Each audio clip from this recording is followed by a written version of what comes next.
indeed my honor to once again collaborate with the Exchange for Media team and host a very pivotal event which has been path-breaking in the OH space. So today we're here, we're going to be meeting the industry veterans, brand leaders, and of course the top experts under one roof to discuss the growth of OH. How do brands engage with the vivid range of consumers present today? What are the opportunities which lie in this space? Of course, we'll also look at talking about the challenges, and as a couple of you had raised in the morning, what is the road ahead of the industry? Today we are here to have an opportunity to directly communicate with the industry experts, marketeers, innovators, and of course all the others who are involved in the OH advertising industry. Well, with the theme OH Fast Forward, and of course we'll let you know what that means through our conversations during the course of today. Today at e4m Neon's OH Conference 2025, the industry leaders, experts from the OH ecosystem will share those insights on the key topics, which include a mix of standalone speaker sessions, it could be panel discussions, expert opinion, or it could be just a pure creative session. But before we move ahead, I'd like to take an opportunity to thank our partners without whom we wouldn't have been able to execute an event of this stature. Our Powered by partner, Amazon on-package ads. Our gold partner, Lemma, omni-channel platform for emerging media. Our co-partners, Alak Advertising and Publicity Private Limited, amplifying brands for over 35 years. With that, can we now have a look at the partner presentations? What's the one moment every customer looks forward to? Now imagine turning that moment into a high-impact advertising experience. Introducing on-package ads by Amazon. With custom packaging, unmissable formats, interactive elements,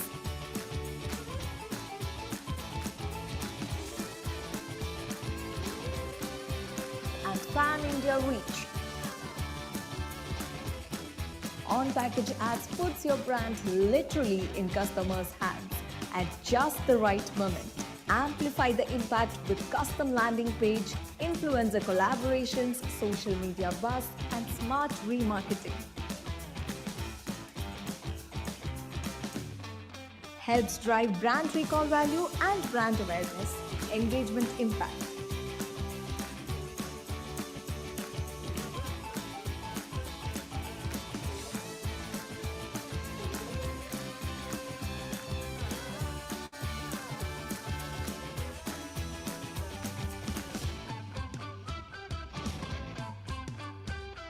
Across FMCG, BFSI, fashion, automobiles and entertainment, the results speak volumes. On-package ads reaches the right audience in the right pin codes with messages that resonate. On-package ads, where creativity meets doorstep impact. Let's unbox possibilities.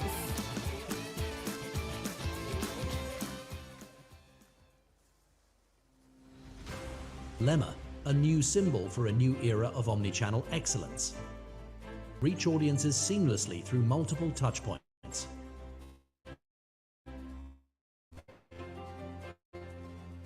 Provide a unified brand experience consistent with our omnichannel platform.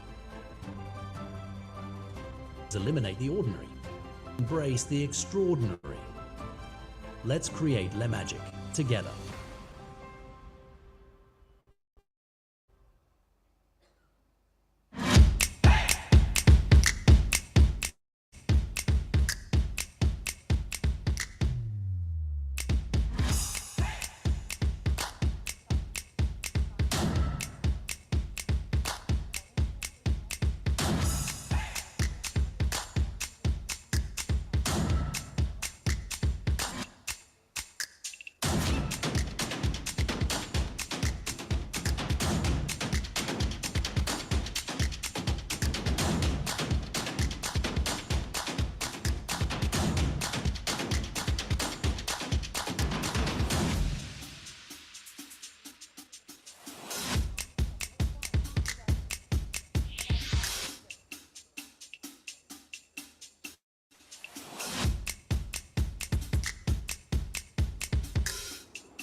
So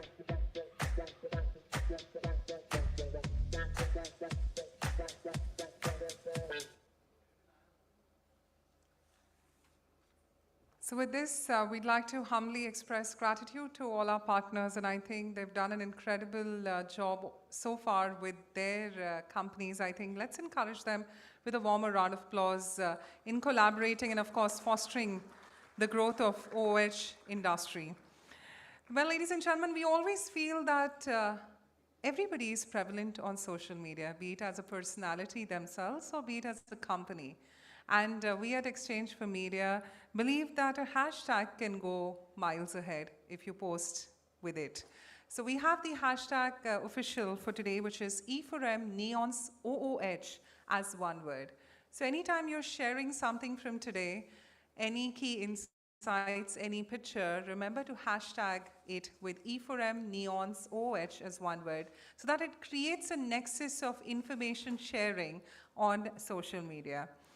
Well, with that being said, also we are excited to share with you one of the lucky draws coming up and the social media contest. As I rightly said before we began this event, that we have a social media contest. Now, any of you who are going to be on Instagram, our social media team has already pinned the question in the post there. So what you have to do is you have to go to Exchange for Media's Instagram feed. There's going to be a pinned post which has a question for all of you. What I would keenly request is all of you to give in your answers. The best answer and the correct answer, of course, would get rewarded from our side as well. The social media team is having the keen eye during the course of today on those questions being answered. Also, we thought that it's time to have somebody lucky in the audience. So how do we do that? Well, post-lunch, when you come back, there will be chits kept for all of you. All you have to do is put in your names in those chits and submit it to the team. We're going to be having a lucky draw wherein we have our very own Mr. Chandrakant, who's going to be coming on stage, picking up a chit and telling who the winner is. So it's going to be a lot of excitement for all of you. We're here to have an encouraging day of knowledge sharing, but we also feel that it's great to have the audience rewarded as well whilst as they're attending the event. Well, with that being said, unfortunately, Dr. Anurag Batra, Chairman and Editor-in-Chief of Exchange for Media, couldn't be there in person with us today, but he sends his warm regards to the entire OH industry, and we shall hopefully hear from him soon. On that note, allow me an opportunity to now segue into our first conversation. To set the tone for today's conversation, we begin with a keynote that celebrates purpose-driven storytelling. In the outdoor space, please join me in welcoming none other than Nipun Kaushal, Chief Marketing Officer of Yes Bank, who will take us through his inspiring campaign, Milkar Jeetenge, a patriotic OH push that rallies India's spirit ahead of the Paris 2024 Olympics. Let's give him a warmer round of applause as we welcome him on board. And Nipun, we keenly look forward to your conversation ahead. Sure, thanks. Good morning, everyone. Was it easy to reach this location? I found it damn easy because I was against the traffic coming from the other side. So if we step back, all of us know the kind of few years back challenges that Yes Bank had gone through. It was not easy for this brand to reach out to customer. Even if it reached out to the customer through the right medium, the acceptance was a little difficult because of what had happened. So as they say in a brand journey, it is not overnight you can build brands. None of the brands have been built overnight. It is very difficult to say which medium will build a brand. But I think what only builds a brand is the purpose and the consistency. So we first, in May of 23, launched Life Ko Banao Rich with a new refreshed logo of Yes Bank. And the concept of Life Ko Banao Rich as a bank, a lot of people get confused saying rich and bank means money. But I think it's not rich, it's wealth. You make wealth, but the life can be rich. Life for a saint is rich when he's doing tapasya. It is not that he's making money out of it. So our entire thought was that let the financial piece be taken care of Yes Bank. As far as you are concerned, you build memories. And when you think about your memories, you feel very rich about it. You know, there is a feeling of happiness. Now, for example, in one of our ad creatives, we had said when a wife is going through the statement, bank statement, and she says home loan EMI, you don't feel bad about it. You're happy because you have bought a home and you're living in that house, or spent on a vacation, or when you see the interest on your FDs coming back. So we said that every transaction that we do also builds memories. So basis that concept, we started with Life Ko Banao Rich, and then came the opportunity to sponsor Olympics. So Yes Bank globally also was the only bank which was a financial sponsor in Olympics globally. We were the banking partners for Milkar Jitayenge. This line was coined by our agency, McCann, along with Mr. Prasun Joshi. And the entire idea behind Milkar Jitayenge was very clear, that how many people participate in Olympics? What is the contingency size in terms of athletes who go for Olympics? Wild guess?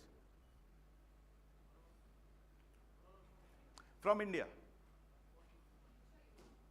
140, 150, 160. What is our population? 1.4 billion counted as of few years back, right?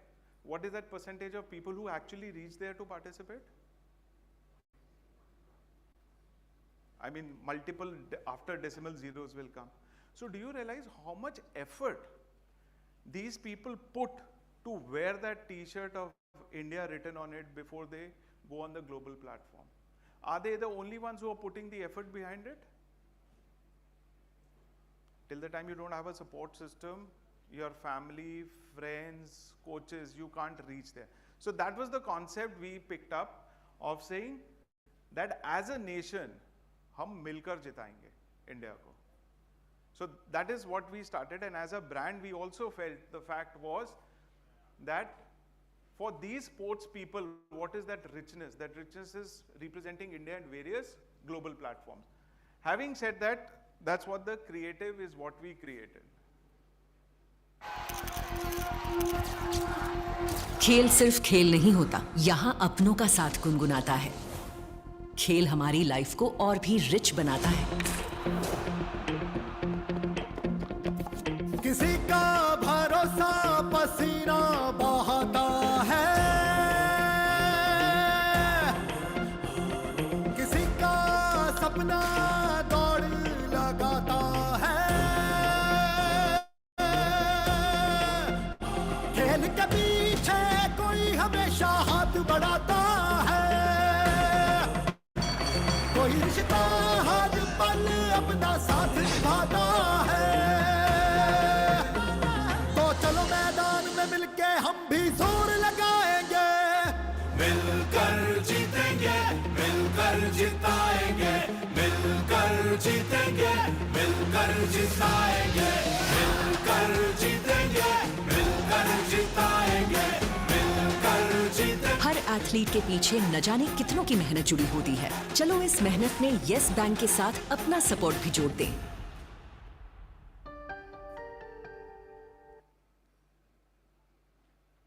So if you see, most of the athletes come from the tier 3 inner lands of the country.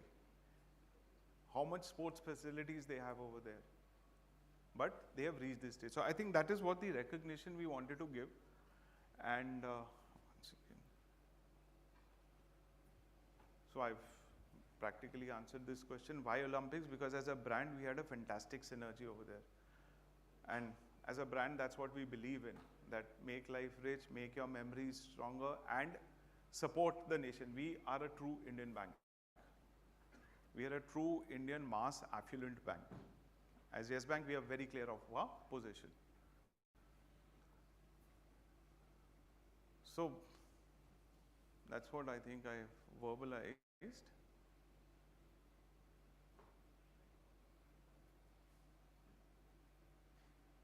So basically this was a national movement which we wanted to associate ourselves. Now, I think the biggest question as a marketer, which me and my team would face was, what are the mediums we should use? It's very, now you have a beautiful television creative.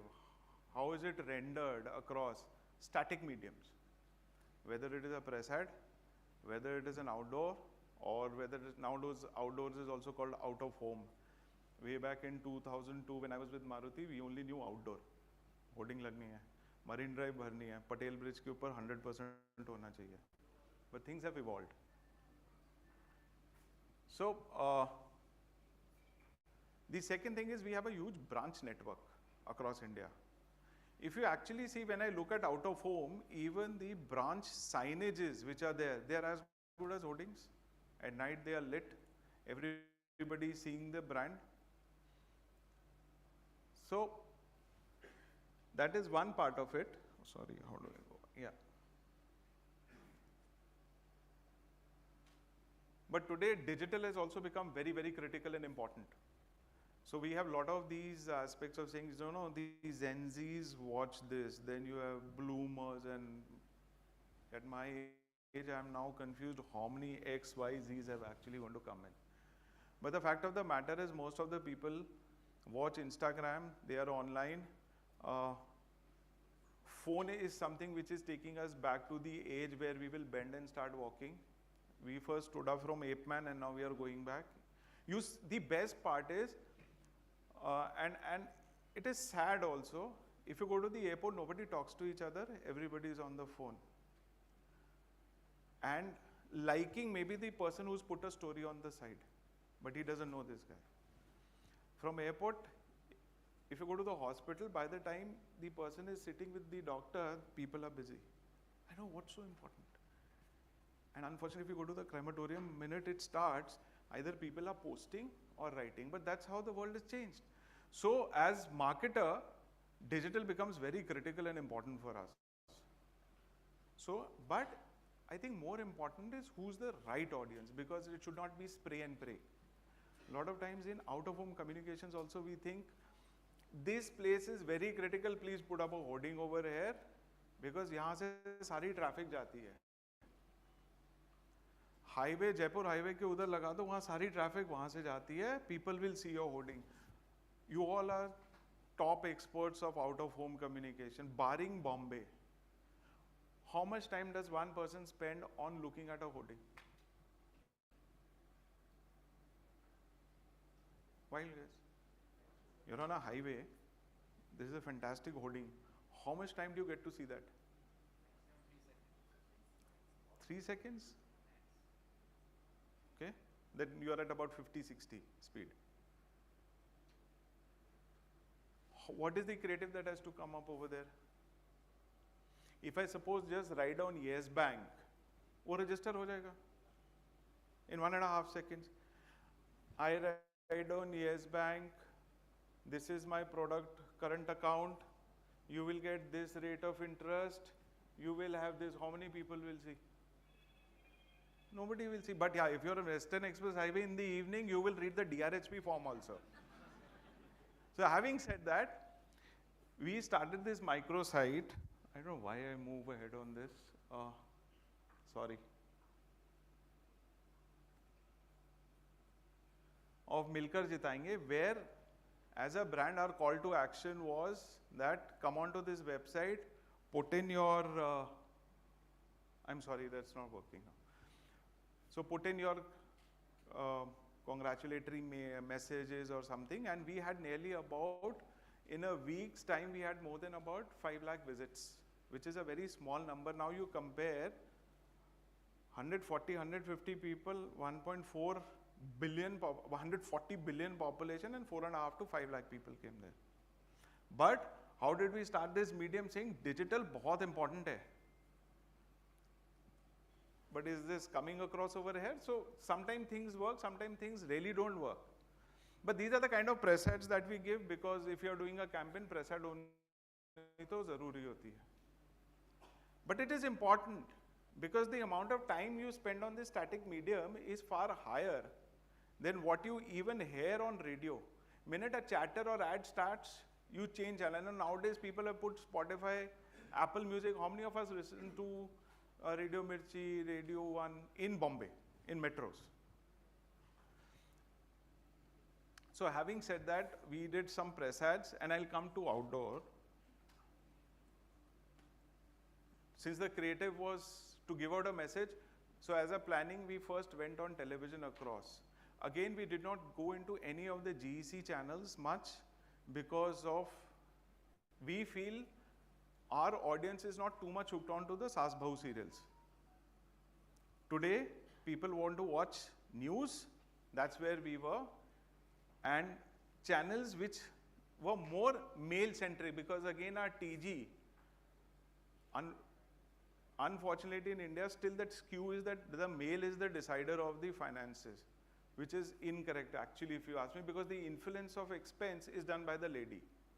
But when you do any research or data, it will say the male is the person. So, but we went on television. We still continued with digital, and a lot of times you get deals from the print media only, that we have a digital channel also. Why don't you reach out over there? Now, this is a food for thought for all the out-of-home communicators or media owners. Why can't you do this? If you have series of out-of-home communication platform, why don't you have your channel also? But you have to build traffic to come there. So, thanks to our 3 agencies with whom we regularly engage, whether it is Expedia, OAP or Apex, I think the challenge that we always give them is, a regular out of home hota, give me something which is different, which will catch my attention. Because we don't have Bollywood stars. As a bank, we don't put up Bollywood stars that people will suddenly look and what is A or a B-lister Bollywood star saying. We don't do that. So, a lot of out-of-home communications innovations. I think this was a fantastic innovation on the buses in Bombay that were done, but these are not available everywhere. So, every city we targeted out-of-home communication, one which was near our branches, which is a business in catchment area, or where the population of residents is very high. May not be a high commercial street. So that's how we started working on the out-of-home. Some real good innovations at the airports that have come in.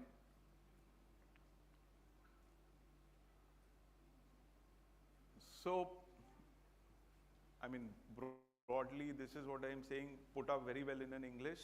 But the fact of the matter is, whenever you select out-of-home, one is always put it at a place where the target audience of the business is, where the propensity to consume the message will be higher. You can always have build frequency, use, today digital medium is becoming very important, but the other side as a marketer we feel is, if you have 5 creatives running on a digital, I am just one of them. Then on the hindsight, I think, will I miss out? Because there I'm in a direct competition with other 5 people on creativity also, who's looking better. So that is one aspect that you keep, how you can do innovations on out of home. Malls are becoming extremely important because you have concentrated footfall. When you have concentrated footfall, people are not going to come to a banking kiosk to ask something. Nobody opens a bank account in a mall or takes a FD or takes a loan in a mall. But how do I engage? Now you can pull your brand in, but engage it in a different manner with a non-financial product. So these are the innovative ideas that we were getting from our agencies. Like that place is Cyber Hub in Gurgaon. Again, our audience. As I said, mass affluent Indian bank. So that is what helped us to select.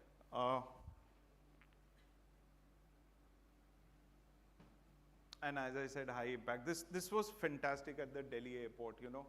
In fact, we were covered by a lot of media and a lot of people came and said, you know. So where you see movement happening, people tend to capture that more.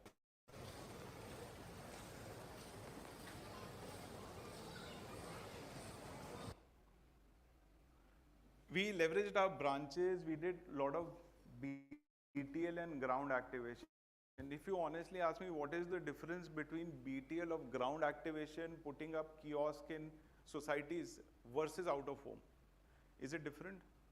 When we say the definition out of home communication, will this fall in that or within the typical marketing jargon come under BTL?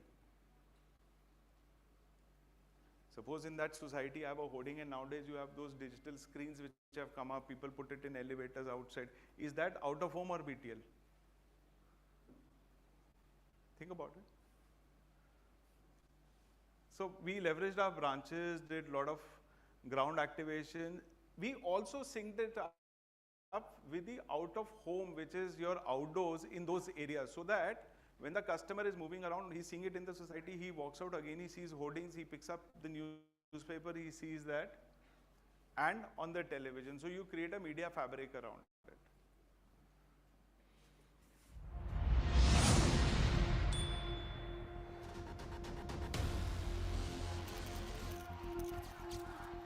खेल सिर्फ खेल नहीं होता, यहाँ अपनों का साथ गुनगुनाता है।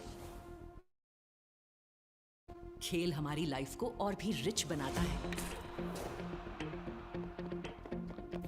किसी का भरोसा पसीना बहाता है, किसी का सपना दौड़ लगाता है। खेल के पीछे कोई हमेशा हाथ बढ़ाता है, कोई रिश्ता हर पल अपना साथ निभाता है। तो चलो मैदान में मिलके हम भी जोर लगाएंगे, मिलकर जीतेंगे, मिलकर जिताएंगे, मिलकर जीतेंगे, मिलकर जिताएंगे, मिलकर जीतेंगे, मिलकर जिताएंगे, मिलकर जीतेंगे, मिलकर जिताएंगे, मिलकर जीतेंगे, मिलकर जिताएंगे, मिलकर जीतेंगे, मिलकर जिताएंगे, मिलकर जीतेंगे, मिलकर जिताएंगे, मिलकर जीतेंगे, मिलकर जिताएंगे, मिलकर जीतेंगे, मिलकर जिताएंगे, मिलकर जीतेंगे, मिलकर जिताएंगे, मिलकर जीतेंगे, मिलकर जिताएंगे, मिलकर जीतेंगे, मिलकर जिताएंगे, मिलकर जीतेंगे, मिलकर जिताएंगे। So this is the report card we created for ourselves, what we have done. And I heard that today you guys are going to discuss what is the future of out of home. Future is very bright, but I think what it requires is ROI, which digital gives you, which televisions to a certain extent through viewerships. So you have some matrix around. Please understand, over the last few years, where marketing was always known as a department which builds brand, gives promotions to products, and spends money. The word used to always be spent. So you would hear a lot of times when the budget goes on, the first is marketing ka budget cut hota hai. But the fact of the matter is, no organization, no management will not invest if you give them a ROI. ROIs can be tangible, ROIs can be intangible, but they have to be measurable. Now, by a newspaper ad, I still cannot answer how many accounts opened up, but I can say how many people saw it. And having spent more than 20 years in the industry, rather 26 years, for many years I've heard that in out of home, we are going to build that message where eyeball tracking in abroad happens. Yahan to ho nahi sakta practically. But start building a methodology. A lot of times these efforts have gone in.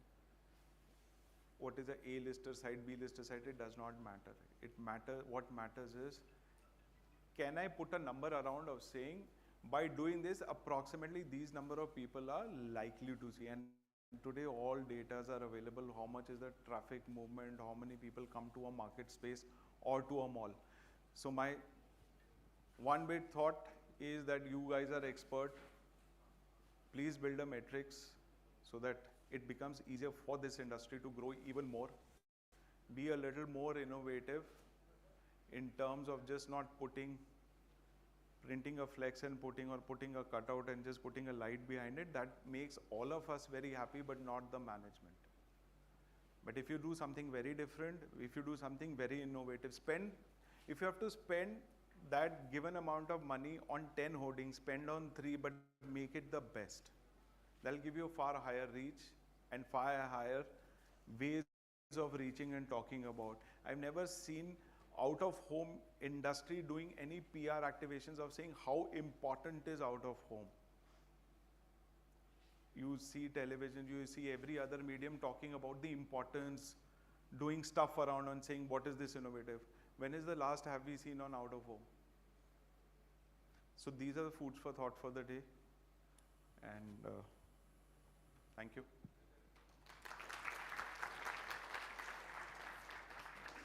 Thank you so much, Nipun. We just request you to please stay back with us on stage. Allow me an opportunity to call upon Arvind Sabharwal, Business Head on Package Ads of Amazon Ads. Let's give him a warm round of applause as we request Arvind to join with us on the stage. And of course, Arvind, if you can do us the honor of presenting a token of appreciation to Mr. Nipun. A warm round of applause as we celebrate the first spotlight session. And gentlemen, if I could just request you to please stay back. Nipun and Arvind, if you could just stay back. So Nipun, our team, our social media team has requested us to take selfie moments the entire conversation. All right, so I'm going to just lend myself here, take a selfie with both of you. All right, we're going to be doing that post every session, so we hope you celebrate the moment with us.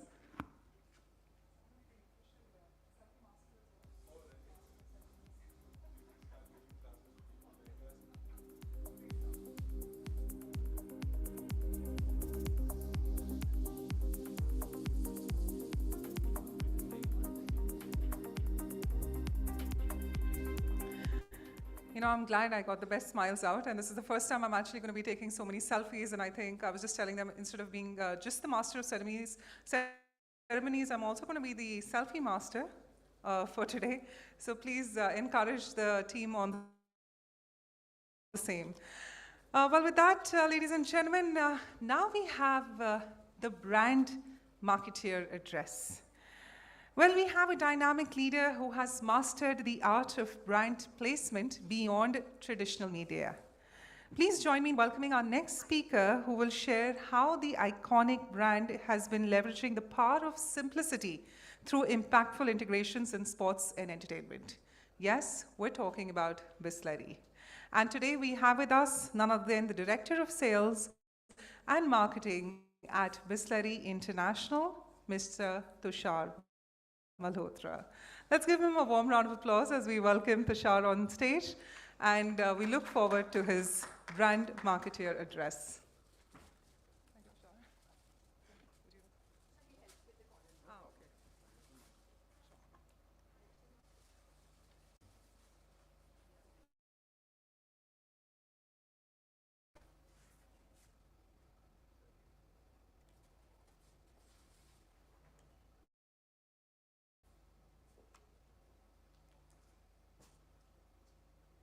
Hello. It's on? Can you hear me? Perfect, perfect. Today I'm here to talk about simplicity, and guys, I got about 90 slides and 15 minutes. The timer's not started yet, so I think time's a little bit on my side, but yeah, just did, right. How do I do 90 slides in 15 minutes? I got to keep it really simple. But before that, I'm going to ask you the definition of simplicity. Can anyone just volunteer from the audience and tell me, what does simplicity mean? Anyone?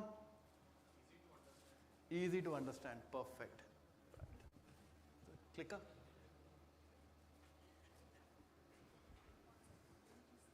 Sure. No worries. That's a clicker? Yeah. This is moving forward. All right. I'm going to give another definition of simplicity. Simplicity is the ultimate form of sophistication.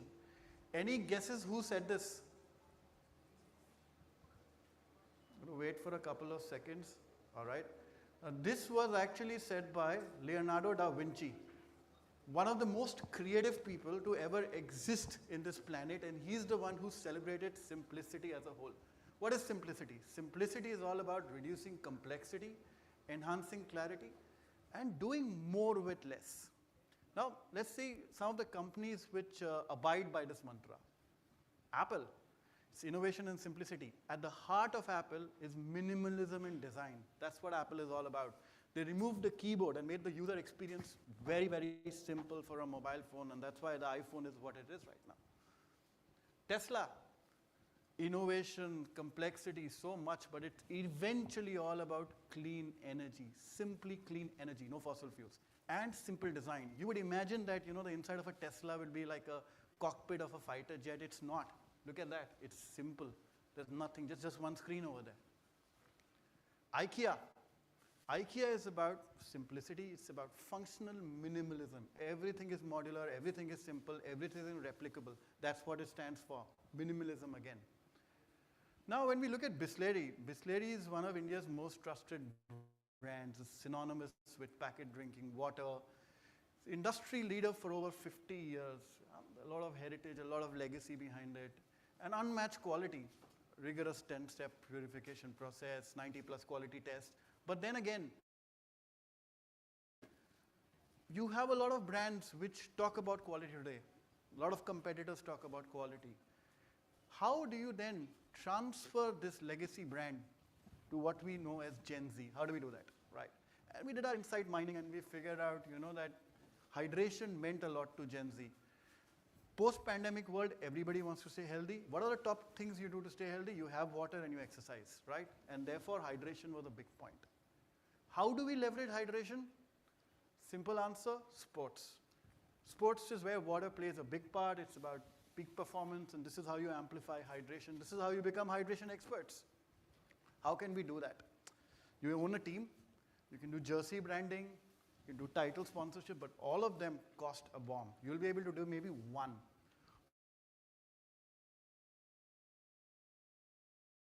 Maybe not in the country, maybe in the region, maybe in India and Middle East. How do we do that? Well, simple. What did we do? We kept it simple. We are the official hydration partner. We are the water partner. We are fueling the performance of the athletes. And we started with 5 IPL teams. We have Rajasthan Royals, Gujarat Titans, Mumbai Indians, Delhi Capitals, Royal Challenger Bangalore. What did we do? Started off with limited edition packs with each of the team in each of the regions, and crores of limited edition packs on our bottles. We were agile. And what did we have? We have a Kohli to a Sharma to a Bumrah on a Bisleri bottle, running around for 2 months, building a lot of brand love, building a lot of excitement. We didn't stop there. That dugout branding, do you see? That media value of that dugout branding when the matches are on TV is about 5-6x our investment in IPL. Digital content, millions of organic views. We've got ice boxes, we've got visi-coolers, we've got the players training with it, we have the players flipping our bottles, enjoying themselves, and we did a lot of AI content as well. Our delivery trucks turned into moving billboards. Imagine over 2,000 delivery trucks moving across the country. They are moving billboards, cementing our association, amplifying it to the general public. Thousands of retail touch points with POS, and 60,000 shops today are dressed with our IPL communication. Then we move to marathons. Now marathons are extremely important because not only they are about fitness, hydration, they bring the cities together. The brand love that you generate of a marathon is the biggest participative sport as far as any sports are concerned. You have 65,000 people run the Mumbai Marathon, for example. What we also did over here is we made limited editions with the previous winners of the marathons. Now these are people, these are unsung heroes. We gave them a voice. What also happens during a marathon? At the finish line, it is everybody at Bisleri and going through. That moment is with the brand. And then what we did, we amplified it with Mary Com, with Gulpanag, with Neha Dhupia. All the influencers covered the marathon for us. It's the same formula, the same simple formula of using one engagement, being the water hydration partner, and amplifying it through different sources. We didn't stop there. We got 7 teams in the Indian Super League. And then we got Shahid Kapoor on board. Shahid Kapoor with all our football stars in a really funny power-packed ad. And it was seen by millions, loved by millions of consumers. Well, golf. Even golfers need hydration, right? You're like 9 hours on the field. And we had the Bisleri golf cart hydrating the golfers. Table tennis, ultimate table tennis. We were the hydration partners for the league, and you are the best in the world. Come and play table tennis over here. Hockey India League. You were the hydration partners for the Hockey India League. Best in the world in hockey, playing hockey. The Ladakh Marathon, the highest altitude marathon in the world. Snow marathon. You know, they're running in 9 inches of snow. And we are hydrating them right there. Squash Tour, India Open. The Brazil Legends versus India Legends, which happened in Chennai recently. El Clasico, Barcelona versus Real Madrid Legends, another spectacular event. The World Paddle League, Billie Jean King Cup, India Tour for tennis. Chess, everybody needs hydration. We were partners for national games a couple of years back. We had around 30 odd sports over here. Taekwondo. And if you see, it's the same formula done again and again with simplicity, and now we have a canvas of being one of the largest sports marketing companies in the region. We went international too. In UAE IL-20, T20, we had 5 teams as our partners. The Dubai Marathon, the Ras Al Khaimah Marathon, the Mubadala Abu Dhabi Tennis Open, where the top seeds in women tennis played over here. Spartans, world's biggest obstacle race. The triathlon and trias in Yas Island, Abu Dhabi. Arabian warrior obstacle race. That's how we did. That's how we built with simple and effective mix, one of the largest sports marketing program in India and Middle East region. Now, moving forward. Look at the South market. Right? Most FMCG brands make a new TVC with a South celebrity because there's a different in ethos, different in understanding. The communication may not work, right? But it does cost a bomb quite a lot. And you got to repeat that in media too. Brand love via fandom. We know. Anybody know who this gentleman is? Right there? Mr. Rajnikant. Everybody does, right? What if you have Rajnikant on a Bisleri bottle? What is the fandom that you will build, right? And when the movie is released, right, it's like a festival which happens in all of South India. So we said, why don't we partner and collaborate with the blockbuster movies we released in South India, right? How did we bring it alive? Now this was the first one, this was RRR. It's one of the most celebrated movies of the South. We had limited edition bottles again with Bisleri, which were featured in the AP Telangana market. Truck branding, trade screenings. We brought our trade over to watch the movies and be part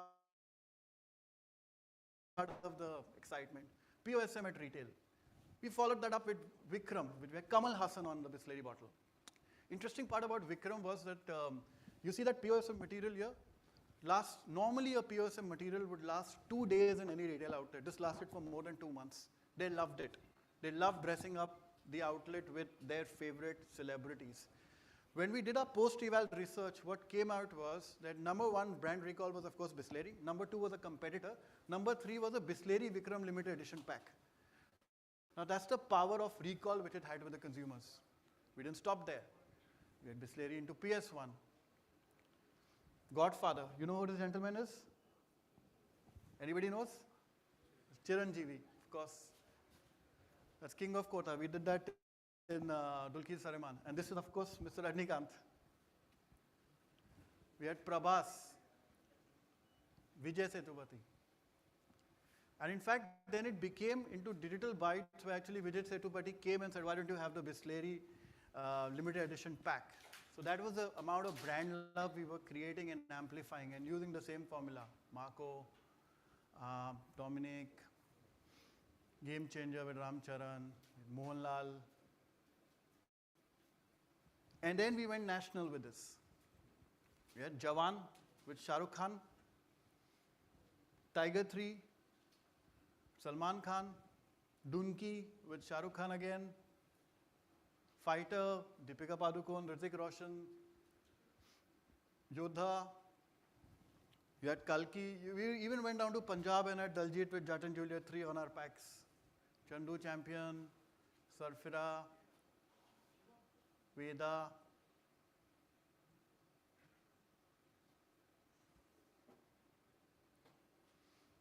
Bhool Bhulaiya 3, Deva.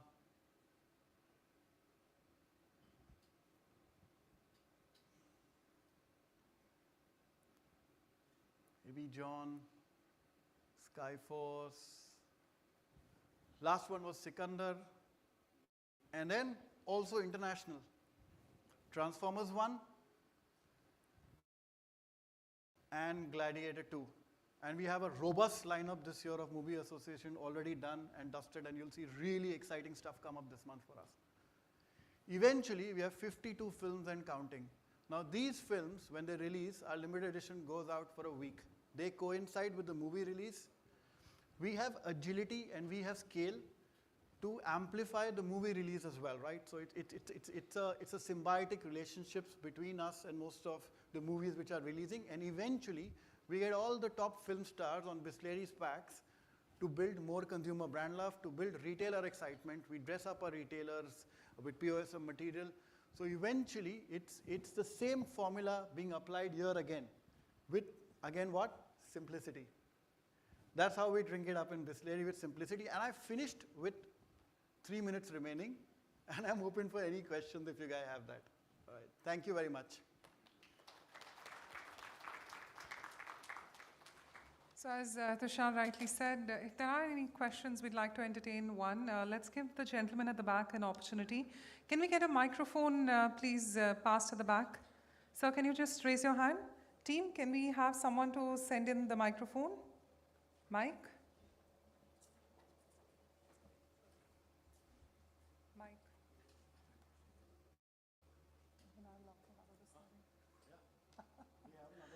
No, I'm just kidding. Excuse me. It's getting so tough for me to direct them. Yeah, hi. Right at the back. Thank you. So we just request you to please say your name, which company you represent, and your question concise. Thank you.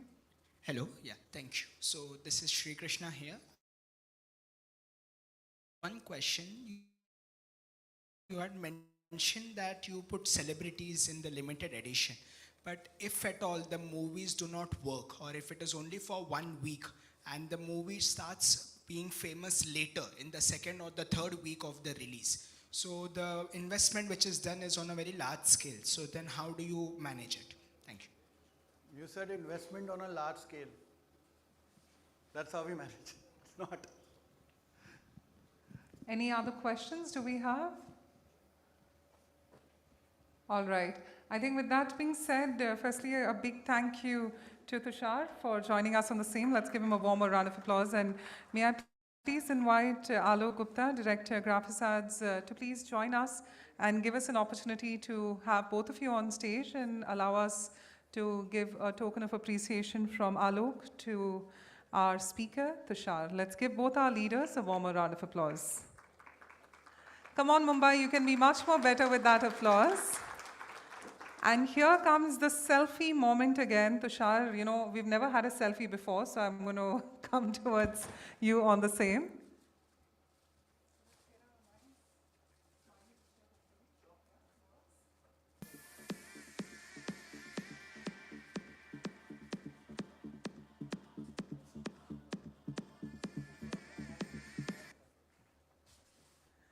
You know, I like the fact that the console improvised with some music on the background. That's good.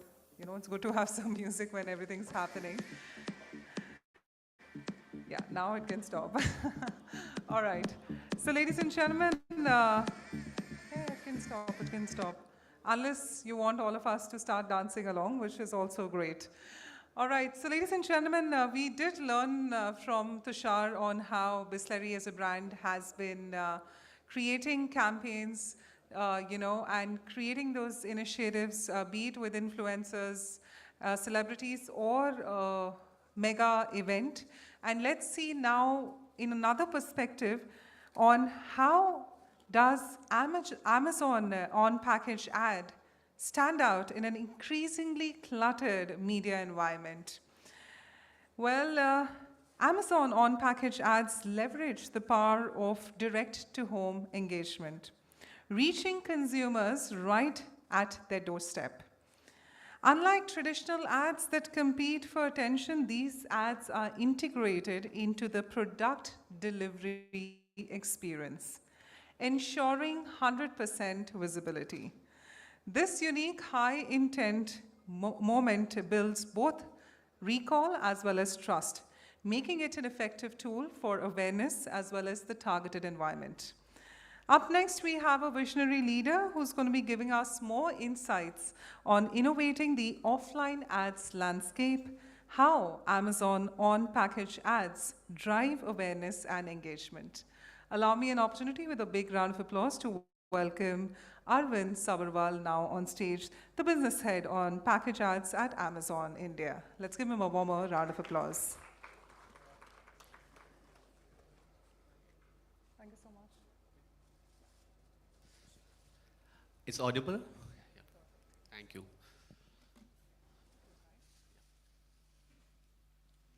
Thank you all. So overall, in Amazon, you might have experienced the delivery of shipments happening to you when you place an order on Amazon. We leveraged that. We focused upon two aspects: the entire delivery experience of Amazon shipments and also the unboxing experience. People look after that how and when my phone is getting delivered, when my wearable will be getting delivered, when my any product which has been ordered for daily use or a high value item getting delivered. We leverage that by capitalizing on multiple elements. One, on making sure it is impactful and providing a good real estate for brands to leverage upon. Second, making sure that it is a creative enough to have a good messaging and exciting for brands to leverage and engage with customers. We use various gamification elements. We ensure that it is also exciting how an offline plus with digital we can integrate. So we not only provide the ads on packages, but also make sure that these are also having a custom landing page on Amazon and other platforms. We also make sure that these are real estate to engage on other social media platforms. Today, the customers have a very short span of eye viewability, or I would say a top of mind recall for every category. Every advertiser basically focuses upon making it very innovative, very clear communication to ensure they reach to the relevant audience. For them, to ensure they reach to a relevant audience, it becomes very important, it is very impactful, that ad is. In order to make sure that ad becomes more impactful, we focused on innovation and making sure a delightful experience. We also made it sure it becomes very engaging for customers to do some actionable. Even though with certain brands, they don't want to go for an actionable ad, we also focused upon how to amplify and engage this on other marketing assets. Assets can be as OH landscape, it can be a social media integration, it can be an influencer collaboration, along with also ensuring how this ad can also re-engage, remarket on digital platforms like Amazon as well. Let me take a moment. I'll display a video of what is on-package ads. What's the one moment every customer looks forward to? Now imagine turning that moment into a high-impact advertising experience. Introducing on-package ads by Amazon. With custom packaging, unmissable formats, interactive elements,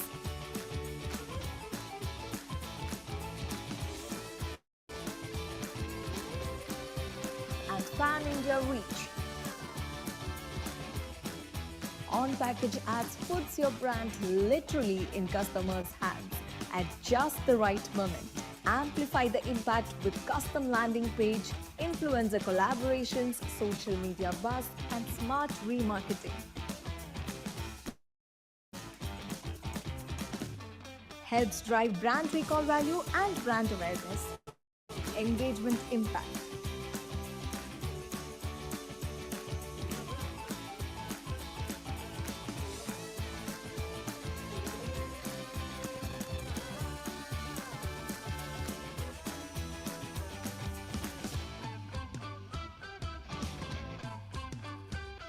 Across FMCG, BFSI, fashion, automobiles and entertainment, the results speak volumes. On-package ads reaches the right audience in the right pin codes with messages that resonate. On-package ads, where creativity meets doorstep impact. Let's unbox possibilities.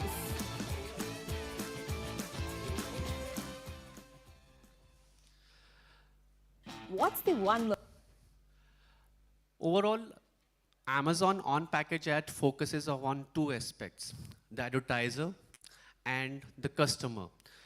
With advertiser, we make sure to understand the concept, the objective of the campaign, and we make sure that it is creatively been displayed on Amazon shipments or packages in a very unique and proposition way. The messaging has to be not cluttered, but totally clear, and also making sure it is become engaging. Engagement we do on various avenues. It can be via QR possibilities, gamification, DIY activities. We also ensure that the campaign is not only about a placement on ad on a box. We provide a delightful reach, a segmentation where the relevant audience the brand wants to engage with, we are able to provide. Second, we also ensure that the brand is able to get the more insights, and as said in earlier sessions, insights is more important for advertisers to add value or capitalize and measure the ROI of the spends they have done towards the ad. We also ensure that it becomes more impactful with 360-degree collaboration. We do not stop here with the ad on the box, but we also make sure we provide a custom landing pages on Amazon platform. We will also make sure that these are socially integrated on different platforms with social media campaigns, influencer collaboration, and not only that, we have recently also collaborated with various media houses of running these campaigns at a real time when the ads are also displayed in the same pin codes on outdoor hoardings. That gives a very impactful, awareness-driven, and a high recall impact for the customers who are re-exposed to same brand at multiple levels. For customers, we make sure that the experience while the ads are coming on box is also unique. We also offer not only the ads on boxes, but we pass on some benefits for the customers as well. Those customers can be, the benefits would be in range of things like sweepstake programs, rewards, gift cards, and other form factors. Not only that, but we also ensure they can re-engage and know about the brand by a custom landing page, which they can do with QR scan, or perforations by which they can have mementos which are more memorable in nature, and that creates a lot of impact at a larger level within that household. So we are not only engaging with the buyer of an Amazon shipment, but we are also making sure that we are engaging with the entire family. Last but not least, we also make sure that we provide a good experience to re-engage, remarket these customers on a digital platform. So we provide and create a custom landing page on Amazon for that brand to make sure that their story they're telling on offline is also goes digital as well, and they re-engage with these customers at a later stage. Why on-package ads? We focused upon, at India, Amazon focused initially to make sure the delivery experience reaches to every corner of India. Today, Amazon India focuses upon 99% pin code delivery, which means every city we reach out to on-package ads is live and active. We can reach to a relevant audience which brand wants to engage it, to define pin codes or relevant interest groups whom they want to connect. We focuses, as I said earlier, on gamification opportunities. We have in-house team of creative people who focuses upon storytelling. Also, we collaborate with other media houses and advertisers to make sure it is a good experience holistically for them to use. So I'm taking an example of Asian Paints. In this, the objective of the category of paint they wanted to launch in India, and that was prior to their peak season. The engagement was that they wanted to create an awareness of that in customer base and make it very impactful in terms of awareness. We focused upon a couple of aspects. First, to start with, we created a relevant customer reach where and when the campaign needs to be run, and which is a relevant audience wherein this box will go. Second, we focused upon the creative landscape. So as you see on the screen, there are two kind of box images, one on the left-hand side, second on the right-hand side. On one side, they promoted their brand and talking about the entire communication about the paint. On second, we created an engagement opportunity with the customer. We created a white house, and we given an option for the customer to color it, post it on social media, and get rewarded. It was a unique experience, end-to-end, making it engaging. So if you see directly, we were not only engaging with the buyer, but we are engaging with the entire family. Kids are participating, people are participating to color it and post it. Not only that, we are rewarding the customer. It becomes a win-win combination for brand, for customer, and taking a high impact at brand recall value. If you see the figures, it gives you a complete overview that the ad had a very high impact holistically with the insights we provided. Along with that, we also provided a service of BLS through a third-party partner to make sure this becomes more objective and data-driven approach while selecting on-package ads. This is one of the common brands in a tea segment. Their objective was to ensure that for two markets, they wanted to make a very good presence and create a higher awareness among the customer base.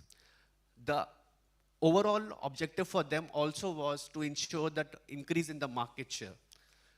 We focused upon a couple of things for them, for that set of market. Who is a relevant audience for you? We created that cohort, provided them that reach. On creativity, as you see on the box, we made it an experience like you are in a tea garden altogether. Also, we gamified with perforations of creating a tea coasters for the customers.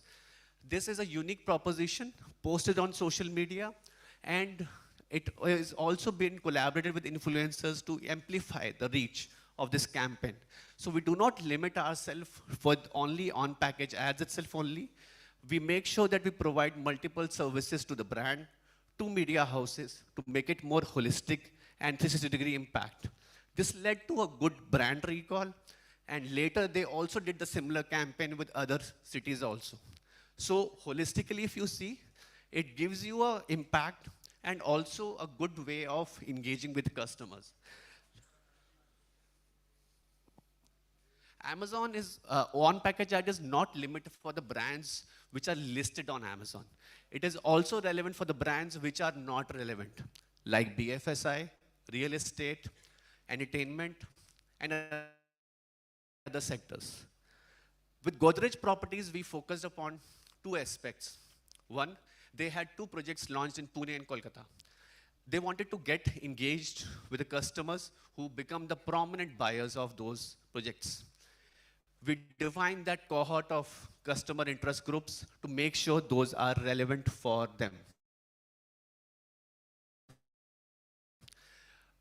With relevance of reach, with Amazon, we also offered them a creative possibility, as we said in the earlier campaigns. We collaborated with WhatsApp to do an engagement with Godrej through the QR scan code and make it very impactful for the relevant buyers to connect with Godrej directly. To amplify this entire reach, we engage with 100+ influencers to ensure that the impact at the same time is giving a good results to Godrej holistically. And to make sure that they are re-exposed or re-engaged or remarketed, we provided a custom landing page on Amazon. By doing all this thing, it gives a good return on ad spends to them. The numbers states that entire impact holistically. We provide them the insights and it become an impactful starting point in the real estate industry. Not only this, the similar way we are doing with other brands as well to make it more impactful. Now I will take you through a last video, which we worked with Amazon Prime to promote the web series last year. The objective was to do the similar experience of providing the communication or the brand value of on-package ads through that web series coming on the package. Second, we also collaborated with celebrity to endorse and delivery of on-package ads to set of customers to create a unique experience.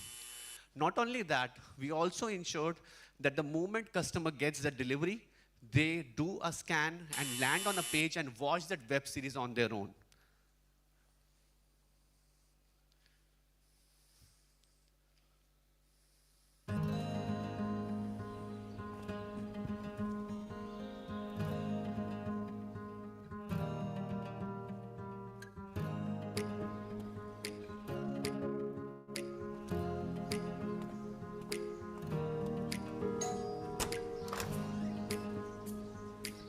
Farmer inspector Sanjay Maurya ji, हाँ आपने Amazon से कुछ मंगवाया है? हाँ जी।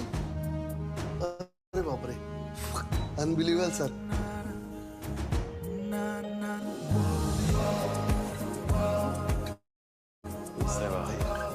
बहुत ही खूबसूरत घर है आपका। मैंने आपके किस्से बहुत सुने, आज आप ही से कहानी सुन लो। पुलिस फोर्स का सबसे टॉपेस्ट मेडल है ये।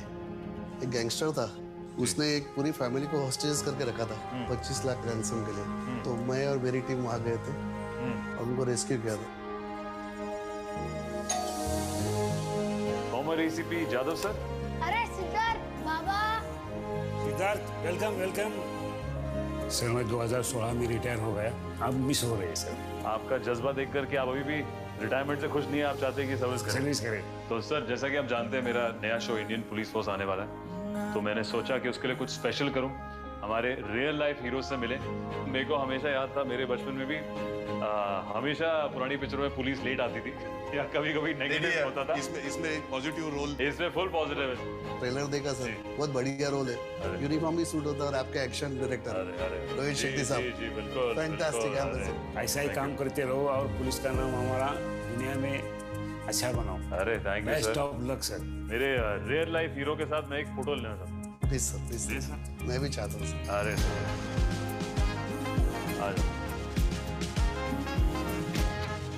Thank you so much sir. That's it from my side. We are here to collaborate with the brands and media houses and would like to take a note to thanks to e4m team to showcase our product. And for more details about the product, we and entire team of Amazon is over here. We can connect during the networking time. Thank you so much. So Arvind, we just request you to please stay with us on stage. Allow me an opportunity to call upon Jayesh Yagnik, the CEO of Mom's Outdoor Media Solutions, to please help us with a token of appreciation to our leader present on stage. Let's give him a warm, warm round of applause as we welcome Jayesh on stage. And let's bring them together for a moment of togetherness wherein we appreciate our speaker. Ladies and gentlemen, a warmer round of applause.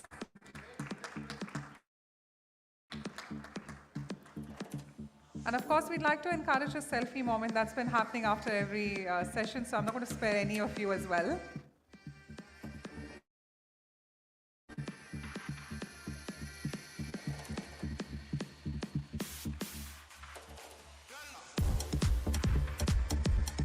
Thank you so much. You know, I'm glad we're having these fun moments as well on stage and otherwise. It's always great to see our leaders share what they have in mind and, of course, connect with the audience. Now, on that note, ladies and gentlemen, we'd also like to once again remind you of the social media contest which is happening live on Instagram with Exchange for Media's Instagram feed. We've received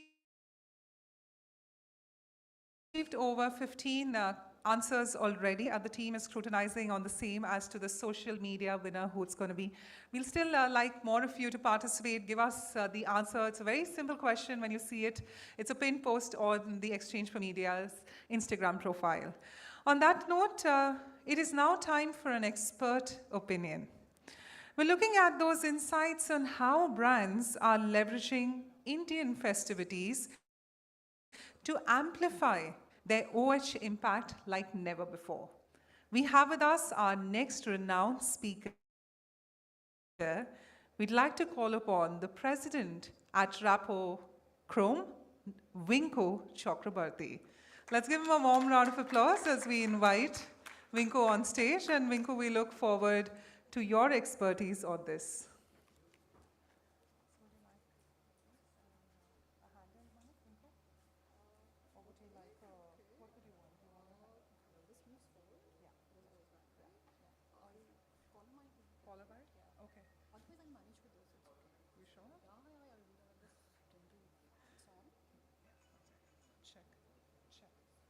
Team, can we get this microphone on, switched on?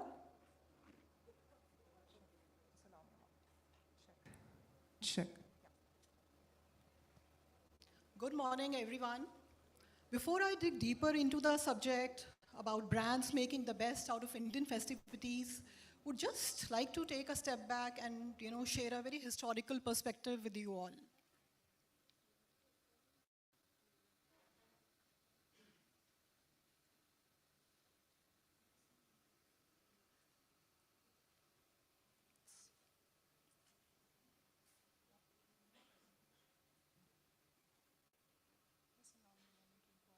Sure.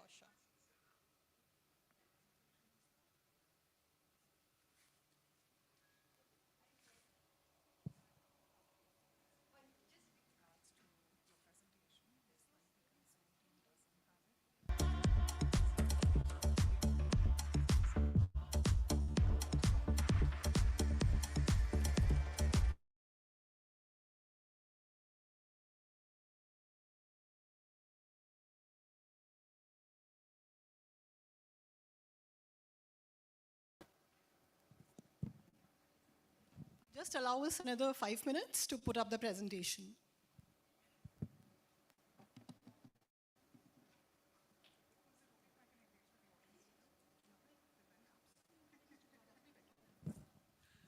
All right. So what I'm going to do is, I love these moments when there's nothing happening, but then you'll have to do something, right? And where does my expertise come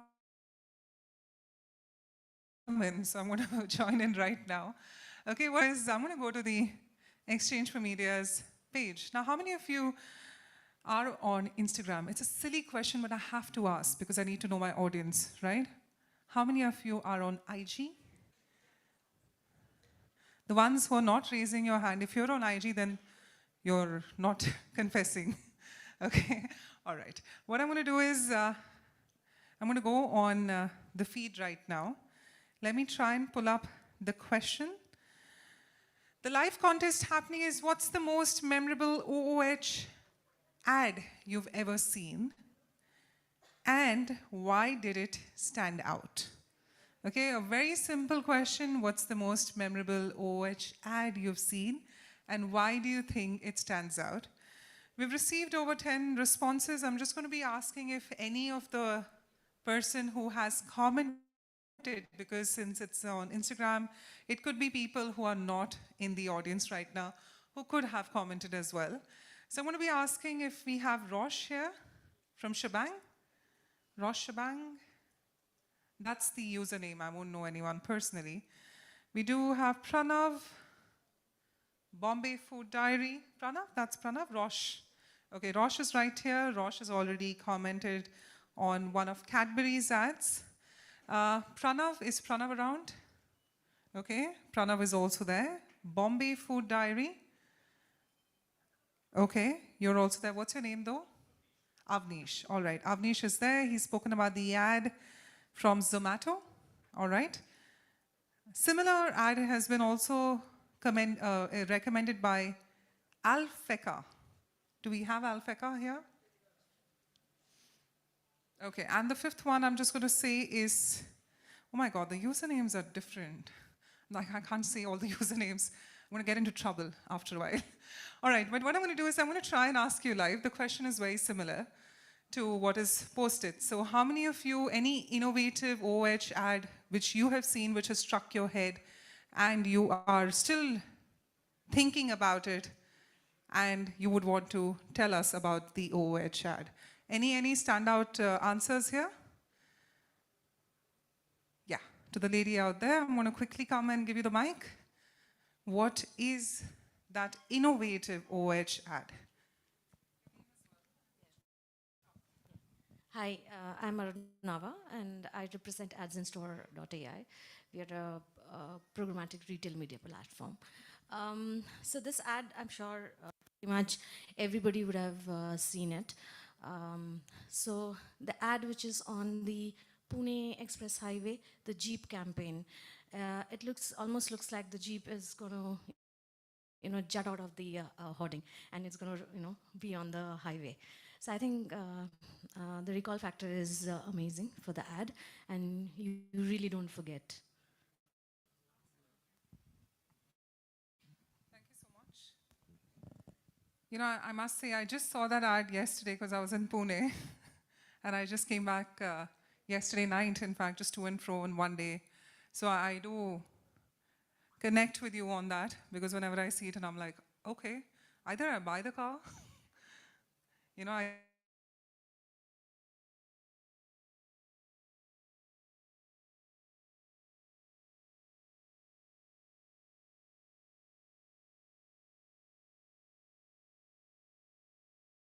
ads which has a brand value in terms of and left an impact. One is utterly butterly delicious of Amul, right? Right from 1960, it has the ironic lady, what you see, and the taglines, right? It has really left an impact. And second is share the load, of Ariel detergent, which speaks about, laundry is not only a woman's job, can be shared with all the family members, right? So these two, I believe, has really made an impact in terms of OH platform, in the hoardings. Yeah, thanks. Thank you so much. So he did speak about two great brands, their campaigns, and then being highlighted on the OH space. Is there anyone on the right who does OOH ad, which has fascinated you, made you want to think? So just one last, and then we'll go ahead. Vinko, I don't want to hold you further. Just one last bit. Hi everyone. I particularly like the ad of Netflix when there was this launch of Archie's, and they had the tiniest number of days that kept scrolling. I like the technology behind it. So yes. So I think getting a countdown in the OH space, telling you about how many days left before a show gets on board. On that note, I think some great examples. Can we have a big round of applause for all the three who contributed? We always love an engaging audience, and we go over to you to take it forward. Let me check this first now. So as I mentioned earlier, before I dig deeper into the topic, that's brands making the best out of festivities and more, I'd like everyone to take a step back and to see a historical perspective. So India has been known as a country which is one of the oldest, one of the most influential civilizations in the world. Everybody knows it's a multicultural, multilingual society. No wonder we are surrounded by so many festivities,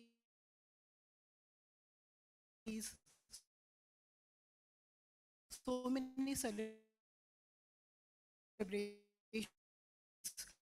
not once a year. It's something going.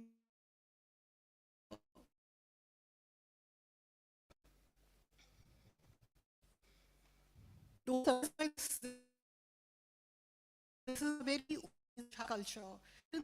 We have so many in a very, very colorful country. And there are reasons why so many festivals are celebrated through different rituals in our country. Again, I will take you back to centuries, a couple of centuries back. This was a trading map. I don't know how many of you recall this. You must have read it in history lessons. These are old, very old trading maps. If you see the placement of our country, it is in the heart. It is, in India itself, we have the northern routes known as Uttarapada. We had the southern route known as Dakshinpada. We had the great Silk Route passing through our country. And India also was a hub of the maritime routes. So if you look at the placement, all the eastern routes, the western routes, and the Indian Ocean connected India to the best of the trading, to the best of products which were available at that point of time. This was one of the key reasons why celebrations started happening in the country. Over a period of time, religions flourished, celebrations were happening, people were exchanging goods, services, barter system came up. Over a period of time, our ancestors, they created several, I would say, festival codes.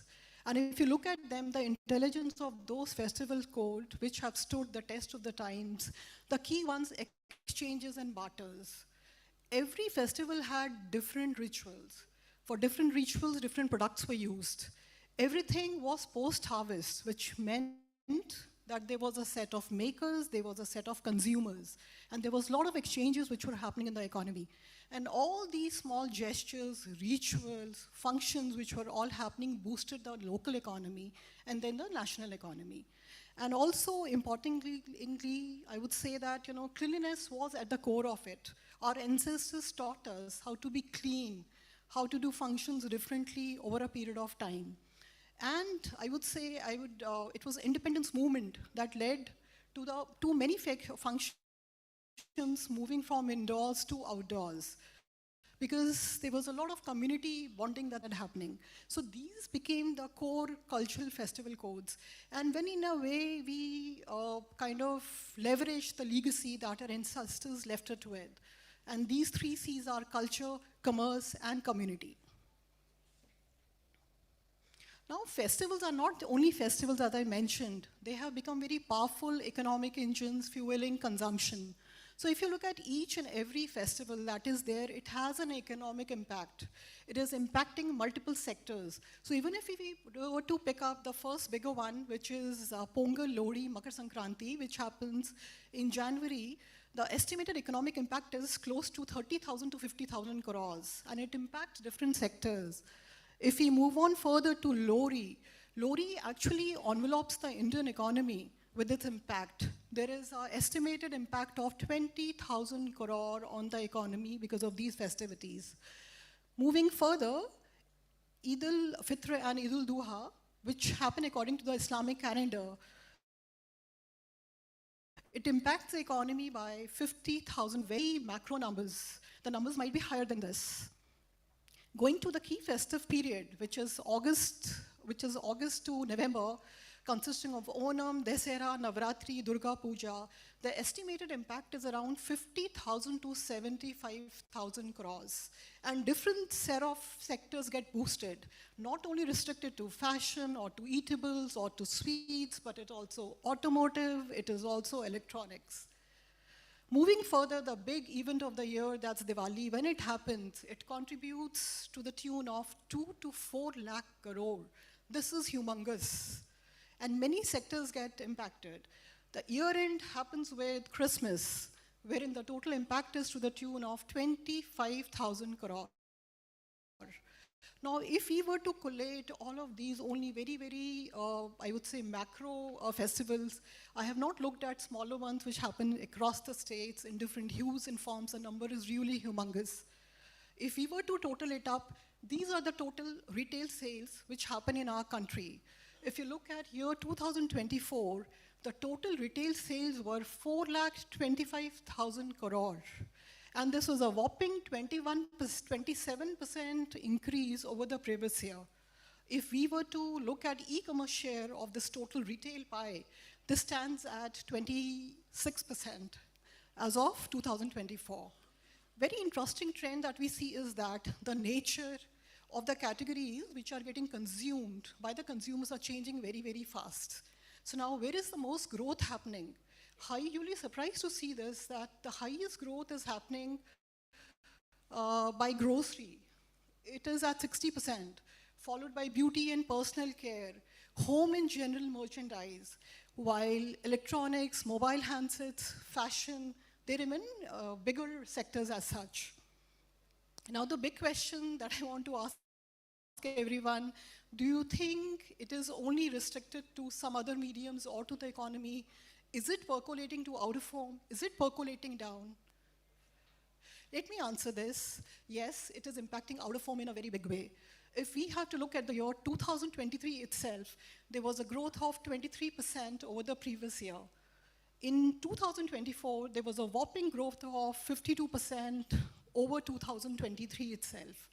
Now, in terms of categories, what's getting consumed or how different brands are leveraging out of home, more than 40 categories get active during the festive season. And festive season is not only restricted to, let's say, August to November till Diwali. I'm counting everything from January till December. It is really huge. And the categories, they range from real estate, FMCG, apparel, something that Arvind also alluded to, BFSI, e-commerce, jewelry, and electronics. In fact, we have more than 500 to 600 advertisers who are advertising during this festive period.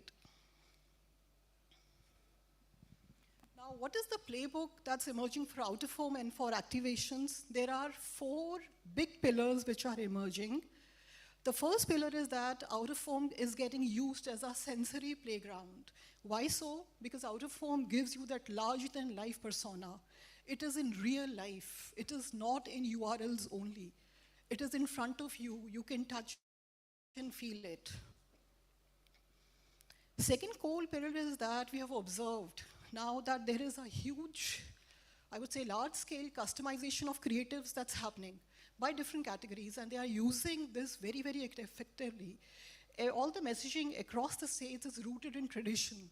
It's rooted in culture itself. Thirdly, there is visual spectacle and storytelling. In fact, in the last couple of years, we have ourselves seen the usage of 3D creatives, the usage of anamorphic creatives. Even for smaller events, all the advertisers, they want to amplify the impact of out-of-home creatives. The last pillar that we are observing is that all the interventions are becoming technology-driven. Now, technology is not only getting used in amplification, but also in planning and execution as well.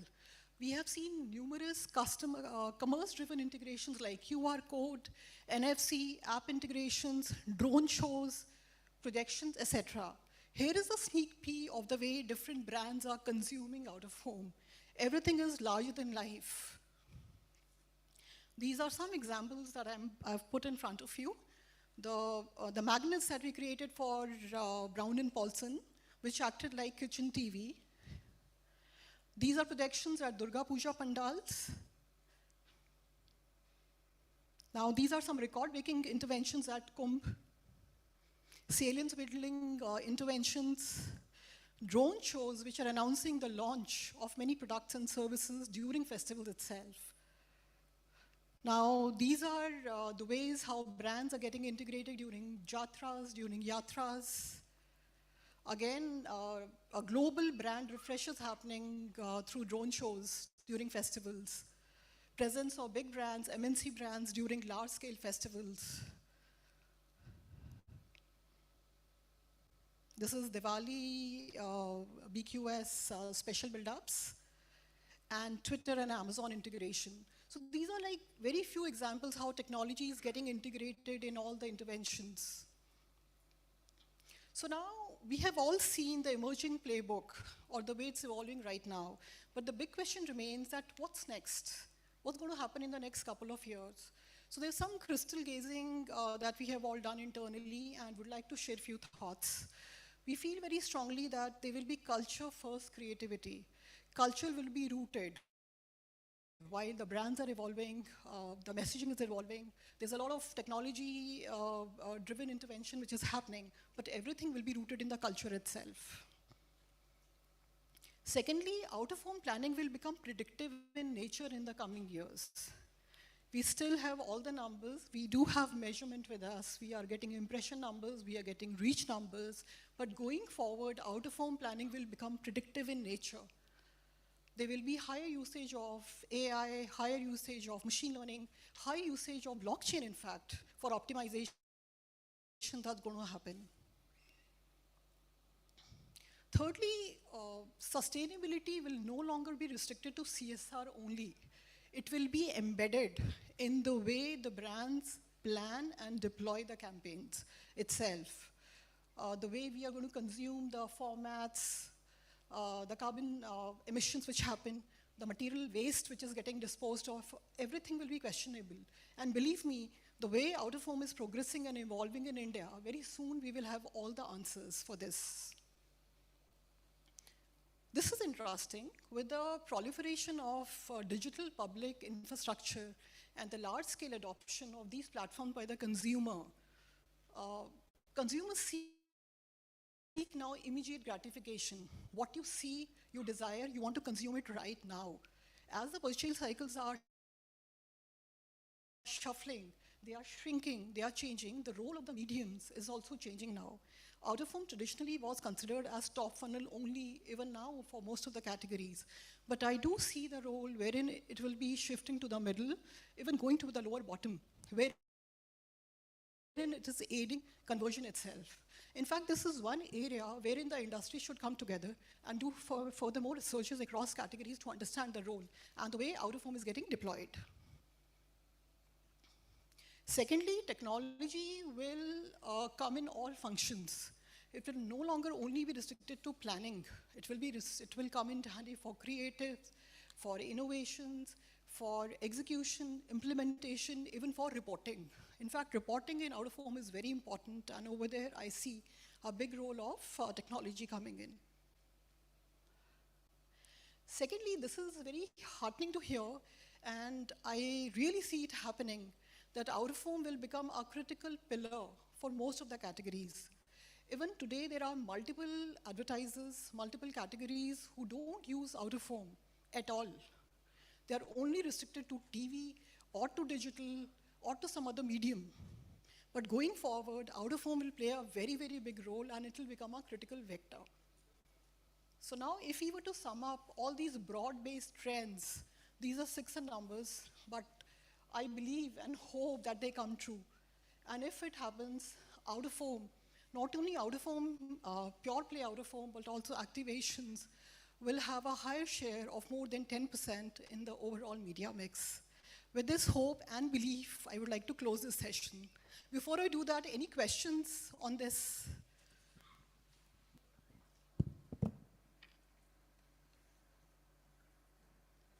Please.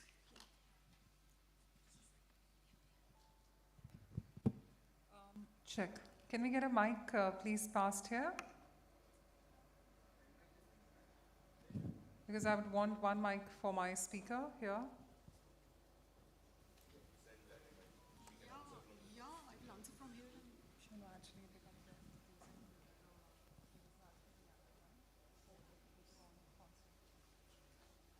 Yeah, please, over to you. Hi, good afternoon. I'm Ushamrita, and I have traditionally been on the digital side of marketing for a very long time now. Very interesting to note how you're saying there'll be a shuffling of customers into the MOF and BOF as well. Absolutely. Yeah. What are some of the things that you're envisioning in this regard, and how do you think there could be a seamless bridge between your digital output and your OOH mix? So that's my question. Yeah, sure. It's a very good question. So there are multiple ways in which it is already undergoing a change right now. We have ourselves deployed many out-of-home surfaces which are scannable. like digital screens which are very near to you, through which you can, or by scanning a code, you can order something. By scanning a code, you can enter into a different world and then pick and choose the thing that you want to order. At the same time, the proliferation of formats like, or services like quick commerce are aiding all of this. So there are many categories which are experimenting, which are doing pilots right now to explore whether these kind of integrations do really work. I heard Arvind say this when he was presenting about Amazon ads, that the consumers, they are seeking immediate gratification. When you see something, you want it. How do you want it? What if there is a screen which is next to you, either in a corporate hub, or let's say in the lobby of your building? You will immediately scan it. You like some imagery, you like a dress that you see somewhere, and you want to buy it. You just scan a code. In fact, another thing that I see is that out-of-home services will become scannable surfaces. They will no longer be only pure play boards. They will become scannable. Because there is so much that we can do in technology. In fact, sky is the limit. In fact, we can go beyond the sky also now. All of us know that.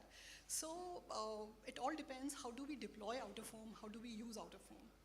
I hope your question is answered, yeah? Thank you. Thank you. Thank you so much, Rinku. Rinku, we just request your presence further on stage just for a moment. May I also request Saibal Gupta, the CEO of Experia, to please join us on stage and help us in giving our leadership a token of appreciation. A bigger round of applause, please.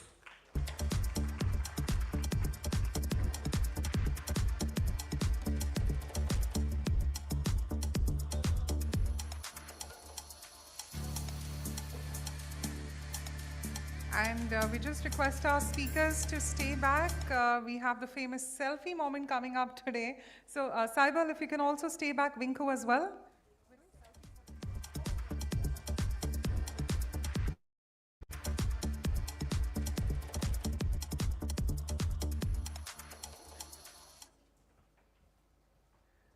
Thank you so much.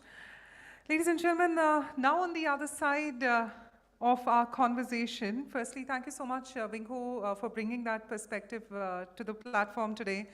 Being a president at Rapochrome, we highly value your presence, and of course, thank you for your contribution. Now, ladies and gentlemen, let's shift gears and delve into a thought-provoking perspective on the ever-evolving dynamic between brands and the world of out-of-home advertising.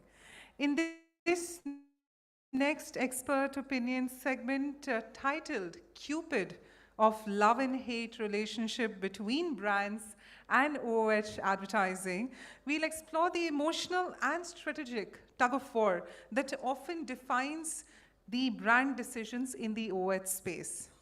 We're extremely elated that for this conversation and topic, we have a visionary known for challenging conventions and driving impact in the OOH domain. With a warm round of applause, join me in applauding as we welcome Mr. Jayesh Yagnik, CEO at Moms Outdoor Media Solutions Private Limited.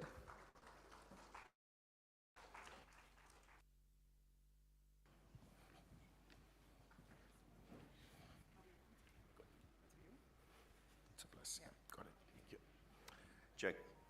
Thank you. Well, very good afternoon, ladies and gentlemen. It was supposed to be morning, but I guess we are a little delayed. Well, the topic which has been given to me, it's such a lovely topic, and when I say lovely, I do mean lovely. It's love and hate relationship between brands and OOH, and is what I'm going to talk about. Nothing to do with the picture on the first slide. I thought it's not immediately after breakfast, not immediately before lunch. So let me tease everyone with some mouth-watering images. So that's why, just to have a little outdoor relevance, I just had that. To me, the relationship between brand and OOH is very much like Shah Rukh and Kajol from DDLJ. You know, there is a lot of distance. There is a lot of drama. There are a lot of trust issues. There are a lot of eye contact. But it always ends in a beautiful love. Personally for me, after spending more than a couple of decades in an outdoor industry, I feel that I have tried desperately to play the role of Cupid in this love and hate relationship between the brand and the OH. And I would say that, I'm happy to share that I'm reasonably successful enough in making this happen. And this thing still continues. Why we have to go through this, we'll see in a few slides going forward. But together, we as an OH fraternity all are here. I'm sure we all have played this role of Cupid by throwing arrows, ideas, innovation, and even hard ones at times. So that is what about brand and OH, what it is. Now to fall in love, the first thing which comes is the attraction. You have to attract someone or you get attracted towards someone. What is there about this particular medium which attracts so many brands towards this? And outdoor is no more in a salience, or outdoor is no more a remote media. We just saw in Rinku's presentation how it has become one of the most important pillars. To give you the first and foremost, no one can take this thing from a media like out of home, is larger than life. No media can give you this kind of a feel. No media can give you this kind of an effect, which is larger than life, what outdoor can give you. So, there are more than I would say hundreds of factors why, outdoor is so attractive. I've just tried to cover top few out here. And I'll quickly talk about that because I just have 15 minutes overall. So I'll just try and cover as much as I can. But yeah, it's larger than life. It's unmissable. Unlike any other media, and most recently, everything gets compared with digital. I'm being a so-called traditional outdoor guy, always been. The unmissable. You love it, you hate it, but you can't ignore it. That is the power of outdoor which is there. Somebody talked about during, I think, that technical glitch, one of the display on a Mumbai-Pune of Jeep. There is another one on a Pune-Mumbai route of Tata Motors, which we have done it, which is for, I think right now it's a display has changed to curve, but yeah, it was Harrier, Safari and all that. But yeah, this is the kind of a thing. It becomes one of the most unmissable advertisement, and it remains with you forever. And when I say that, it's non-intrusive. Now, what do I mean by that? No offense to any other media, but we all know television, we watch for what? Content. Newspaper, the name itself says for news. Digital content, maybe social media, maybe watching some content, maybe playing for games or whatever you do. Advertisement comes in between and it intrudes. Outdoor, and I would not say probably, I would say with the conviction, outdoor is the only media which is meant for advertising. And when anyone is looking at this media, they know that they are only going to consume the advertorial material and nothing else. So it is a serious, serious form of advertising without any intrusion, and it's a completely non-intrusive media. So that is the power of outdoor, and that is one of the most attractive things which outdoor has. Of course, it's captivating, with the right kind of creative, you have a right kind of image. There is nothing like outdoor, you just need to have a beautiful creative.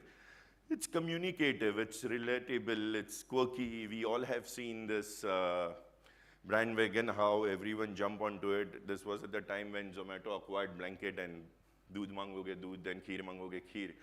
And every brand jumped onto that, and an outdoor campaign started getting viral on digital by multiple brands coming and putting their things on this. But wait guys, yes, there is more. Outdoor is hyperlocal. This we've recently done. It's there for the Starbucks and McDonald's, both our clients. We do it for them. Milestone signages is what we call this on Mumbai-Pune Expressway, which says 48 hours of brew just 3 minutes away. Now, we all have seen when we travel and all this other kind of a thing, this other kind of a communication which drives us that McDonald's 5 kilometers away, Starbucks is coming, KFC and Burger King and so forth. which definitely, you start thinking about it when you are traveling or something. So there is nothing like hyperlocal targeting, which is one of the most unique thing which outdoor uses it. The outdoor has it, and the category which uses it the most, and no wonder why it is #1 when it comes to outdoor, is real estate, because there is nothing better than hyperlocal targeting which works with real estate.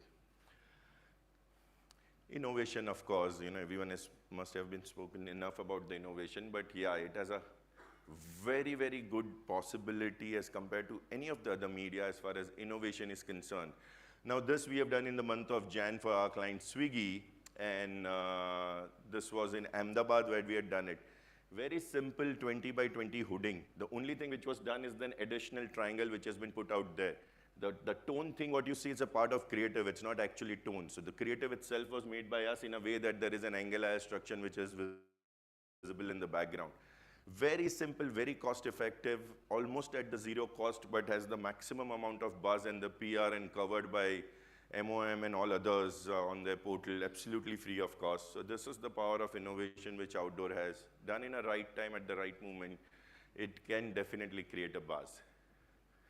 Moving on quickly, outdoor has evolved. Of course it has. Just to give you a quick perspective of this, traditional media 5 years back used to command 80% of outdoor. And today, if we see, the traditional media is commanding at about 65%. So there is a drop of 15% which has gone down from traditional media. Now, where this 15% has gone, this 15% has plowed back in a growing infrastructure of our country, which has grown substantially in past 10 years, which is airports, malls, multiplexes, metros, etc. Airports have almost doubled in past 10 years. Metro trains, I think it was some 17 cities, now going up to, 17 cities growing to 23. Rise in DOH, we are very soon reaching in double digit with the DOH penetration in the country as well. So infrastructure is booming, outdoor is changing, outdoor is evolving like anything. And the other medias, when it comes, people, the young generation especially, who are in their 20s and early 20s and all, when they hear about the outdoor and all, typically people, oh, this still exists. People do advertise, outdoor hota hai. Abhi bhi, in this digital age, people do have hoodings and stuff like that. Yes, that is why outdoor ne apne aap ko badla hai. And I was just scrolling through my Insta reels. Yes, I must say I'm addicted. Going before the sleep, I do that. I was just going through this, and I just heard one shairi which says, which I thought that, it's very relevant with an outdoor advertising, where what other media must be feeling about outdoor, which says, आपने अपने आप को बदला है, आपने अपने आप को बदला है, या लिया हमसे कोई बदला है. So that is what I think other media talks about outdoor, when outdoor changes itself drastically, and it has come to this level. Quickly about some numbers, we had Pitch Madison thing. So Pitch Madison report 2025 in the month of February when we published it. Overall, OOH as a whole, you can see 2020 lockdown, we all know it was a massive setback, and we degrew by 63%, but ever since, in a couple of years, we come back in 2022 to the pre-COVID level, and ever since there is a growth. So in 2024, we closed at some 4,600 crores overall outdoor as an industry. And in 2025, if I have to talk, first time ever, outdoor is going to enter in a 5,000 crore club. So the prediction in Pitch Madison report for 2025, outdoor pegs at about 5,208 crores to be precise. Yes, the pie remains at 4%, which is a cause of concern, but I think we all sitting in a room deserves a big round of applause for our own self that we are getting outdoor in 5,000 crore club. How India is compared to the global, this is the WAC report globally, and if you see, outdoor, first let me talk about the global thing where every other traditional media is degrowing. TV by 5%, 7%, print, 2% radio. Yes, outdoor is growing by 6% globally. See India growth rate of outdoor. The only traditional medium, and when I say traditional medium, digital comes and doesn't come in that. So the only traditional medium which is growing in double digit, which is at the rate of 12% is outdoor. So this is the way outdoor is growing in our country. 12% is the growth rate, and which is double of a global average, which is also, one of the things that globally outdoor is going to go at 6%, wherein in India, it is packed to grow at about 12%. So which is a commendable thing, and that shows that how the digital penetration is going to blast in this city, how the impressions reach, data numbers are going to reach to everyone, and how more and more brands will start trusting this, and the trust issue, so-called, between brands and the OH, which goes on, will, kind of end. So the Moti Baat, outdoor is the shining light and emerging at a growing rate of about 12%, which is double than the global average. So that is what something we should be having with. Like we have KYC. In outdoor, we say that, know your categories. We have our own KYC. And when you talk about the love and the hate relationship, yeah, you should know that, whom you are attracted to and whom you can attract to. So that is the kind of a thing we keep it very well in our mind. And these are the kind of first 5 categories which we know who are in love with us. They cannot do anything without us. And because of the nature of this media, because of various characteristics this media has, like real estate, like organized retail, consumer services, because of the hyperlocal nature of this business, they would want to come back to this. Having said that, yes, we would definitely like to attract the other categories like media, auto, telecom, etc., to have more faith in this particular medium and try and utilize this as much as possible. And we will do our level best what we can do in terms of attracting them.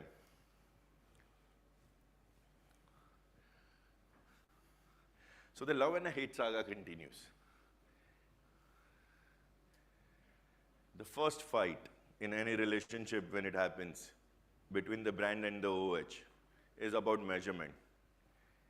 Measurement is something which everyone goes, explain this to the client listen to it.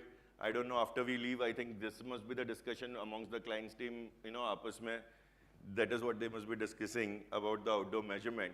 Because there are a lot of things, there are a lot of dilemma, there are a lot of discussion which keeps happening. The problem is, how does one measure ROI in outdoor? Impact, presence, subconscious recall, right, we get it all, hota hai ye sab. But does it give you the numbers like digital? And I see there are quite a few people must have come from the digital background and all that. So this is the constant thing which is there. The thing is, measuring ROI in outdoor is no more an alien thing, which people still think that, arey, outdoor mein kaise milega, kahan hota hai, kya hota hai. It's no more an alien thing. It is tangible with lots of data points available in form of reach, impressions, and frequency.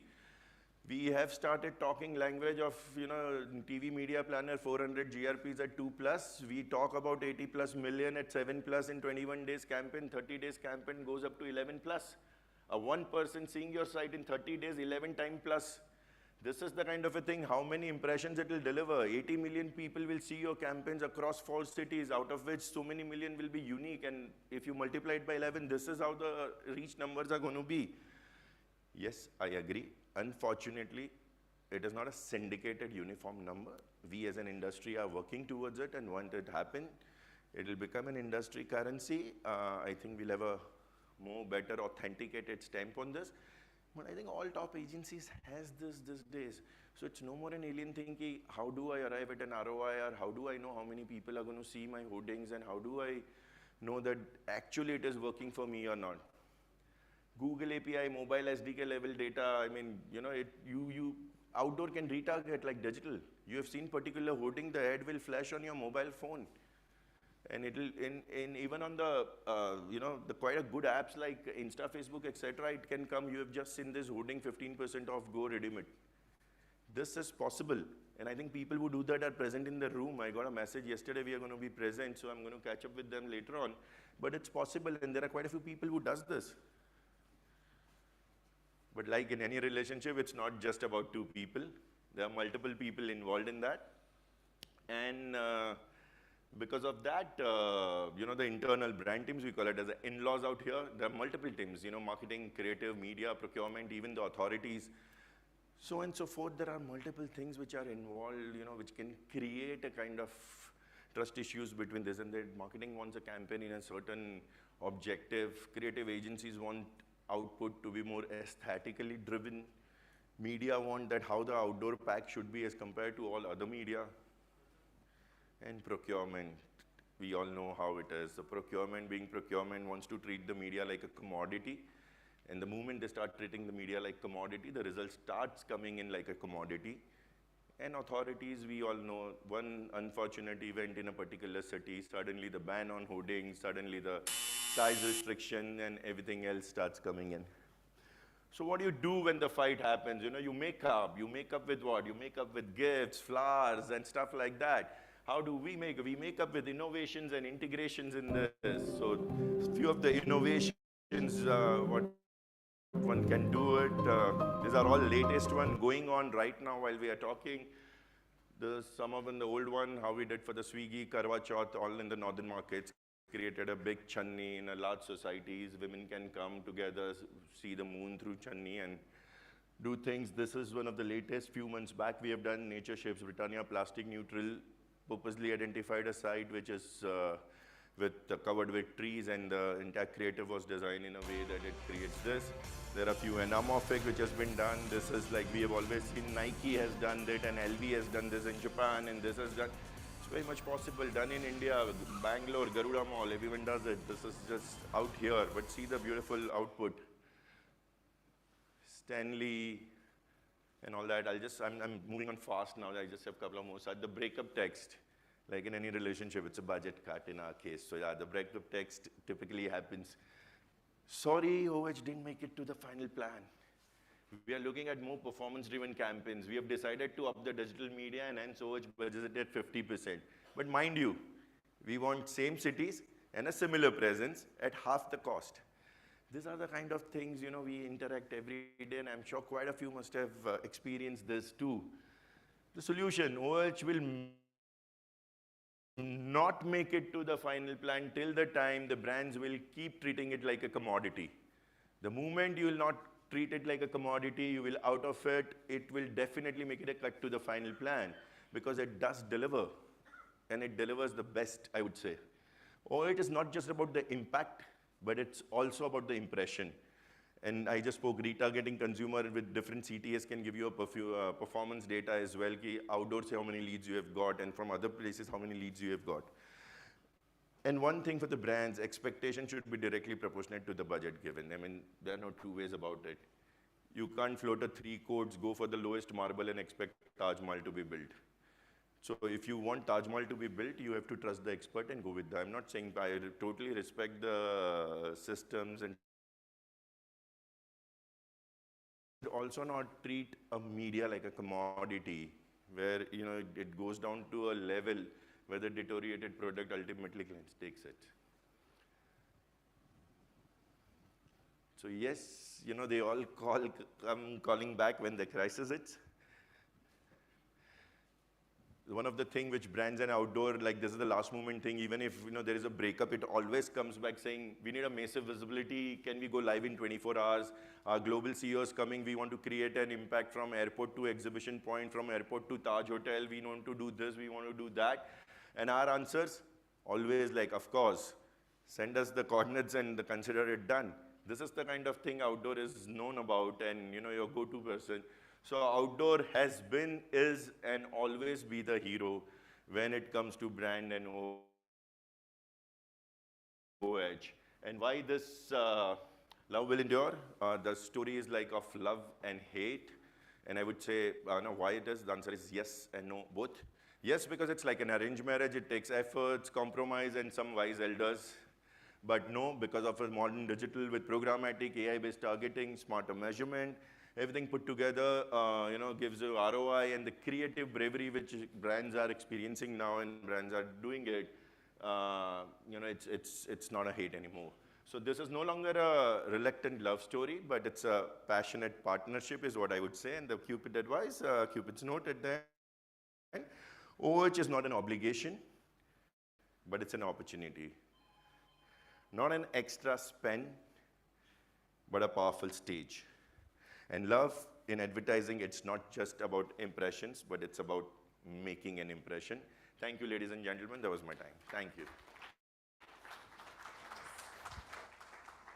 Thank you so much, Jayesh. It's always great to have you on stage and give your thoughts. Allow me an opportunity to call upon Dhirendra Suri, VP Group M OH Solutions, to please help us in giving a token of appreciation to Jayesh. Let's give both our leaders a warmer round of applause as we acknowledge their presence. Mumbai, this has to be an erupting applause, right? There are so many of us. It's houseful in the afternoon today. And I'm also going to be quickly squeezing in a selfie moment as well once the photograph has been taken. And let's get the smiles on from both our speakers. Jayesh, as always, you've already been on stage before, but we're going to be capturing you this time as a speaker along with him.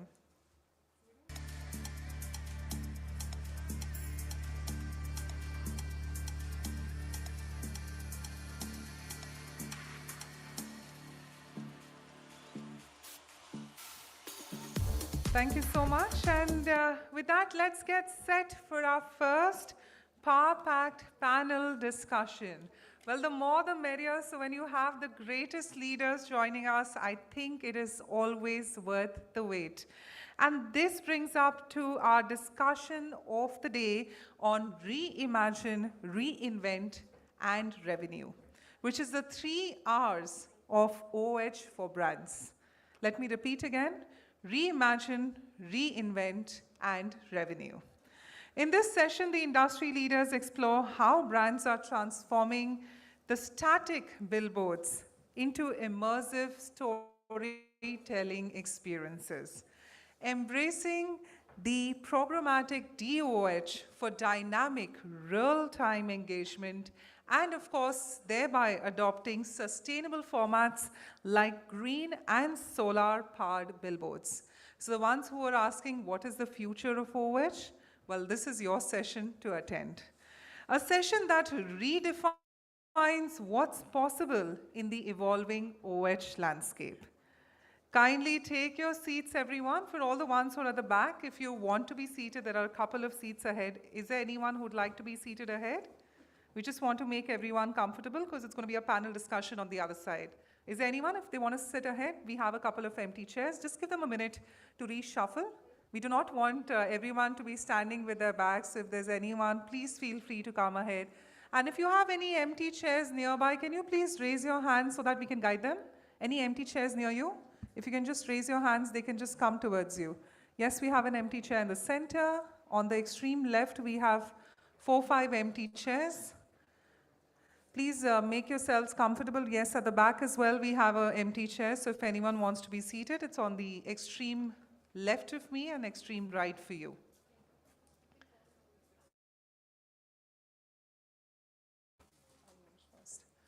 Yes, anyone else who wants to be seated? There are a few empty. Yes, please come ahead. Just allow us an opportunity to reshuffle and get everyone seated. Whilst as the team is setting the stage for our upcoming panel discussion. Because it's going to be a great discussion, we just want everyone to feel comfortable for being seated. Ma'am, you can just be seated right there. There are at the corner so many chairs. All of you can go there. I'm sure there's enough and more space. I hope everyone's comfortable now. Perfect. Thank you so much.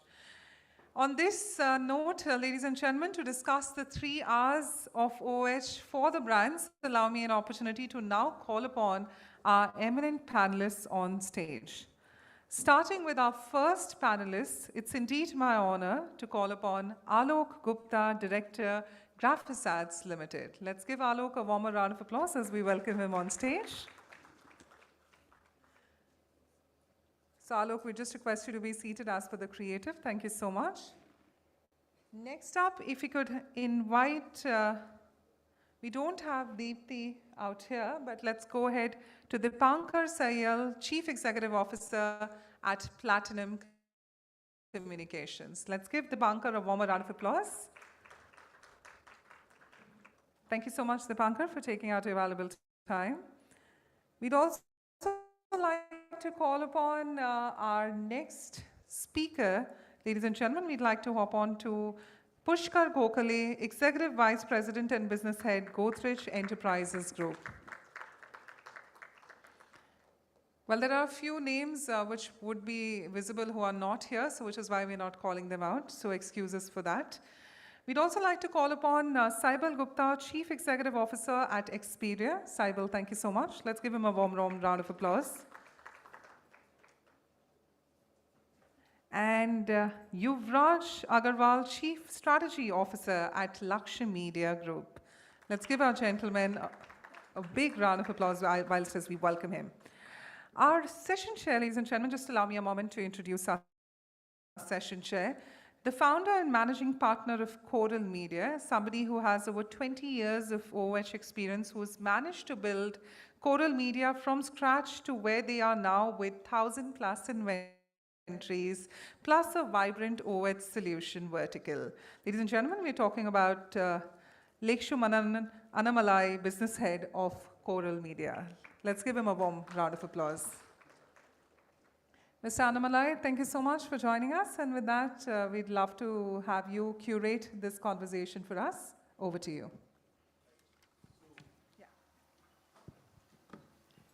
Yeah, good afternoon, everyone.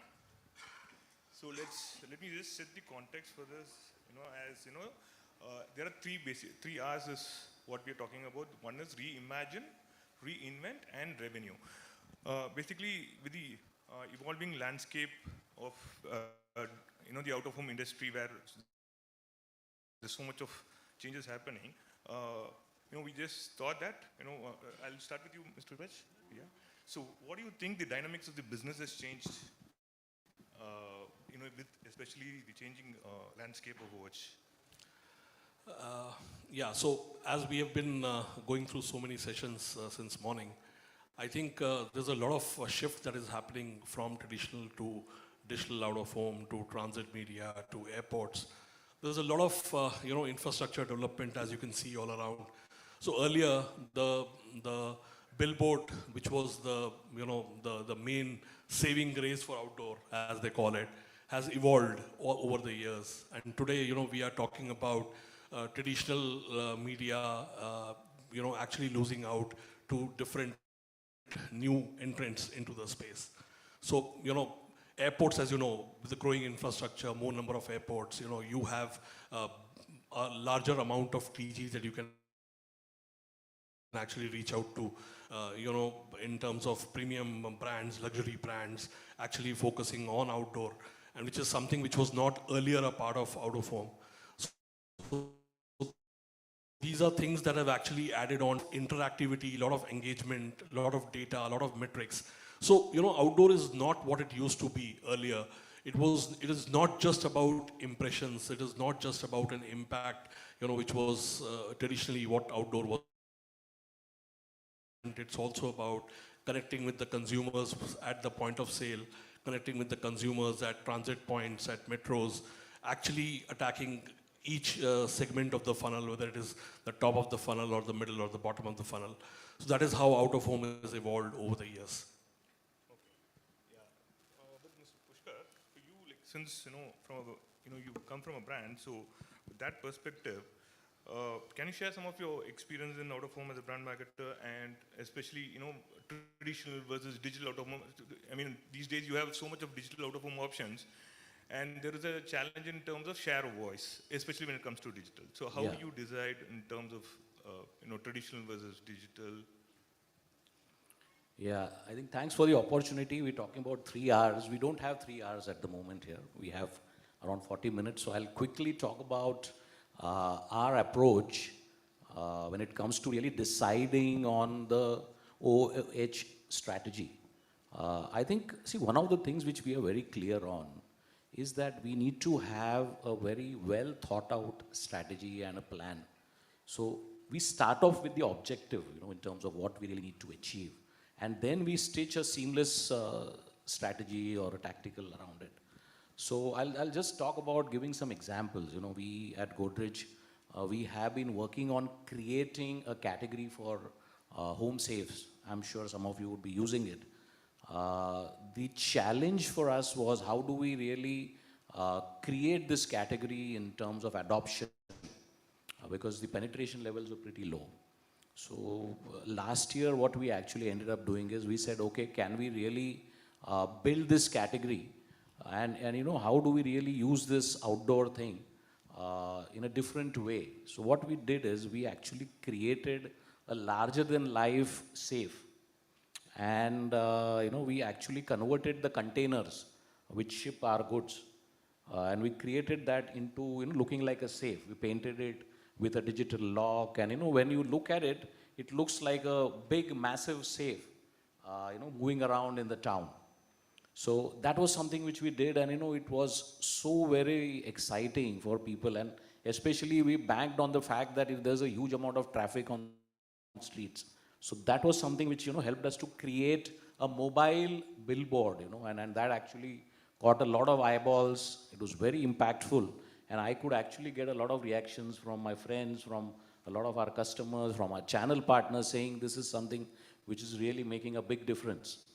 So this is one example where it was a well thought out strategy which really worked. Secondly, very recently, we actually decided that let's see whether we can utilize the Mahakumbh platform, and we said that can we stitch something around it rather than doing something one-off.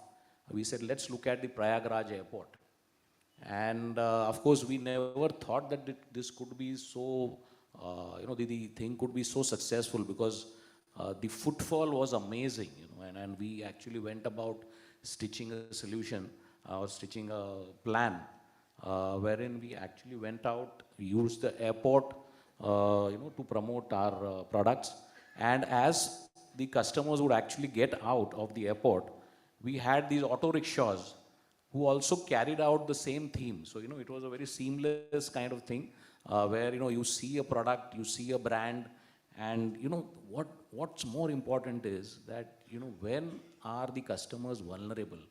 So when you're traveling, you're out of your homes, you actually start thinking about are my valuables safe, and that is the time you actually catch their eyes, catch their eyeballs, and as they move out of the airport, suddenly you have 3,000 auto rickshaws also carrying the same brand, so it's like a continuity which was maintained. So we said, okay, let's, and this has been our effort to work out things which are like a plan, which, not just do some, one-off thing or something. So we refrain from doing that.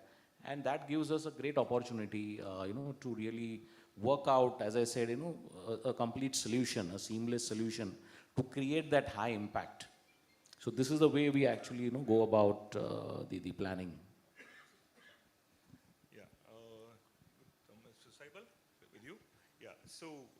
So you've done some great job on sustainability, solar billboards, we've seen some of the great job that you've done. So something about those kind of new kind of concept that you came out with, and through your communication platforms also. So it was pretty good. So can you just throw some light on how creative makes a big difference, especially when it comes to innovative medias, like whatever you've done last year? Thanks, Lakshman. See, our topic is reimagine, reinvent, and revenue. Okay. So you know what? In business, we always say competition is healthy, right? But competition is not at all healthy in business, right? So you'll have to create your own space, right? So creative monopoly business only happens when you reimagine, reinvent, and the revenue comes to those people only who do different, right? Otherwise, Google would have not happened. And Google today is what Google is. It was not there when it was in 90s or in 2000, right? So in our business, what is happening right now in outdoor? Outdoor, everybody is working only taking billboard tenders and doing that the same thing. Because then the competition is happening and rate game is happening, and it's not worthly, right? So this is right time, and the topic which was there, it was very touchy to me because it is the time where you have to do different. And outdoor is such a platform, you know, outdoor is such a canvas where you can do hell lot of things. You can create engagement with this, you can create impact with this, and with creativity you can create that canvas so colorful that brand will be definitely remembering by the consumers, right? So this was one of the innovations which you are talking about, that where we had used solar billboards and solar wall wraps, right? There, you know, we found there is an opportunity in wall wraps, which is there in the rural areas, and sustainability can play a big role because in rural India, still this is a big thing because because electricity is a big problem, and permission getting from the authority also in UP and in other states is now getting restricted. So there was an opportunity, and we have done that. And that's how actually I feel that we can do a hell lot of things, integrating technology and creativity together, and a hell lot of innovations will be coming and will come in the future, and that's what my submission is. Thank you. Yeah, Dipankar, yeah. So,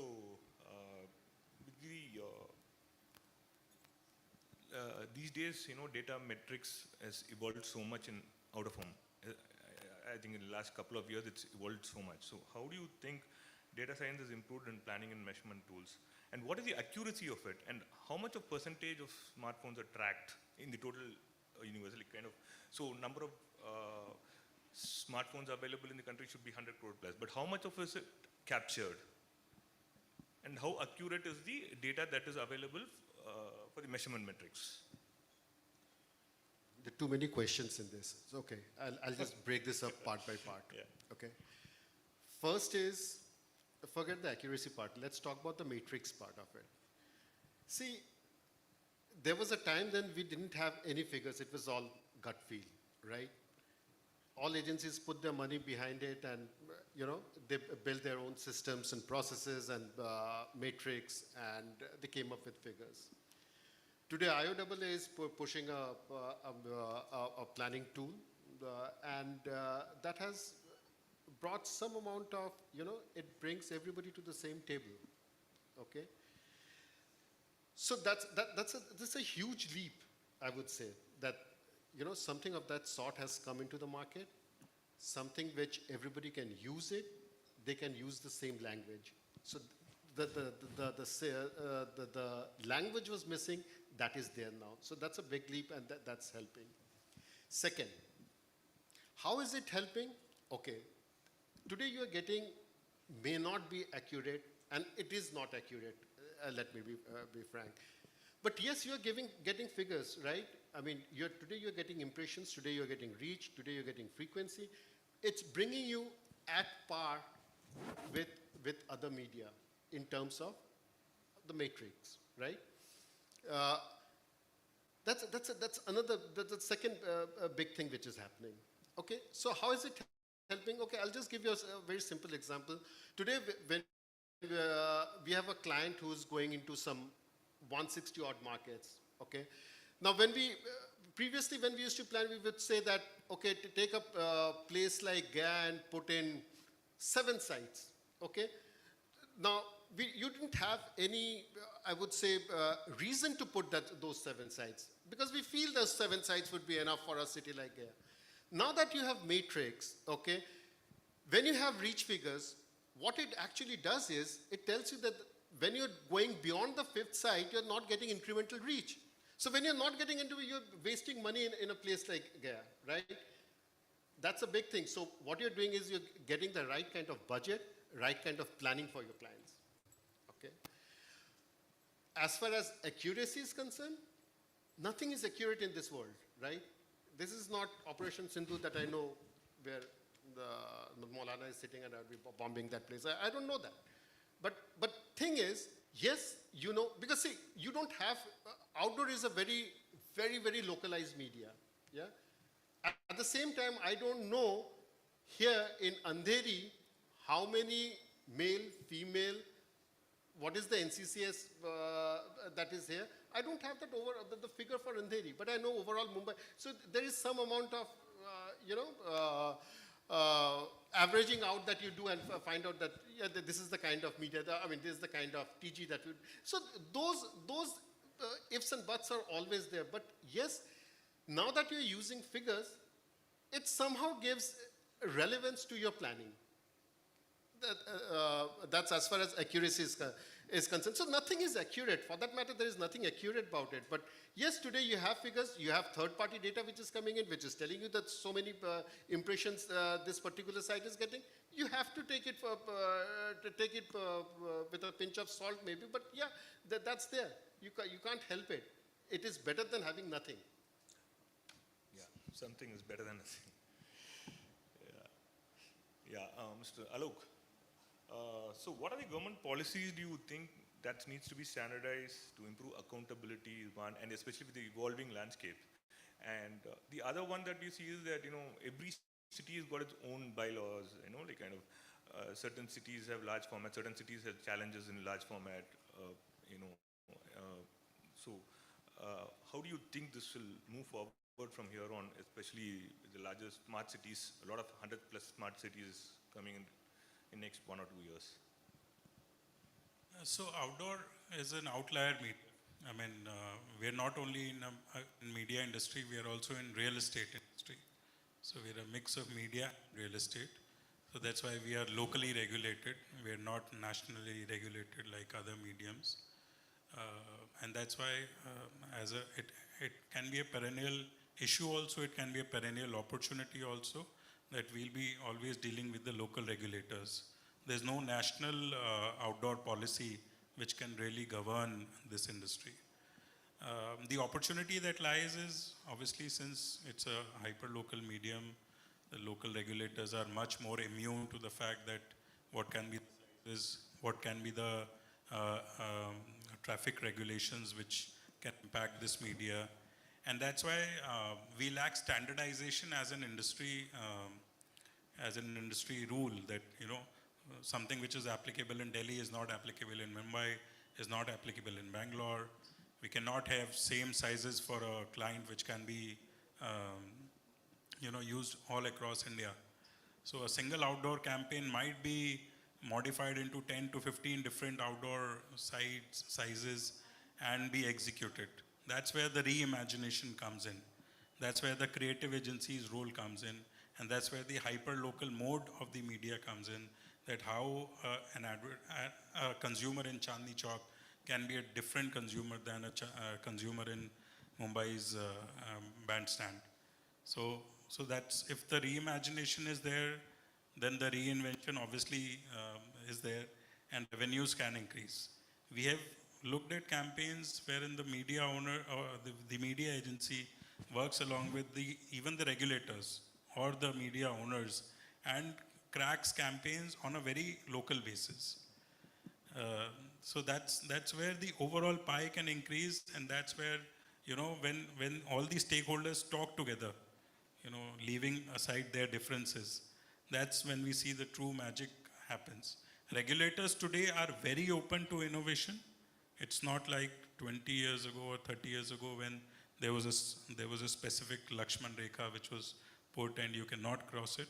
Today regulators are very open, be it airports, be it metro stations, be it railway stations. There are a lot of innovations which can happen, but then 4 to 5 agencies have to sit together and plan those innovations. Okay. Yeah.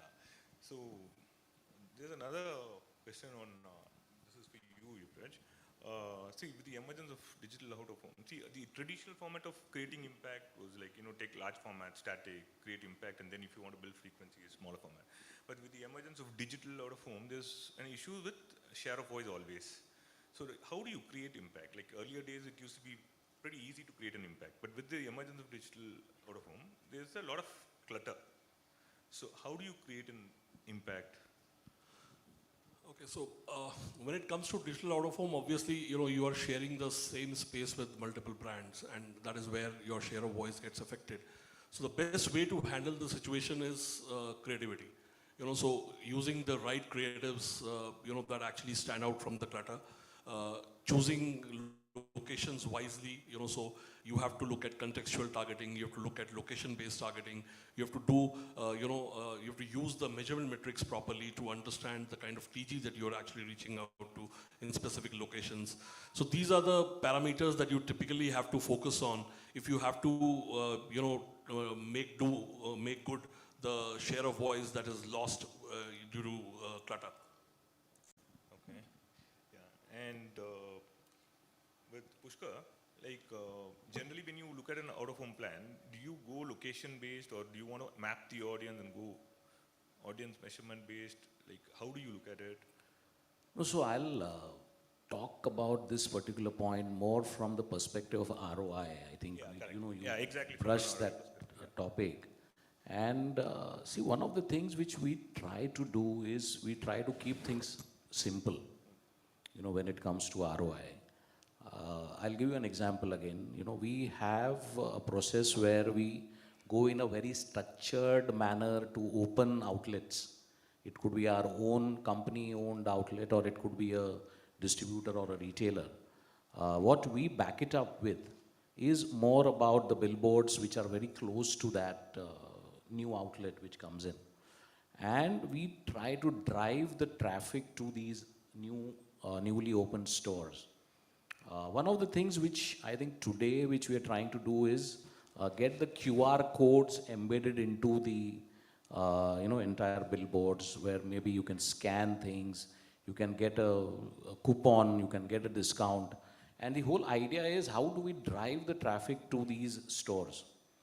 And of course, even for the existing stores, we could be doing something during the festivals, or because that is the time when, again, I'm talking about the Home Safes product. So that is the time when people actually go in for buying this. For us, it's very simple. What were the footfalls before the thing is put up and after the campaign? It's very clear for us, because otherwise, I get into too many kind of data points and we actually get lost, in terms of calculating the ROI. So we try to keep it very, very simple. So we actually have dovetailed the digital part into the traditional way of, the outdoor advertising. So that is one part of it. And the other thing which I thought I must share with this audience here is, we try to do a lot of things very differently. And my team actually, my narrative to them is, try to bring in a surprise element, because otherwise what happens is, only a billboard, you actually have a fraction of a second, and expecting your customers to really see that and take action, it's very difficult. And I'll give you an example here. What we did is, we actually said, okay, how do we make the outdoor advertising much more effective? What we did is, we actually tied up with Air India. And some of their flights, we actually, had issued some coupons, on board when the customers were on board. And as they, landed, say for example, in a Lucknow airport, we had created a larger-than-life safe when we did our Desh Ki Tijori campaign. So that was a very impactful kind of thing. And when the passengers landed in the airport, they actually had coupons. And we had given them a particular passcode, a password. So they could actually go to the larger-than-life safe, punch in the password, and they could get a gift. So this was more like a surprise, and we actually saw long queues, and people were waiting. Just before even their luggages came in, they were actually waiting in long queues. And this was a terrific surprise and a wow moment for them. So a billboard created there on the airport with a larger-than-life safe, people getting a gift out of it. So it was more like, a complete mix of various elements put together, which created a very high impact, and of course that entire thing was then amplified on the digital platforms, all your Insta and the social media, as to how the customers were thrilled and, taking some of their bites, saying, what they feel about this. So it was something which was a very, very different kind of campaign. I'll take one more moment to just share with the audience here as to, something again which was experiential and very different. And this is beyond only the billboards, and we spoke about how do we reimagine, how do we reinvent. So we actually thought about the cinemas as a platform. And we said, can we go beyond only showing a commercial on the screens, maybe during the interval or something? And it was, I think, Singham again, that was the movie I'm just thinking about. So what we did is, we had, during the course of the interval, we actually, when the movie was being played, we had Singham call some of the audience, there in the theater, and talk about, that, okay, you are here, but, do you know where your valuables are? Are they safe? Are they stored in a safe? So, and customers were actually, and this happened on the screen. And it was such an immersive thing, that suddenly you have the hero of the movie calling up some of the audience and, creating that wow moment, creating that surprise element. That was very engaging, So these are the kind of things which we try, experiment it. Some of them are really effective, create a high impact.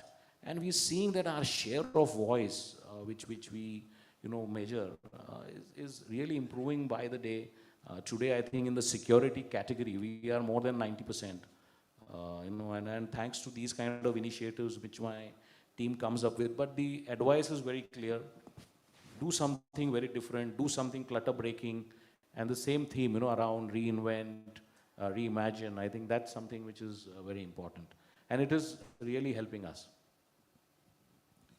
Yeah, and Saibal, you spoke about how creative was important in your sustainability campaign and all. But how do you think technology is shaping up in the next generation of OH advertising, and how much of importance is these days the brands are giving for data, especially today in rural areas? Of course, in most of the urban centers you have a lot of data, but in rural, yes, it's still a challenge is what I feel. I mean, since you have a lot of experience in rural marketing and stuff, I don't know, you will be the best person to tell us. Laxman, see, today what exactly millennial and Gen Z basically likes, it's bit in urban or in rural, both. We'll have to accept it. We do not want to see advertising. Advertising is a dying concept in the marketing. This is the reality. Today we do not want to see advertising. We don't see TV nowadays. Now Gen Z and millennials hates to see TV, and it is going down. Newspaper advertising is a dying thing. We all know. This is the reality. The shift is going from radio to OTT, newspaper to different application-based news things, and TV to OTT, and this is the reality, right? The only thing which is existing, that is outdoor in ATL. And ATL and BTL will not be there in the future. It will be only one thing which will be experiential, right? So advertising is going to be the experiential. So today, if you'll ask any Gen Z and millennials, have you seen this? Or you take these chips, you see this, have you ate these chips? He will say that let me try, let me experience it. Let me have the fragrance of this product, right? So when 5 senses will get touched, and that creates the experiences. If it is not 5 senses, more than 1 senses when it gets touched, it creates experiences, right? Now how to do and how to touch these 5 senses? That is with the storytelling. Storytelling will be the next future of our business and any of the marketing business, right? And where our role plays more vital, because our canvas is so large, where you can integrate storytelling with creativity and with creativity. Your technology and with the creativity. So technology, you will have to integrate much, be it in urban or in rural.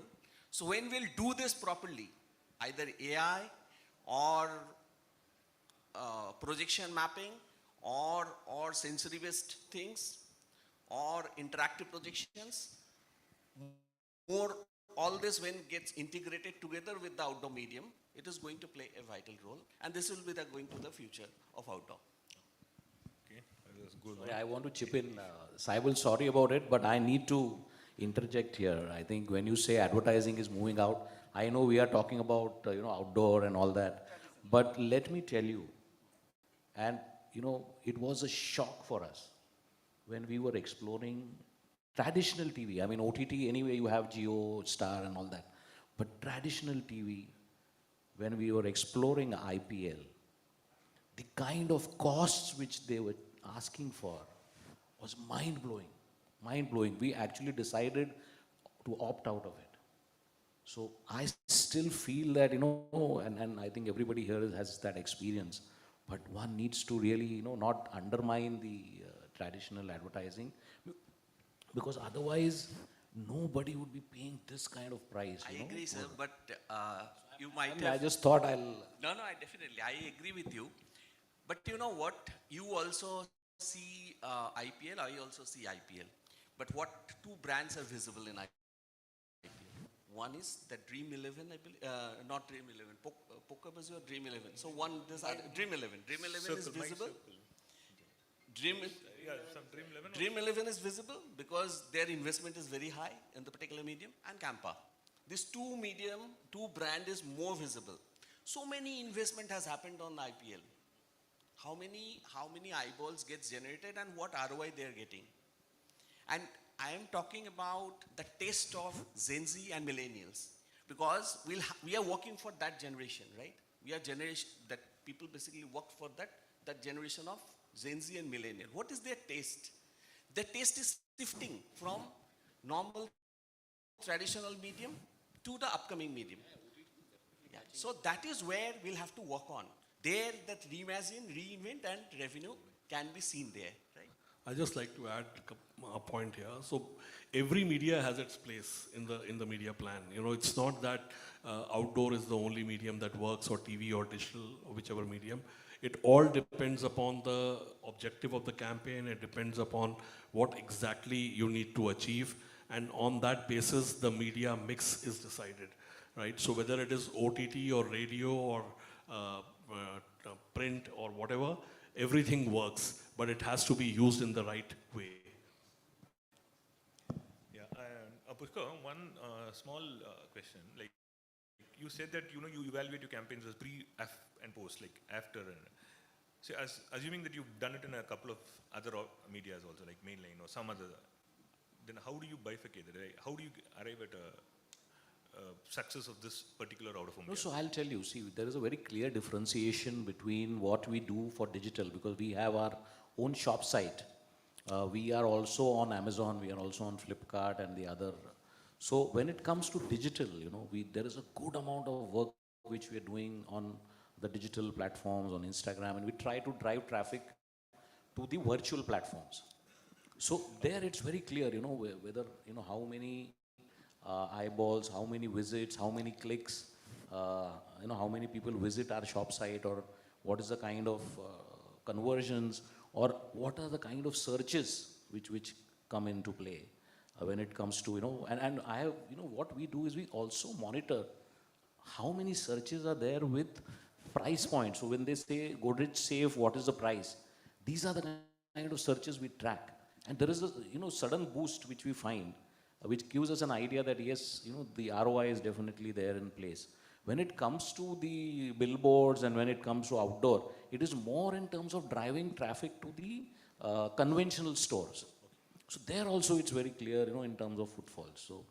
So we can differentiate, otherwise we don't get into it. If something is really in thin air, which we can't measure, we will say, no, let's forget this. We don't want to do it, because today, otherwise you do something, you spend money, and then you realize, I don't know what exactly is the output. So we are very clear. We want to drive numbers. We want to drive ROI. We want to keep checking it, keep correcting, keep refining, and keep reinventing. That's the whole idea. Okay. Yeah, Dipankar. Yeah. So, how do you see of late the brands, especially when they talk to you, how are the brands' clients' mindset towards out-of-home, especially now when you have a lot of data available, and the new digital options which are available. Like, and especially the challenges that we face in digital options is that, share of voice has been a challenge. Is there been a issue that clients are hesitant on spending on it, or how do they comfortable in doing it with the new thing, or how is it? See, that's where the agencies like us come into the play, right? I mean, that is the value that you bring to the table, okay? First and foremost, telling the client which is going to work, and that's where they have been harping on the storytelling part of this the thing. How do you build a story around the campaign? Yeah. See, right now, I mean, now outdoor is not looked upon as itna paisa hai, hoarding laga dena. That's not outdoor anymore, right? We have moved away from that positioning to where we are saying that what is outdoor going to deliver for you, right? And that's how you are going to build the story for that campaign. Where do you want to create that impact? Where do you want to bring experiential part into the picture, right? Where is DOH going to play a role? How is DOH going to play a role? All these factors, all this expertise is what you bring, and that's when you get a good campaign, right? So that's what the agency does, and that's what we bring to a table. Coming to Matrix, yes, the Matrix helps in bringing. So I'll just give you a simple example. When during COVID times, when everything was shut and outdoor was hit massively, there was one piece of data which helped people get onto outdoor was Google mobility data. If you remember, that it used to say people are traveling here, people are traveling there. These are the 5 places that people are going to. That's what brought some amount of credibility to outdoor. That's what brought the brands back into outdoor in a little way. But yes, instead of shutting it completely, they came out. Right now, it's doing the same thing.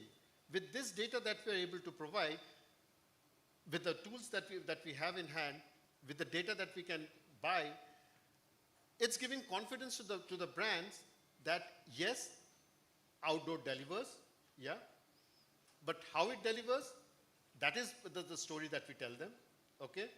How much it is delivering, the ROI part of it, that's what we are showing it to the brands.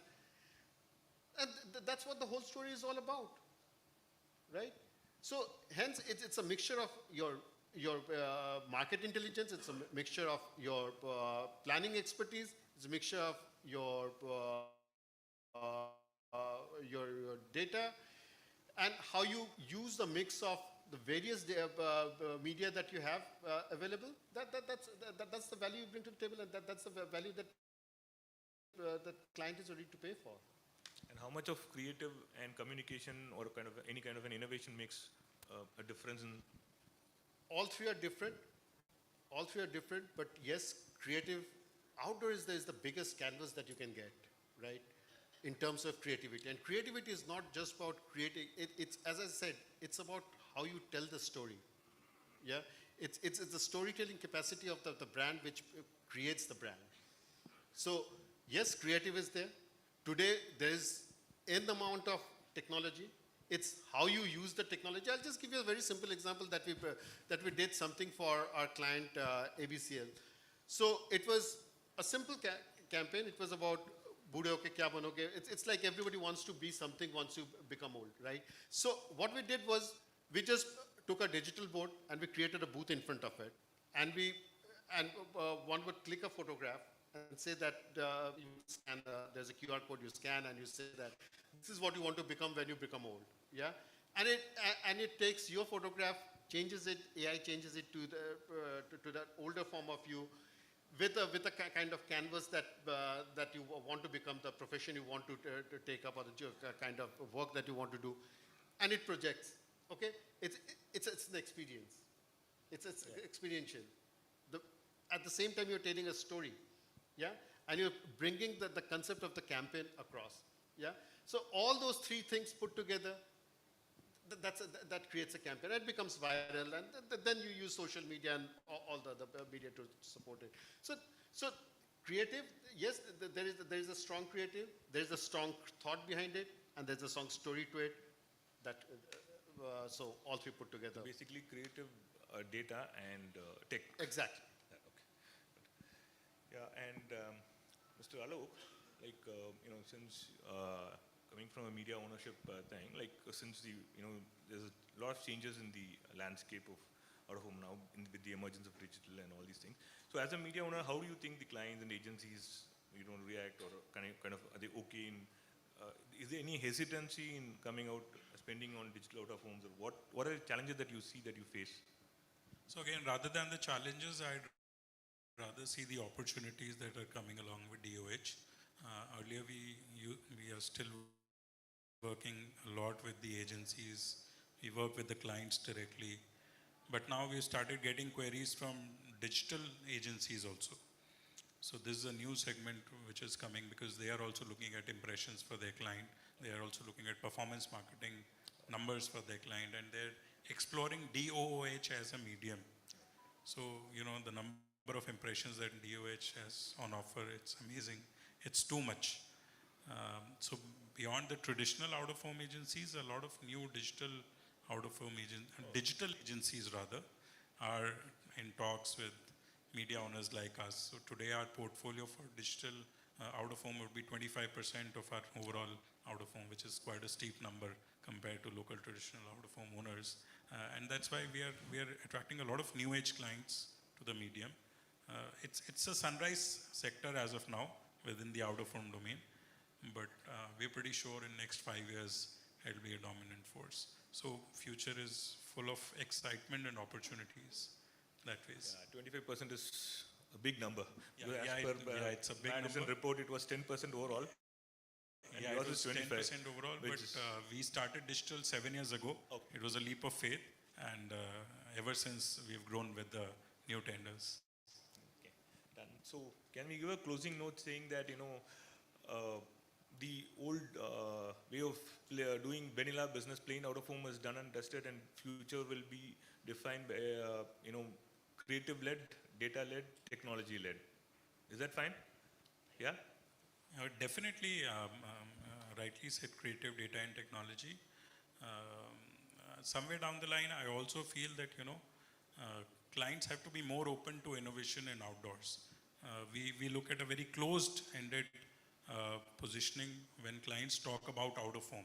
They're not willing to experiment, with due respect to everyone, because they have standard formats which are coming from abroad. They have a standard guideline. They don't want to get into mess with regards to regulatory A small issues. correction, client willing to experiment without any extra cost. I just have a point on that. Client is ready to pay for any kind of innovation as long as you can tell them that what it is going to deliver for you. If you're not able to answer that, there will be no innovations. If you can say that this innovation is going to catch so much eyeballs, it's going to do this to you, and if it goes viral, this is the kind of impressions you're going to get. Whatever. I mean, there has to be end point to it, and you need to say that what it's going to deliver at the end of the day, client is ready to spend, and we have seen it. So, Right, done. Hope you all had a good session.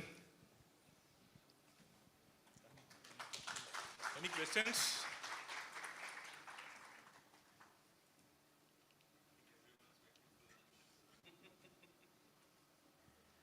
Thank you so much. And with that, whilst as our panel is on stage, allow me an opportunity to also call upon the Chief Business Officer of Lemma, Siddharth Dabare, to please join us in the frame. First, let's get you all with a group photograph, and then, of course, individual felicitations. May we request all of you to please step forward. Ladies and gentlemen, a bigger round of applause for our first power-packed panel. And may we urge all of you to please step forward first. 1 second, let them go for a group photograph. Siddharth, first a group photograph.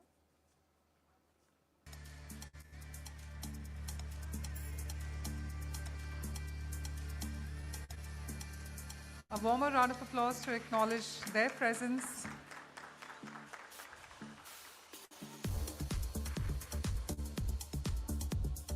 And now, if I may request Siddharth to individually give a token of appreciation to all our eminent panelists.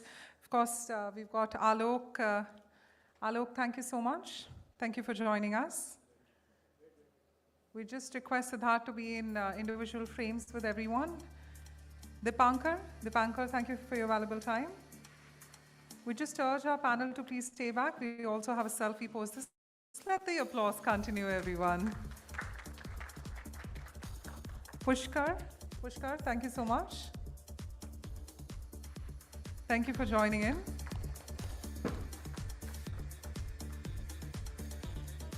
Saibal, thank you. Thank you for your valuable time.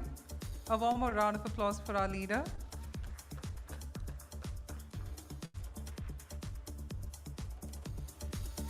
Yuvraj, thank you for your valuable time. Let's give him a warmer round of applause.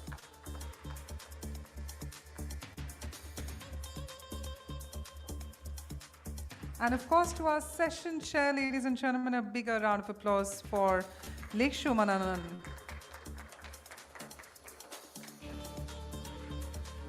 And we just like to have all of you in one frame. We've been doing that since morning. Everybody for a selfie together.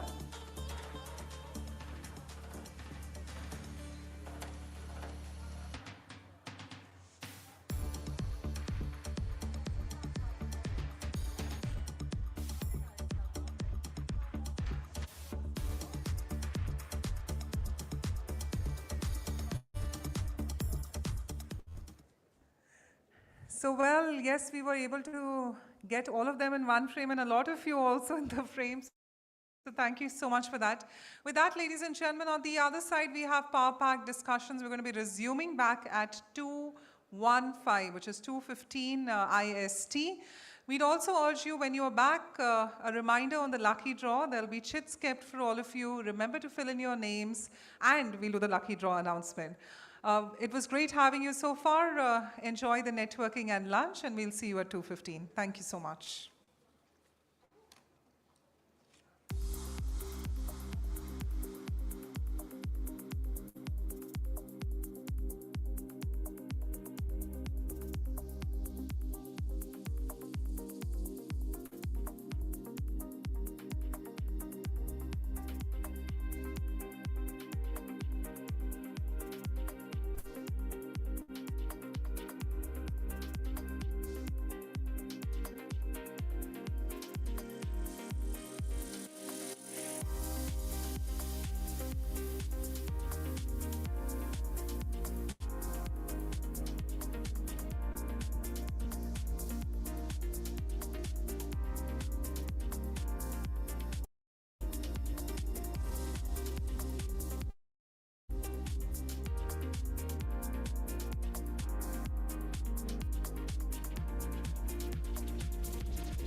हाँ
check.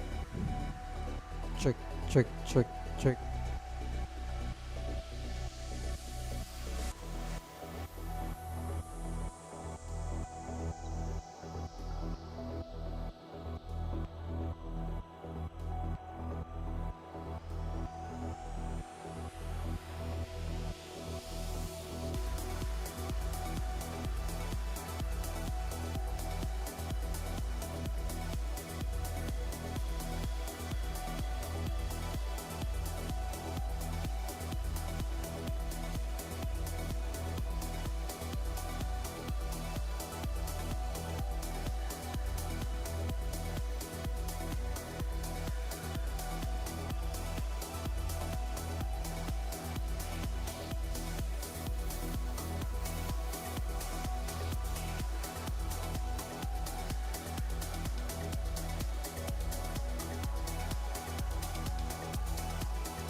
So ladies and gentlemen, we're still waiting for a couple more of you to join, but for all the ones in the room, we're going to be starting in the next 2 minutes. We do not want to hold further.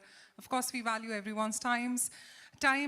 Also, as we had said, that there are going to be chits kept on your table. So those are your yellow stick-ons, which you can see. If we may request all of you to just write in your names, that's it.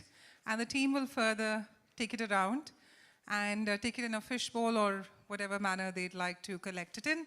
So we're just going to be doing that for this session. At the end of it, we're going to be taking those chits. Ensure you write your names. And towards the end, we're going to do a lucky draw. Let's see who's going to be winning. I think there could be 2, 3, depending on what the team decides. So we just request you to please take out a moment of your time, 1 minute plus. Please write in your names, and we'll get started in the next 2 minutes. Thank you.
Ladies and gentlemen, one final announcement for all of you to kindly join us in the main hall from the pre-function area.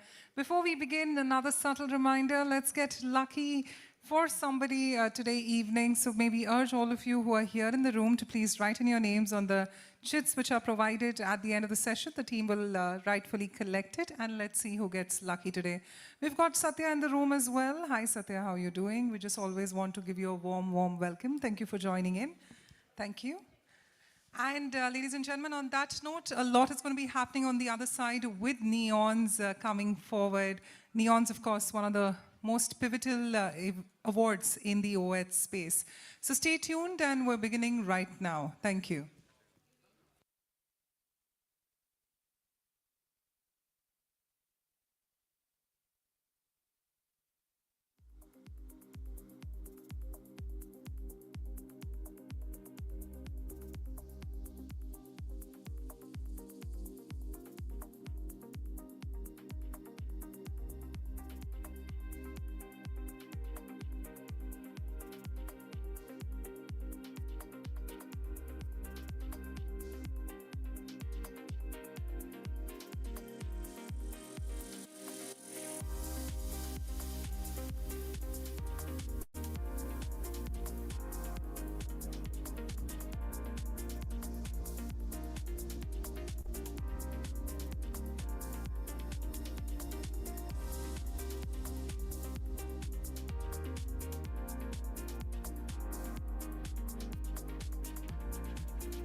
A very good afternoon, ladies and gentlemen. Once again, a very, very warm welcome to the 7th edition of e4m Neon's OH Conference 2025. My name is Bhavna Bhatia, and it's indeed my honor to now once again re-welcome all of you. Hope you've liked, firstly, the networking outside, got ample time to get to know one another. If not, we have the entire day ahead of us. The evening's going to be beautiful. And of course, the awards towards the end.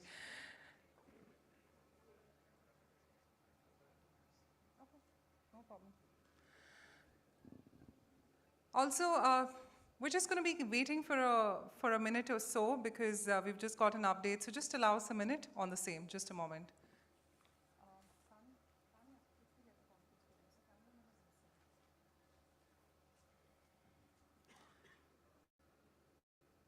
Just give me 1 minute to relay it. Can we have music till then?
So what we're doing is we're going to be announcing the social media contest winner right away. So just allow me a moment while as we hope that the person who is winning it is in the room.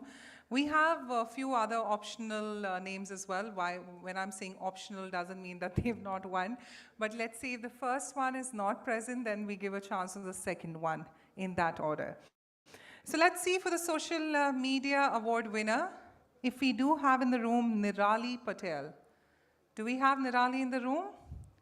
All right, so if Nirali is not here, we're going to be going to the second one. Jheel Bhavsar. Do we have Jheel? All right, the second one's not here. Mihir Mehta. Okay, Mihir is also not here. I'll try my luck with the last one because I just have 4 names. Chintan Sheth.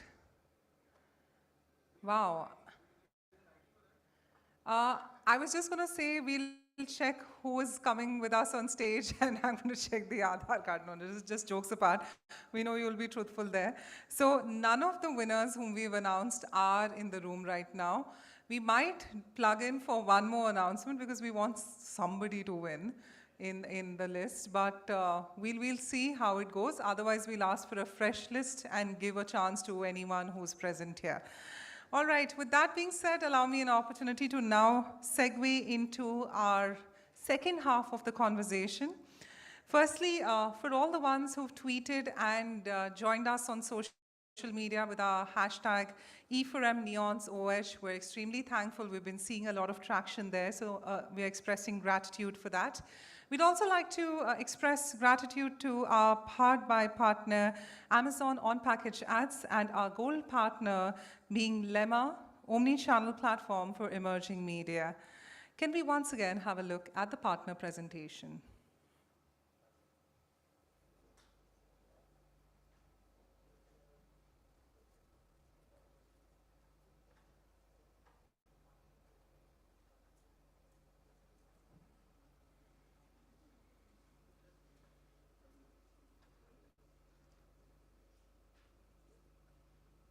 Looks forward to. Now imagine turning that moment into a high-impact advertising experience. Introducing on-package ads by Amazon. With custom packaging, unmissable formats, interactive elements,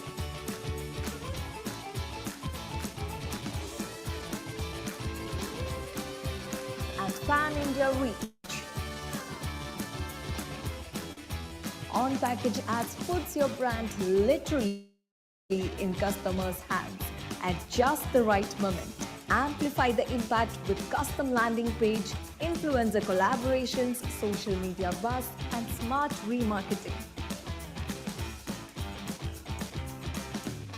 Helps drive brand recall value and brand awareness, engagement impact.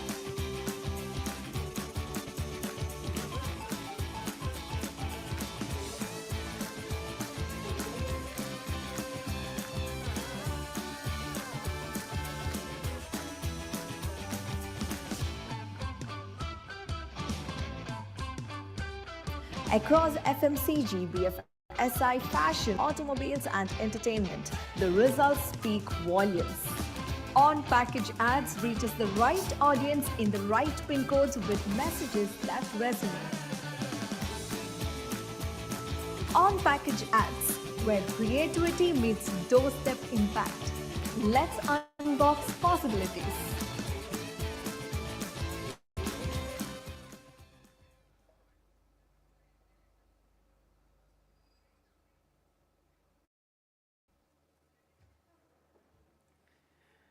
Thank you to our partner Amazon on-package ads and all our other partners for being with us on this initiative. Well, ladies and gentlemen, it is now time to segue into our second conversation on a panel discussion front, which we're talking about the leaders' discussion to programmatic DOOH, wherein we're here to decode programmatic DOOH for precision targeting, integrate QR codes and hashtags to create the seamless online-offline journeys. So we did have a couple of our keynote speakers who did highlight on the offline and online integration through DOH.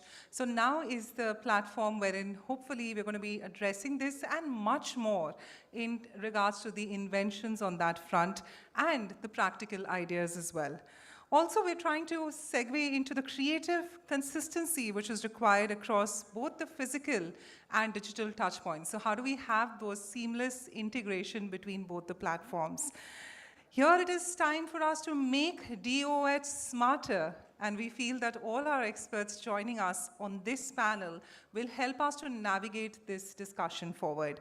We're extremely elated that our panel experts joining us who've taken out their time are here to decode this for us. Starting with our first speaker, let's give it up to the director of Walk the Talk, Rajat Sikder.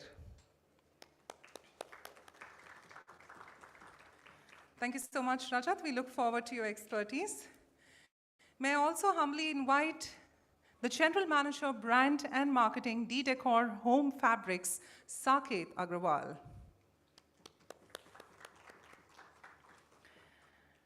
I'd now like to invite the Regional Head Marketing, South Asia, Middle East, and Africa, Cathay Pacific, Udita Shroff.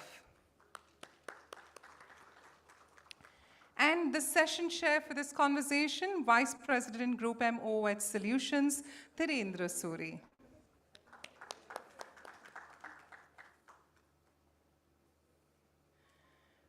Thank you and welcome. With that, over to you, Mr. Suri, to take it forward.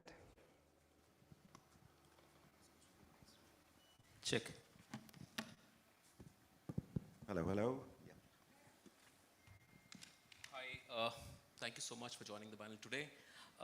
So we're going to talk about how things has evolved over the period of time when you look at DOH as a category and the segment. Ma'am, you want to start first? Is this on? Yes. I think, firstly, I think DOH over the time, which earlier was OOH, and I think DOH is, of course, taken over in the last decade or so. Traditionally, typically, I think outdoor advertising was a lot about the frequency, the size, the visibility, the location. And over the time, I think what we've seen is there's a lot of tech innovation, interactive elements which have come in, which has really changed the kind of inventory that has come in for DOOH. And I think overall, right, like for digital outdoor, India is definitely catching up, but if you look at the global scale, there is a lot more which is happening, I think, in the era of 3D digital outdoor inventory. So yeah, massive change, not just in the inventory formats, but tech, personalization, and the capability to really use these inventory formats from a client's point of view. Hi. Hello, everyone. Before I begin, let me just tell you, though I'm from D-Decor, this jacket is not in D-Decor. I'm interested in matching with this chair. But yeah, coming to the point, how has DOH evolved? Let me put it like that. It's been 3 stages of DOH, I would say. It has a double whammy for outdoor as such, right? First of all, you have to compete not today with the other board on the same stretch. Today, your competition is with the digital medium today. When you're traveling, you're on the phone all the time. For example, a newspaper competes, a TOI would compete probably with an HT, but in outdoor, the competition is not with your likewise board on the same stretch, but it's definitely with digital medium. So how do you tell your story in those 4 seconds, plus you compete with the digital is where it's coming. That's why all the traditional medium that you see has been evolving itself. Say, for example, TV is going towards CTV, even print, the magazines are dying a slow death, so they are also trying to evolve as a digital first medium. So is out of home. So for us, what has it happened? For example, in 2024, all our budgets for out of home had become totally digital as such. None of the boards that we did across the country was at all a static board. It was completely a digital first board strategy that we had. Has it helped us? Yes, because we are a visual brand. We are all about beauty, vanity, lovely photography that we do. How do we showcase those visuals, right? So with the help of digital boards, we could very well do that because of, and that helped us have a lot of impact and storytelling that could happen. The evolution also happened in terms of the kind of content that's happening. Of course, we have not tried yet the anamorphic content that's happening by various brands. Last year, I was on a jury panel for one of the out-of-home awards. I saw a lot of brands experimenting with storytelling by using anamorphic content. So that is the second stage of evolution of the out-of-home, I would say. First stage, like I said, was for making all the boards digital. Of course, not all, there's a long way to go. And the third stage, I would say, in the evolution journey would be about the programmatic story, where how you can actually target the right audience at the right time and make creative, which is talking to that moment for that scene. So rather than mass, you're talking about micro moments. So digital has evolved. Just to give you 2 examples, probably which I had seen personally, was for Z5, what they had done during one of their show launches. They had actually, during the morning time, they said, start your day with a laughter. While in the evening time, the same creative turned into say that, unwind your day with laughter during that show. So in fact, let me tell you that I took inspiration from there, and one of the creatives that we had, for example, we have something called as blackout curtains, So the evening time, so the daytime we used to have creatives regarding blackout curtains, where you have too much sun, it's a sunny day, so can we have blackout curtains for your homes? At the same time, in the evening time when they are returning homes, we had, because we have launched a new brand called Fabrica recently, so where you can drop any stain, you can clean off easily. So any house party at your home, use Fabrica, something like that. So but everything was done manually, so I would not say, so probably, I'm sure your next questions would come to that probably, that, how have we evolved in that sense? So this is the 3 stages of evolution that has happened. How far have we reached is a question to ponder about. Sure, interesting. Rajat, what's your point of view? Thank you, Dheer. Good afternoon, everyone. Before I start, I want a point of view to put forward that DOH is not a standalone domain. It is part of a larger domain, which is OH, right? And OH is one of the oldest traditional media in the country today, almost 100 years old, a century old. Probably the first billboard in all its avatars is, celebrating his 100th birthday today. And DOH is a media which is digital, right? So after all the evolution of OH that has happened over the years, from hand-painted billboards to flex printing and newer and visually delightful formats, DOH in its first avatar came almost a little more than 2 decades back, when enterprising media owners digitized boards largely in the ambient space, but probably it was ahead of times. And there was a lot of apprehension with all stakeholders, clients, agencies, everybody alike. And as it happens when you are ahead of times, either you sustain or you die out. And that's what happened. In its second avatar, which happened probably some 7 to 8 years back, when DOH was coined as DOH. And there was a faster acceptance, probably because of the, the Gen Zs and the younger millennials getting into the audience segment, who are the digital native, audience. They relate more to a digital media or a digital interaction.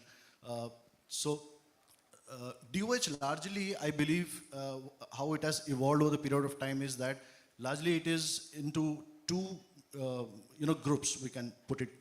Like one which is competing, I would say, or coexisting, I might say, with the traditional billboards, unipoles, bus shelters, that is the DOH on the street, right?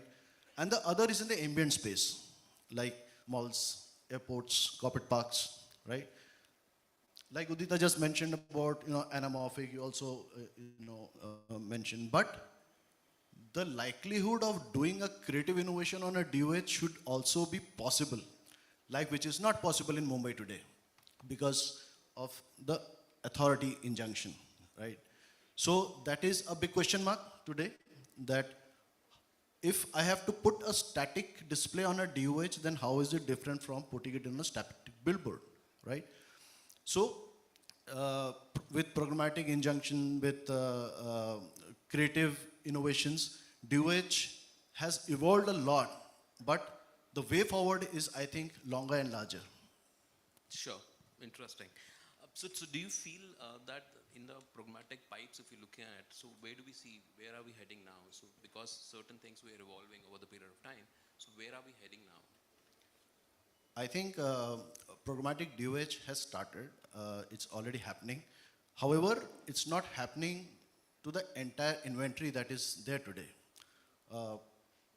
There is no sanctified data on the total screens available, but it is around somewhere around 180, 190,000 screens in the country today, and which will also involve the ambient space DOH, right? Which will also involve that.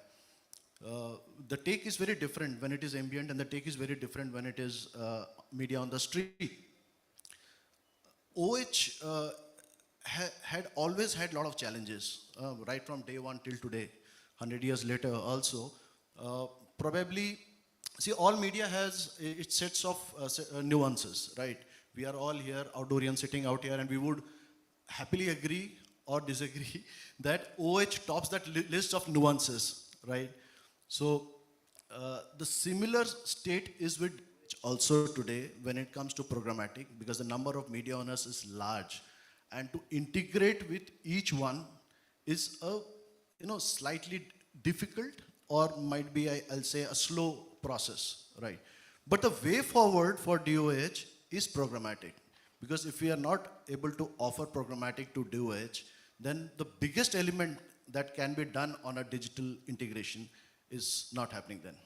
Sure, thanks. I'm just Saket to you and Udita to you. How do you see the value proposition of DOH in the media mix? How do you define it? So in terms of value, I think I was talking to him as well. When we had launched D-Decor a couple of years back, I think we had painted the city red with digital boards, honestly. In fact, we always take pride to say that, D-Decor was built, I'm sure everyone knows about D-Decor, right? So was built on the platform of the, out of home initially, right? Recently, we launched this new brand from the house of D-Decor, which is Fabricate 2 years back. So if you ask me if out of home is the main medium today for us, the answer is no. But having said that, since we are a very visual brand, it makes a very important medium for us, because you can show your story, you can show your visuals very interestingly, especially with digital boards. And plus the impact. So my top of the funnel objective is very well met with out of home in terms of awareness, or if you want to have some very quick offers or some Diwali burst that you want to do. Out of home plays a very important role in my overall scheme of media mix.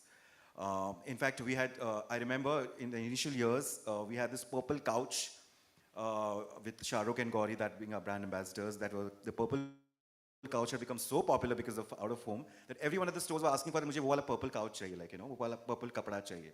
So that could happen because the impact that an out of home delivers. Of course, that time it was traditional medium, and now all the more with DOH happening, you can tell a story in a much more effective way, and you can tell the visuals in a much more effective way, which probably a print or even for that matter digital cannot achieve, you know, because in your small format you can't achieve that thing. So to answer your question, yes, in terms of value proposition, it is today also a big part of my media mix. Okay, great. I think for us, right, the take is a little bit different because, of course, I think not being a hardcore retail brand, I think, to be very honest, outdoor or even digital outdoor has never been an active part of our communication strategy. But I think with the developments that all Rajat spoke of, right, the opportunity to integrate tech into the DOH space, as well as an opportunity because the platform has become a lot more interactive. It really helps us to be able to include this in our communication plans going forward.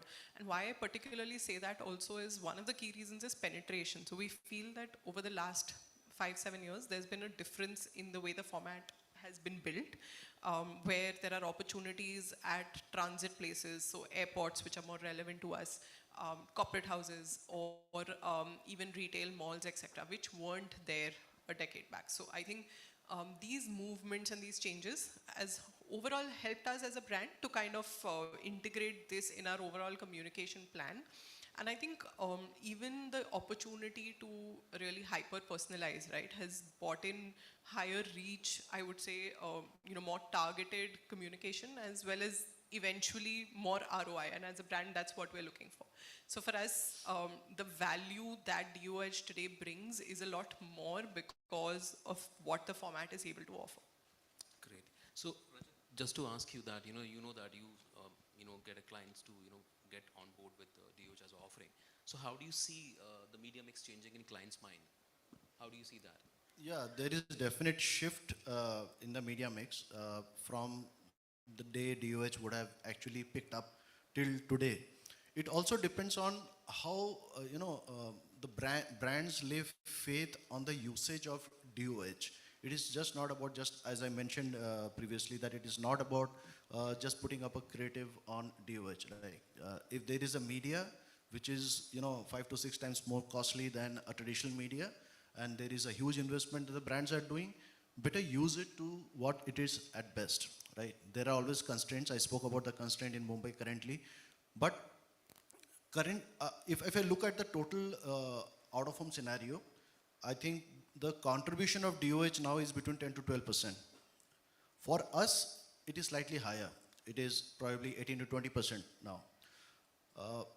However said, that has been intentionally done by how we could integrate and leverage DOH and its powers, like anamorphic content on DOH. We did one for one of our brands. It won us a lot of accolades, and while we created the end-to-end process of delivering that sort of a anamorphic content.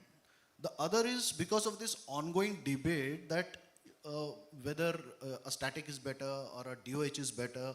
So we also did one innovation where we integrated the goodness of both traditional and DOH. On a traditional billboard, we put a digital screen and we integrated that with pack shots, and it was done for Nescafe, and it won a lot of accolades last year in the award segment. So what I'm trying to say is that to innovate, you have this media. How well you can innovate will increase the pie slowly and steadily. Sure, interesting. Udita, I have a question for you. So what impact have you seen when you integrate your social campaign along with DOH? What kind of impacts have you seen?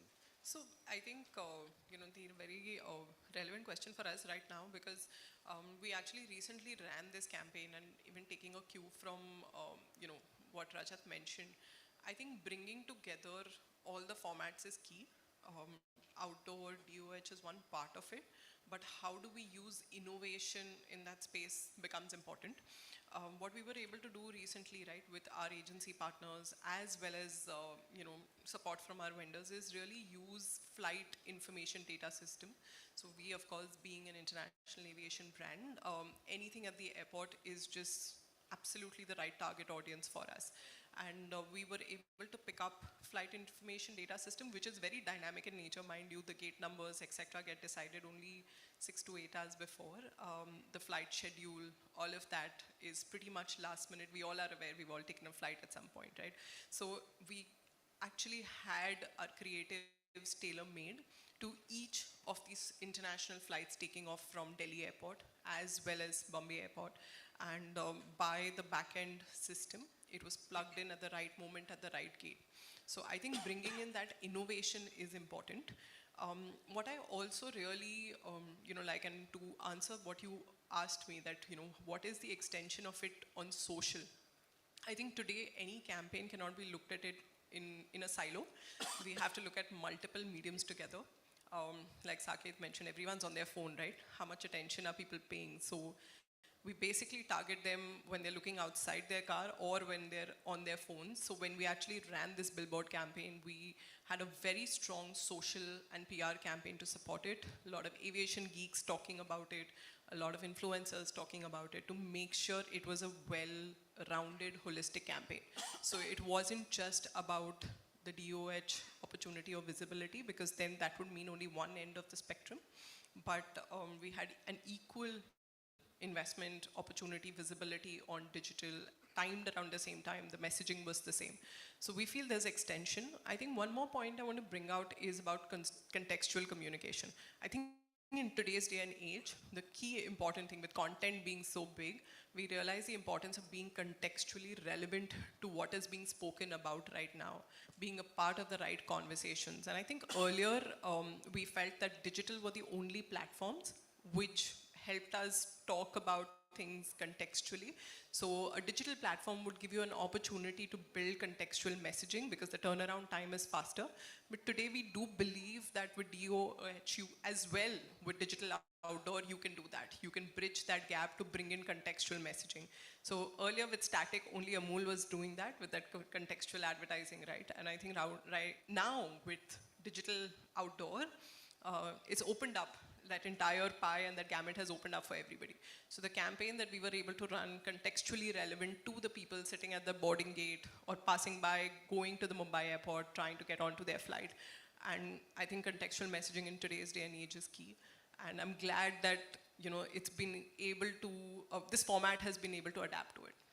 I think it was fantastic, if people have seen it, it was like great work for that matter.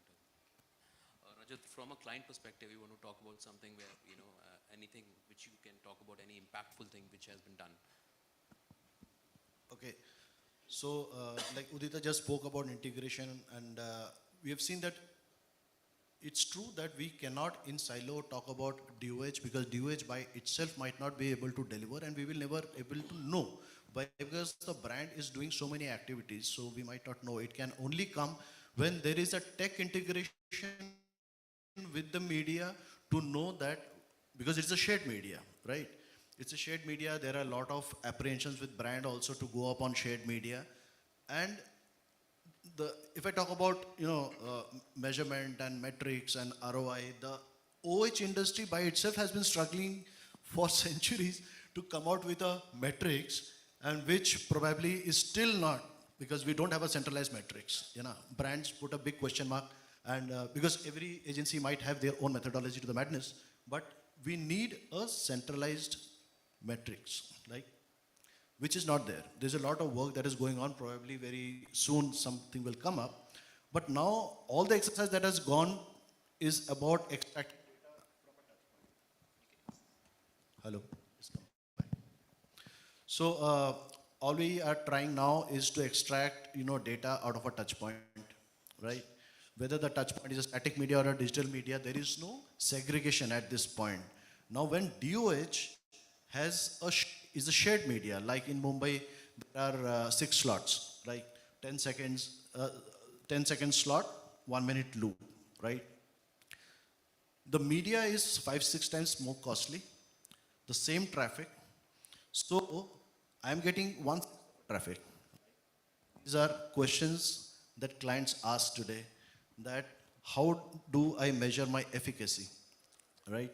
So if there can be a tech integration, because it's a tech platform, there's a lot of opportunity for tech enablers, that if the audience measurement is synced with the slot that is running, probably that can be a more transparent data that can be given, because now everybody is speaking data and big data, and that is the only thing that can suffice the success of any media or media set. Okay, great. Saket, you want to talk about anything which you have done, which you found impactful?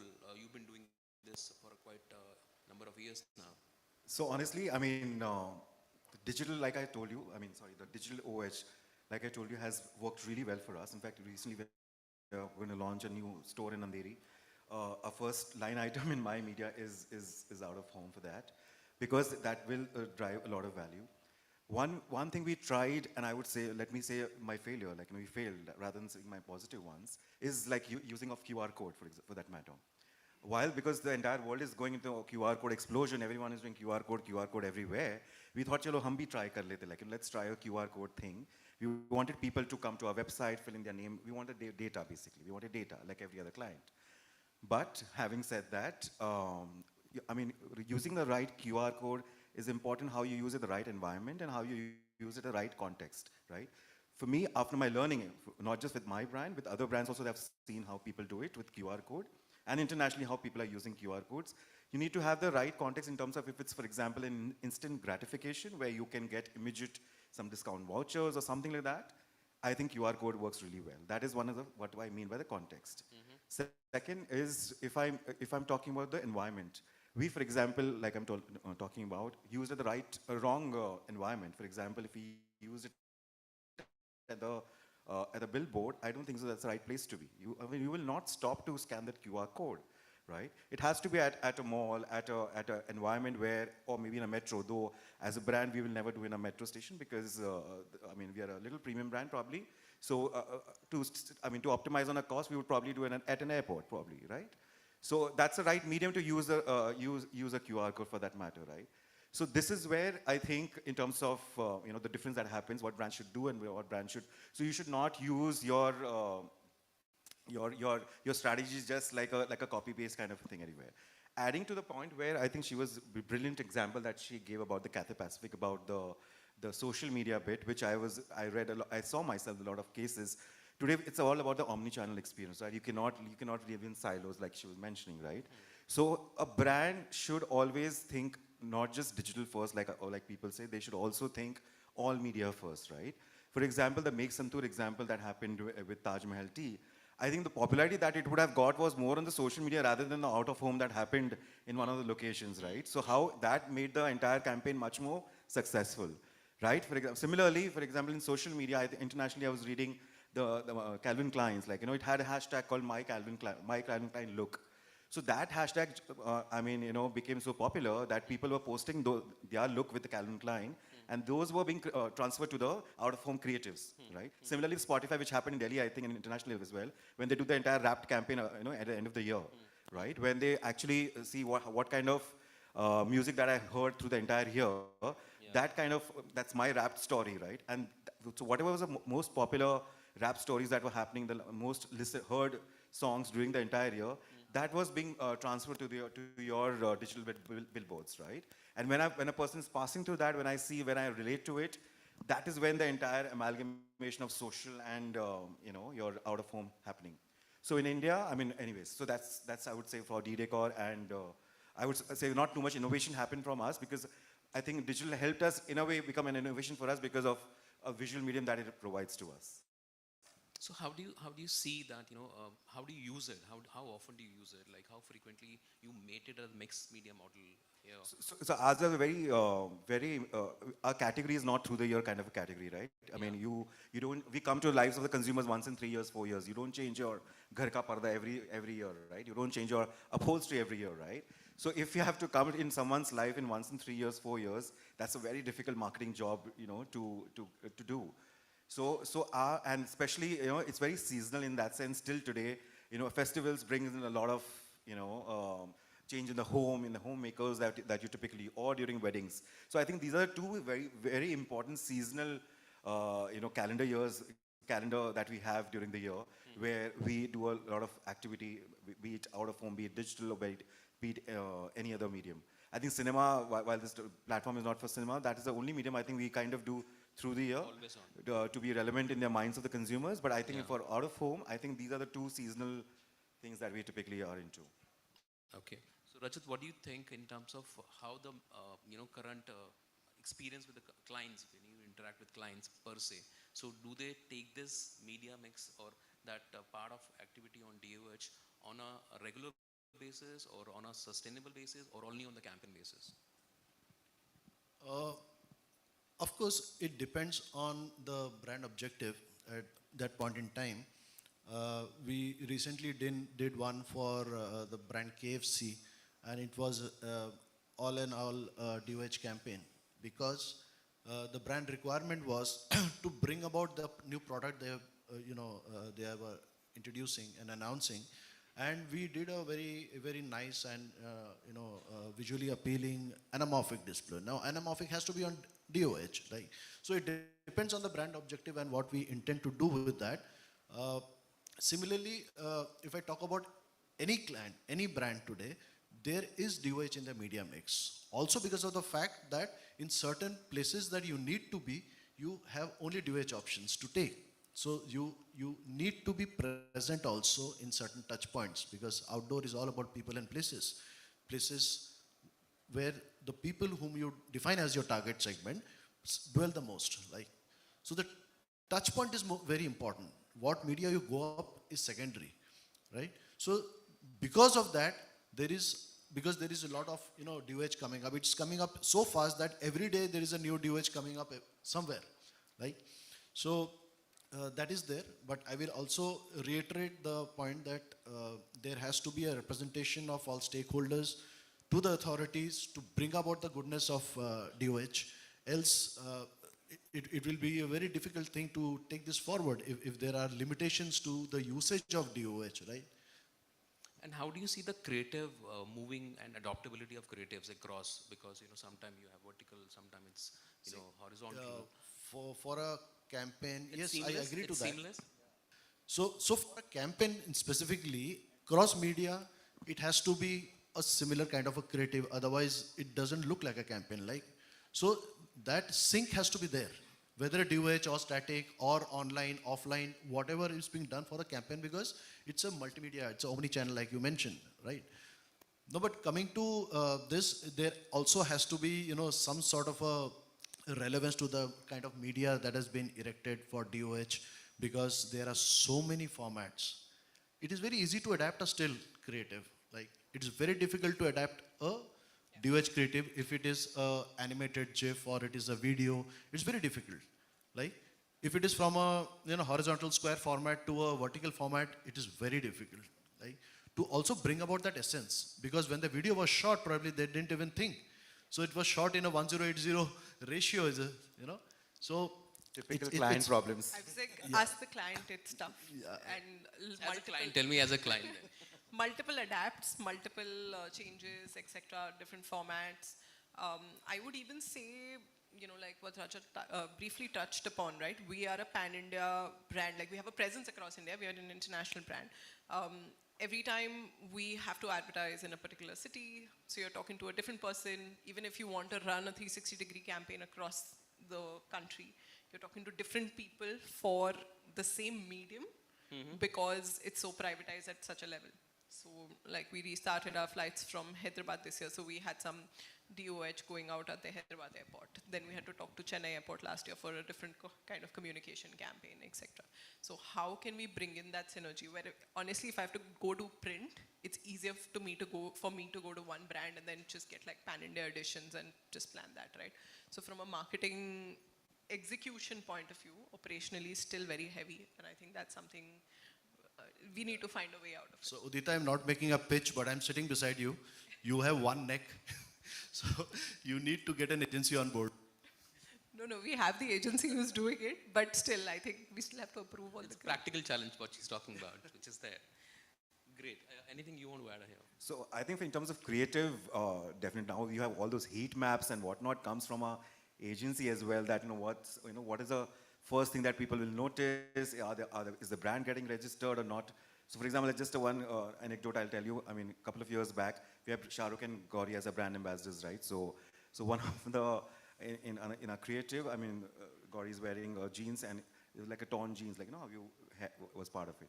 So the heat map revealed that the entire attention is going to that part of it rather than your brand or whatever else or your messaging or something. So we had to change our creative for that matter.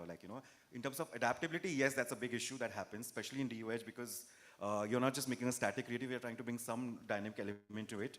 So to adapt to different formats, it gets very difficult, but yeah, that's the truth of the story that you have to live with it. But having said that, you have very standard formats, so to say, especially in Bombay, a city like Bombay. In city like Pune, by the way, we have also switched to DOH completely, even in tier 1 cities as such, be it Ahmedabad, be it Pune or any other city, so we are completely DOH friendly first. So you don't do any static, any I mean, since physical- last year we shifted our focus. We have 5 minutes. Time is up. 2 minutes. Okay, great. So should I address the white elephant in the room in that case, measurability? So what do you want to talk about? What is your point of view on that as a client? Okay, as a client, I think please excuse me, I think everyone's going to hate me, but this is what my perspective is. For me, I think it's rather than DOH, it's still in the phase of LOH, which is a LED OH in a way. Of course, there are a lot of people are doing some work, which is the initial nascent stage. We are still hardware first, not data first. I mean, I keep asking from my agency, give me data in terms of programmatic, how can and especially for a premium brand like us, I don't want to be at a street where there's anyone and everyone going to be there, right? So how do I be more targeted? How do I get more specific data is what is more important.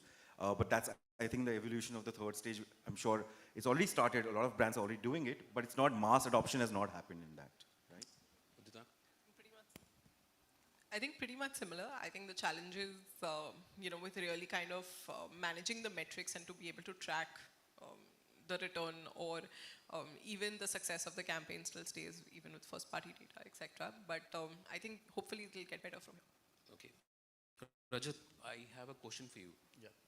You want to say something first? Yeah, I just wanted to mention here that, we talk about metrics, we talk about data points on out of home. Out of home by far is the only unsubscribed media, right? For every other media, you need to subscribe to something. Either you have to tune into a channel, or either you have to subscribe to a newspaper, periodical, you have to have a Facebook account, you have to go and check your Facebook, get into an ad. Outdoor is flat on your face. You cannot avoid. So it is an unsubscribed media. It is more about attention than impression, right? Yeah. So DOH is adding a layer above, adding to that attention because of its dynamicity. So that is what my submission was when I mentioned that. So that is my next question to you is, where do you see we are moving from DOH to PDOH seamlessly? Where do we see that? I think PDOH is the future because that is how, as I just mentioned, there is this generation shift happening. So if you look at the consumer band, the Gen Zs have already entered and they are the first digital native, generation. So they will push the millennials out very shortly, and they will be taking all the decisions at the client end, at the consumer end. And we need to be what they feel, they look. If digital on other platforms is programmatic, then digital on out of home better be programmatic. Sure. Udita, quickly, last point from you, then I'll take close with Saket.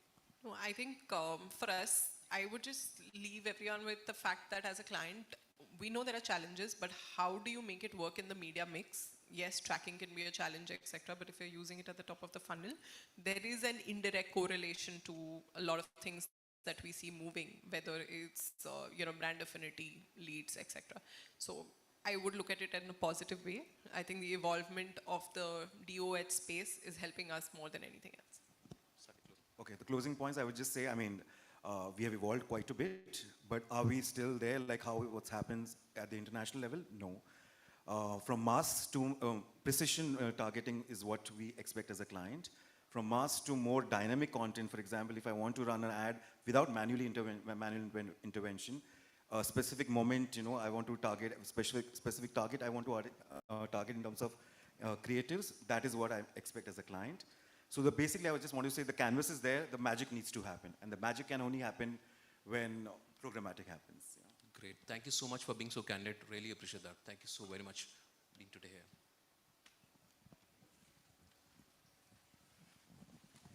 Check. Thank you. And I think, they deserve a big, big round of applause for all their insights they've presented. Allow me an opportunity, while the panels on stage, to please invite Mr. Charandeep Singh, who is present amongst us, the CMO at TVS Credit, to please join with us on stage. And Charandeep, if we could request you to please give a token of appreciation to all our eminent panelists. Of course, starting with our gentlemen, if we could have Saket. Saket, if you could just step forward. Saket, thank you so much. Let's give him a big, big round of applause.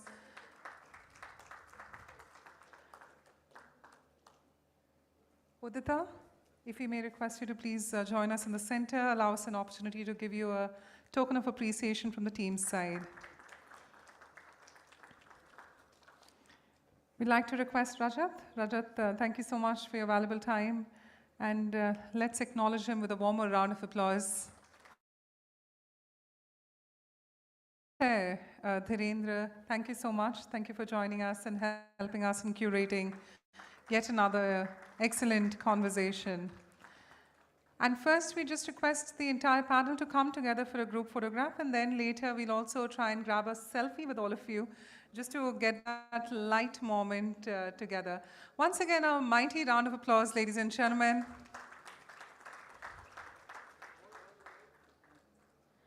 And it's now time for the selfie moment, wherein we're going to be requesting all of you to please stay back.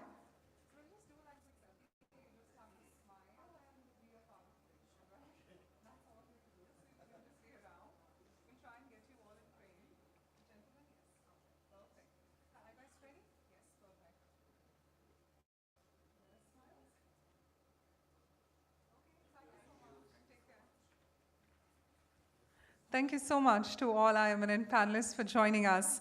Now, ladies and gentlemen, it is time for us to go ahead to the next talk. It's yet another encouraging brand marketer address on the other side. Our next session showcases a brand that has masterfully blended emotion with innovation in the OS space. In the brand marketer address, we explore Switch Off by Vivo, a purpose-driven campaign that went beyond advertising to spark reflection and emotional connection. Sharing the strategy behind this powerful initiative, we have with us the head of marketing communications at Vivo, Karun Arora. Let's give him a warm, warm round of applause as we welcome Mr. Arora on stage. And of course, we look forward to how Vivo leveraged OOH to connect with the hearts, not just the eye. Can I get a flicker? Thank you. Is that okay? Yeah. This is forward, this is back, yeah? Okay. Very good afternoon, everyone. Post-lunch sessions are always little tactical, right? You have to handle it very tactfully to keep everyone alive, right? And I'll try to do it. I'll not spend much of the time. I'll just take 10 odd minutes to talk about what Switch Off is and what Switch Off meant to us at Vivo. And how interestingly, we have tried using DOH and other mediums to communicate to our target audiences.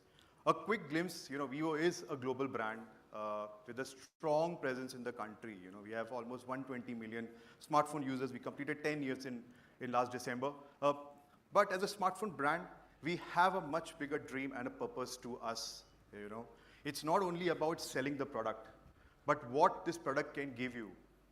That purpose is live the joy. Which eventually means, we want to create a world of joy through superior yet simplified technology and experiences for our consumers. And we want to inspire and enable our consumers to experience joy, whether it is within or it is about relationship or the exploration. And yes, we understand that technology obviously brings you closer, but technology also pushes you apart. Like if I tell you my own personal experience, you know, I'm in a nuclear family. My kids are pretty young, but they also have their phone just to connect, you know, so that we can connect with them when they go out for tuition or anything else. So we all have, you know, personal phones, right? So technology is so personal, especially when it comes to smartphone. So, you know, what we did, you know, we went to our consumers, we said, let's do a deep dive understanding into what is the impact of smartphone between parent-child relationship. And these are a few interesting facts which I would love to read and, you know, put a thought for all of us sitting here, you know. If I have to talk about time loss, almost 7.7 hours average time spent by parents on their smartphones daily. Focus loss, 1 in 3 internet minute can be attributed to social media platform. Connection loss, 3 out of 4 kids often express their concern about their parents spending too much time on their phones. Kids itself, yeah. So that's the reason, you know, as a responsible brand, we felt, you know, we need to address this. And that's when, you know, there's a birth of switch off happened. And why switch off? You know, as I mentioned, our vision through connecting consumers. So first is, of course, to have a higher order stance, to have a purpose attached to it. And switch off is delivering on that front. Second is, of course, the mission of product. You know, our mission of brand is all about live the joy. It's all about, you know, joy of humanity. And third, it's a long-term proposition which we have. It's not that only once we have done it, it's over 6 years we are building it. And every single year we try to push ourselves in terms of marketing, how can we further engage our consumers? And in upcoming slides, I will try to showcase what we have done this year on DOH and other mediums. But before that, you know, let's just take a pause. And in 2024, when we were working on the campaign, we felt that, okay, we have been communicating about switch off to our consumer that yes, you need to have some family time where you switch off your phone and spend time with your family. But we need to push ourselves a little bit more and add some kind of behavioral change, whether it could be during dinner or could be, you know, right before going on bed. So figure out the family time or figure out the time where you can actually spend time with your family members and actually keep tech apart, you know, or tech aside. So from level 1 to level 2, from 2019 when we started obviously creating awareness, and then we started getting some kind of acceptance in the market about this entire proposition of switching off. And 2024 was all about action, and I'll share how. Before that, can I please play the video so that we... अंश मटर भी खाने पड़ेंगे वरना no dessert मम्मा no yes अच्छा तुमने बताया नहीं फैंसी ड्रेस कंपटीशन में क्या बनना है अरे हाँ it's on Saturday right mobile phone how about an astronaut और lion king of the jungle और अ सुपर हीरो नहीं मुझे मोबाइल फोन ही बनना है पर मोबाइल फोन ही क्यों बनना है mama because mobile phone is पापा's favourite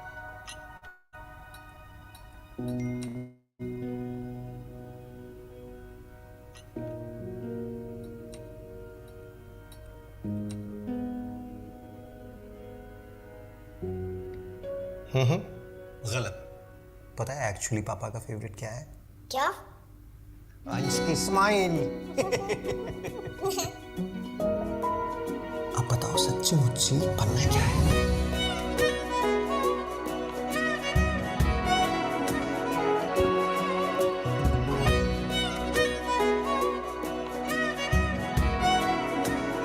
Vivo encourages you to choose your switch-off time and create joyous bonds with family. Vivo. So this is how we started our campaign for 2024. And we took it a notch higher. So this was level 2, level 2 where, you know, we used technology, we used digital OH, we also did activation with relevant restaurant to go into the consumer and make them experience what does switch off means to them, right? Let me take you through what all we did, you know, in terms of DOH. You know, in the earlier session, you know, we were talking about contextual messaging. We said contextual movement messaging.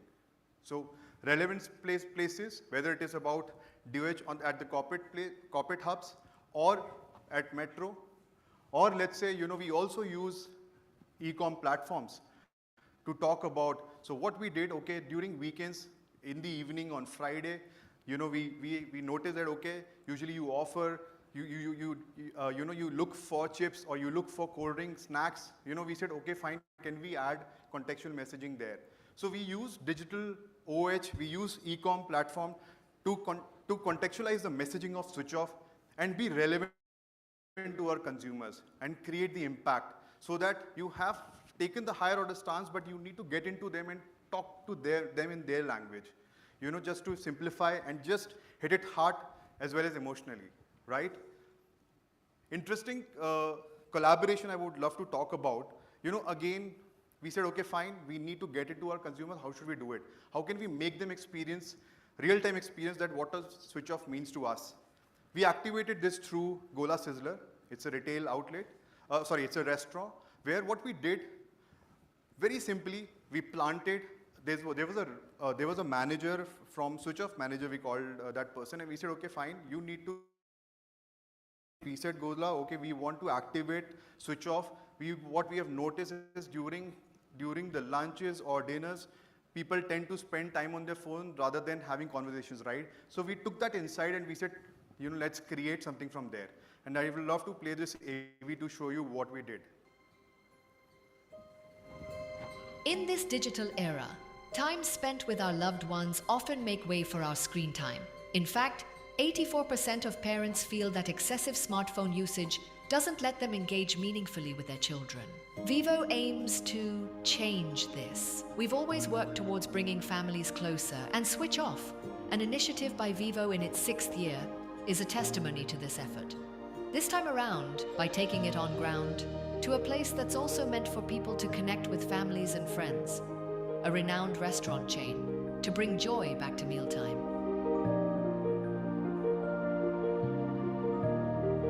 Using tent cards, branded cutlery holders and badges, alongside a Vivo representative, we made diners realize the importance of choosing their switch-off time to give their loved ones enough time. After all, lifelong bonds are made with precious memories. Families come closer when they truly connect. Colleagues become friends over shared moments.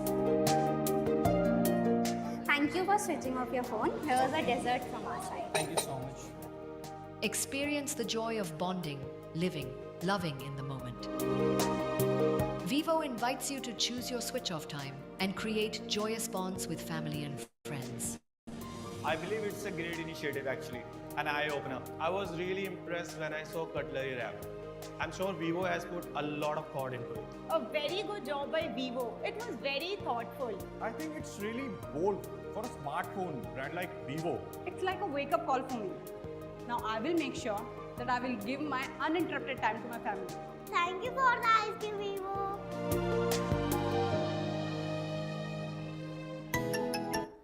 So in a nutshell, if I have to talk about Switch Off 2024, obviously we started with mainline communication, which we usually say, we created DVC, TVC to talk about the messaging, where it was about relationship as well as numbers, authentic numbers, which we're talking about that, okay, this is true.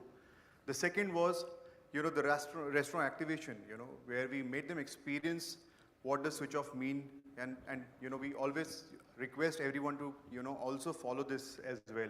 And then interestingly, we use DOH by contextual messaging. Again, taking advantage of digital screen and spoke about switch off to our consumers and in-app integrations as well. So this is how, in a nutshell, 2024, we tried using switch off campaign in much more meaningful way through digital OH, through social media, and through in-app activations. Yeah, that's about it. Thank you so much. Hope before I call you on stage, I just have one request. As a brand, as I mentioned, let's just step back and think about this entire proposition. And I'm sure, if we can also start practicing this at home, maybe at a dinner table, maybe, figure out your own time, and you see the magic which happens. That's the request as the brand, and thank you so much. Yeah?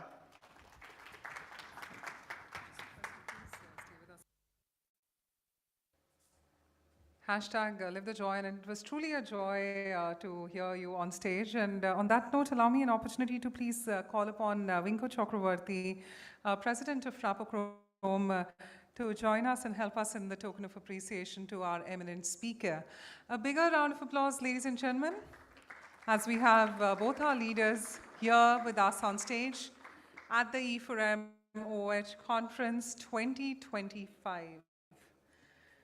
Let the applause continue.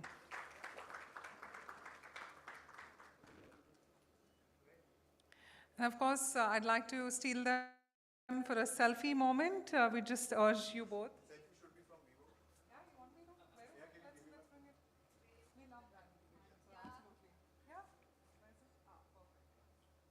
So in that case, what I'll do is I'll show the phone this side, and then we'll video, yeah?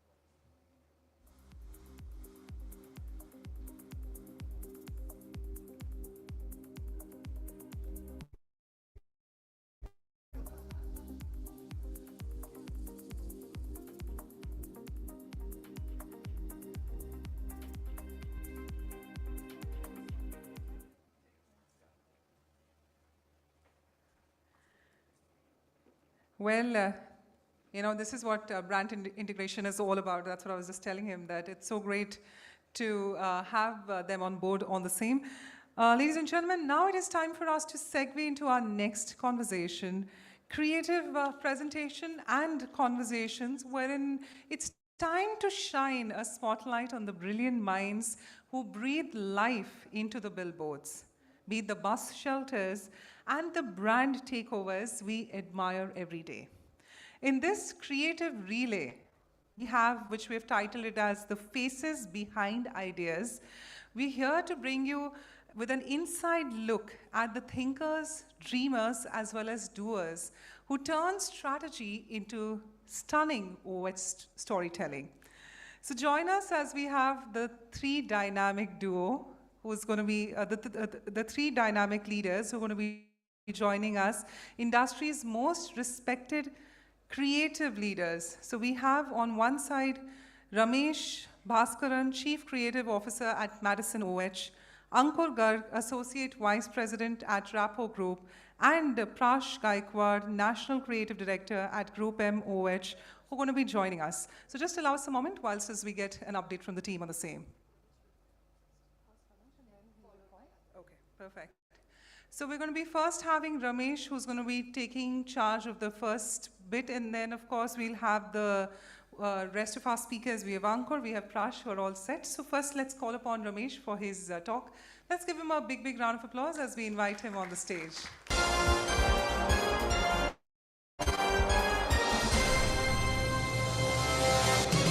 नमस्कार देवी और सज्जनों, आपका स्वागत है इस अद्भुत show में जिसका नाम है e4m Neons. Sorry guys, I had to do this because as Mr. Arora said, it is post-lunch time and then we have to wake people up, right? So I'm doing that. And I truly believe that there are two things that really work, always. One is Mr. Bachchan and the other is disruption. And who knows this? Can I switch to this? Yeah. And who knows this better than us? All of us present here. In a world where every brand is trying to grab attention, disruption is the best tool.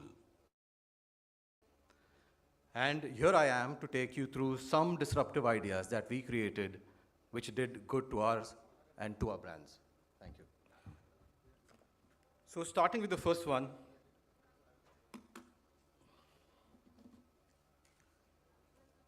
it is Ganesha. It's always best to start with Ganesha.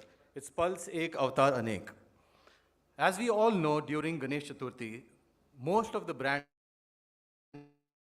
get active and want to connect directly to the consumers. We also wanted to do something special for a brand DS Group for their brand Pulse Candy. Pulse candy is known for its unique flavors, as Bappa is known for his different and unique avatars. And we saw a connection there, and we had an idea, Pulse Ek Avatar Anek. A campaign that gave every devotee a chance to create their unique version of Bappa, and that too in real time. How did we manage that? Of course, the answer was AI. Let me show you the AV.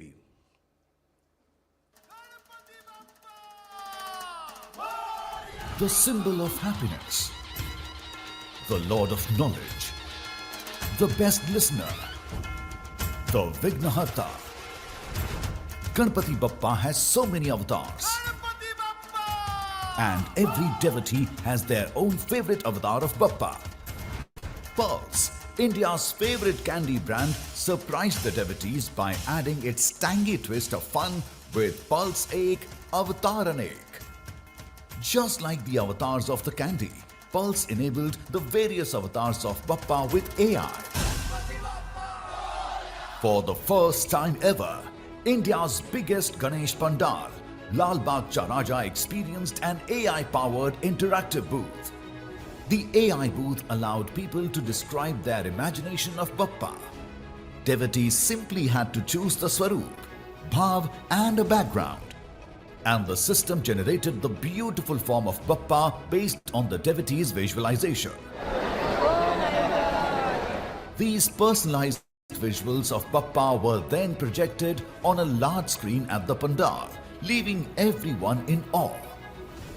Devotees also received their created avatar of Bappa on WhatsApp, allowing them to share it on social platforms.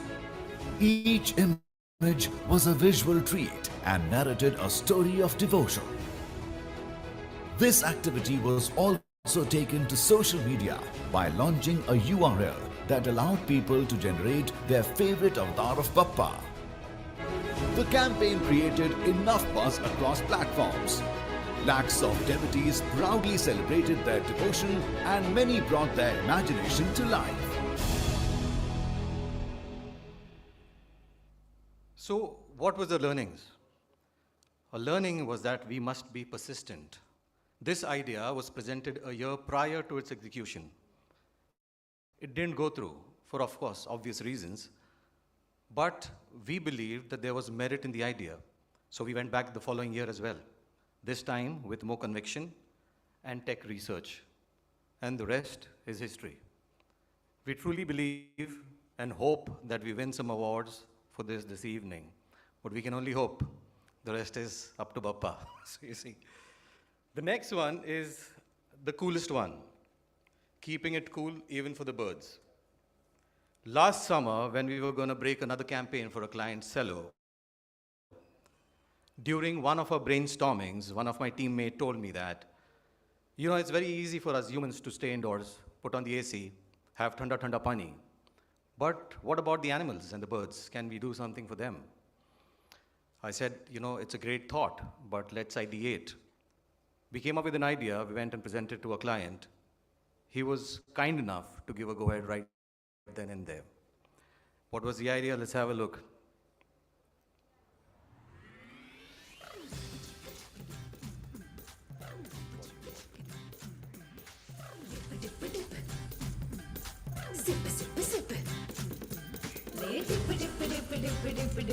Le sip sip sip sip sip sip le laga jump le chai chapa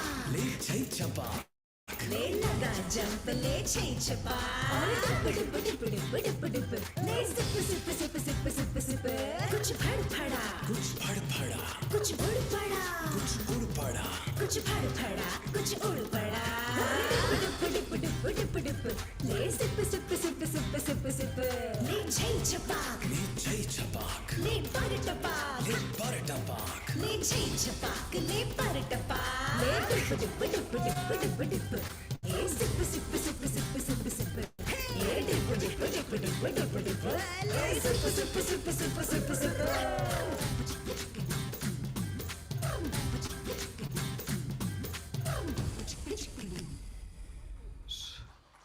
So, thank you. So this one is very close to us, close to our hearts actually, and we ended up creating the music, the lyrics, all in-house. Of course, we went to the studio to create it. But that is the impact, and what did we learn from this? When we have to do disruption, we have to be proactive. There was no brief for this kind of an idea that was required for the client, but we chose to do this. What did we learn? That when advertising doubles up with an act of care, it does wonders. Many people asked us, can one billboard make a difference? Our answer was yes. वो कहते हैं ना, बूंद बूंद से ही सागर बनता है, तो हम भी जुड़ गए एक ऐसा ही सागर बनाने for our little birds. And since that day till date, we, our friends, our families, and everyone we could influence have been keeping a bowl of fresh water for our little birds outside our homes.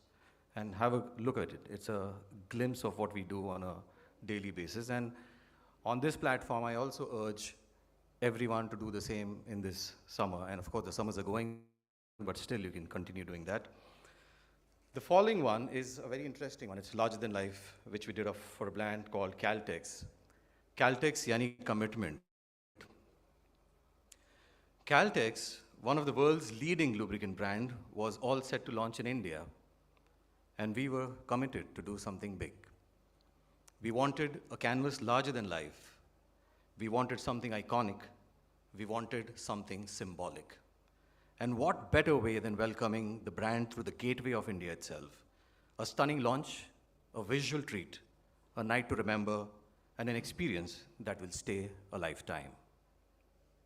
Caltex, a brand that understands commitment like no other, made a grand entry in India.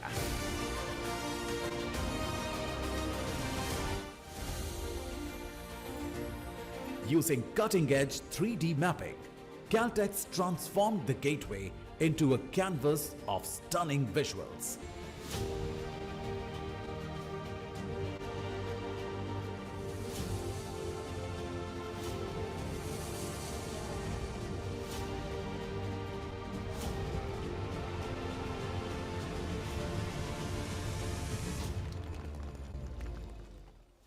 This iconic moment was live-streamed across India through DOOH. With this, what we learned was we must take a chance. It was an event of many firsts for us, the first ever 3D mapping that we did at Gateway. We live-casted the launch inside the ballroom of Taj, where the event was taking place. We also live-casted the 3D mapping content on DOOH across multiple cities. The risk of live event is always high, but just like Caltex, we too were committed to do our best, and we did, and we took a chance. So that is what we learned, that we must do something different if we have to be disruptive. And now, staying true to the theme of the segment, faces behind the ideas. It's never one person's effort. It takes an entire team to bring the ideas to life. Everyone from creative business operations come together to bring put life into the idea. And here, I would like to take a moment to showcase the real faces from my team behind these ideas.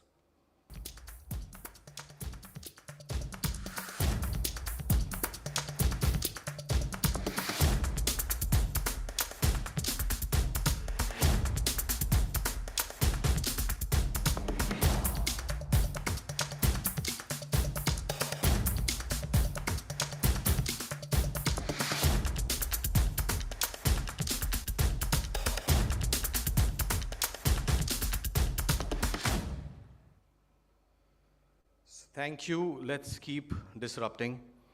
And before I go, my time is up, so before I go, I truly believe that I have a fabulous team, and they have done some outstanding work in the OH space. I have a message from them for our bosses, who's not here currently, which is good. And I'm sure everyone out here would relate to it, because it's a very heartfelt and a very emotional message. And who else better than Mr. Bachchan to say it? Here we go. पगार बढ़ाओ पगार बढ़ाओ तुम इतना पैसा में घर नहीं चलता साला ईमान कैसे चलेगा हैं? Thank you guys. So it's appraisal time. Thank you.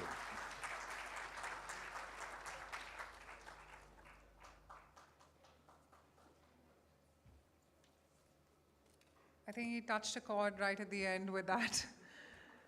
All of you could relate. I could see a few nods. So pagar badhao yaar.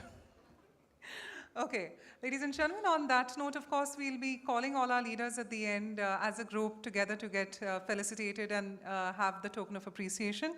Now we're going to be moving ahead to our next speaker, Ankur Garg, Associate Vice President at Rapport Group.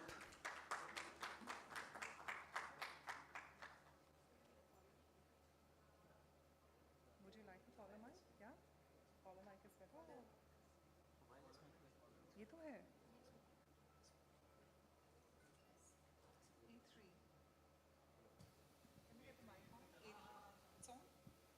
Hello. Yeah. Thank you.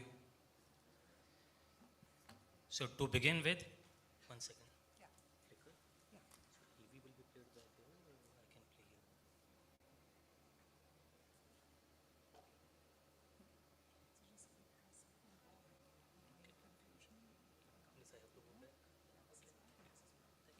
Yeah, hi everyone. So to begin with, great presentation by Ramesh. Really enjoyed. Now, creative conversations in OH. Good afternoon, everyone. You know, there's a recent global study which talks about that 70% of people believe that they are unable to reach up to their potential of creativity. And how lucky are we, people like Ramesh, people like us in this room, who are getting paid for our creativity. But creativity is a serious business. There has to be an integration of amplification platforms in today's day and age. We have always been, as an agency, all of us together were thinking about the audience where they are, about the media placements, about the messaging which our client wants to put forth. But in today's day and age, now we also need to think about tech integrations, different techs, how to use, and the elevated storytelling. Again, why Ramesh's presentation was so great, the storytelling bit of it. So we really need to work upon our storytelling. And then, of course, leveraging MT and e4m, the new point of purchases, which are going to make more impact as we move forward. And there's a lot of syndicated data available to do this. For example, in this case, the most affluent people, how are they interacting and what is the affinity towards OH touchpoints like corporate hubs, shopping malls, or the OH media affinity, that is DOH retail large formats, how to plan them. We all are getting it from syndicated data points like TGI.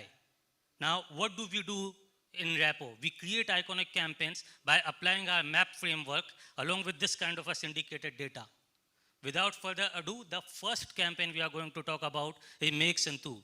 Last year, it has won whopping 35 medals globally as well as in Indian awards, including Cannes, Festival of Media, and of course it has made Guinness Book of World Record. Can we play the AV, please?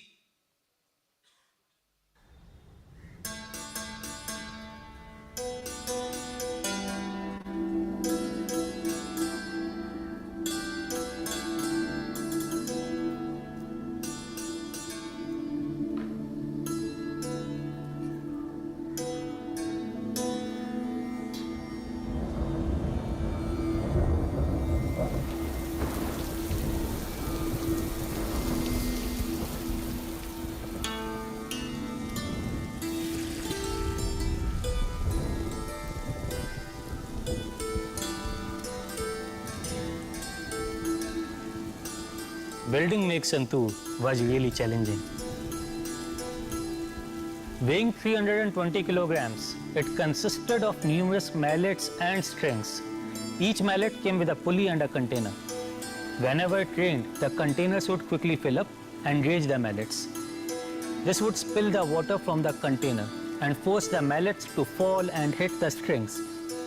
These strings were digitally embedded with notes of the symphony. The action of these mallets hitting the strings created various versions of this symphony, which then got amplified by concealed speakers.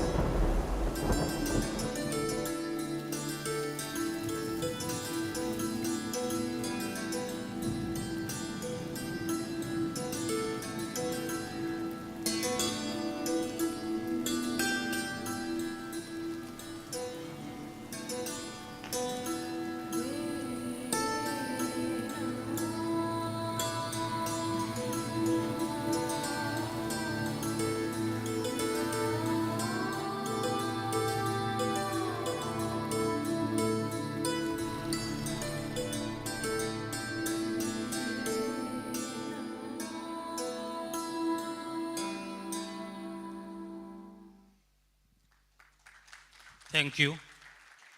So when marketing objective meets with creativity, it creates magic. Like in this case, we have seen. The second AV is about Quality Walls Nolan Gore. This was a new launch a couple of years back in Durga Puja. Again, like I said, when we achieve marketing objectives, Tom grew, as per the summer month Tom, business grew by 30%, and I will now play the AV. Festival celebrated grandiosely in Kolkata. Highly enthusiastic devotees gather in large numbers and come together to join the procession. Quality Walls decided to thank Kolkata for their love by bringing them a memory to savor for lifetime. Introducing Quality Walls Nolan Gore Drone Show. A unique show of drones and lights with 500 drones celebrated the essence of the festival along with the reveal of the new launch specially designed and inspired by the perfect Bengali sweet ingredient that is loved by all the locals in the city, Nolan Gore.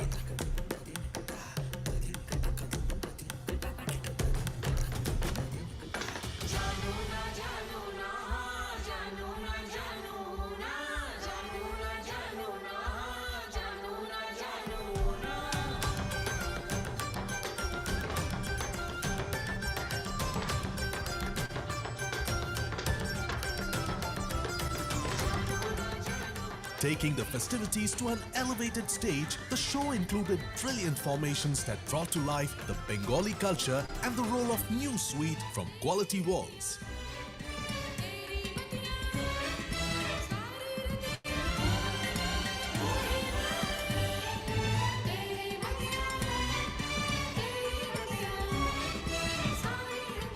We had all major spots boast with our brandings around the city, airport and residential premises. We got few influencers to announce the pre-event details to the followers. The show was live streamed on social media with 17,000 viewers watching online and later uploaded on YouTube with 4.5 million views. We built relevance for the brand by doing an impactful innovation which garnered 80% reach in 20 days. And that's how it affects the bottom line. 1200 BPS increased sequential month on month. Activated month top of mind was higher as compared to peak summer month top of mind. Business grew by 30%. This is how these visually striking displays by Quality Walls won a lot of hearts in Kolkata.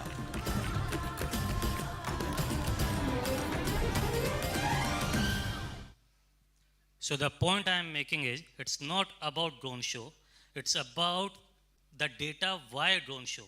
And then it's about the creativity, the formations, what we are going to achieve, what are we going to display from the drone show. This is our OG campaign. 12 years back, we have done something called Lakme Sculpt, when nobody heard about the amplification campaigns. There was not such a plethora of social media platforms. And yet we created something which is this.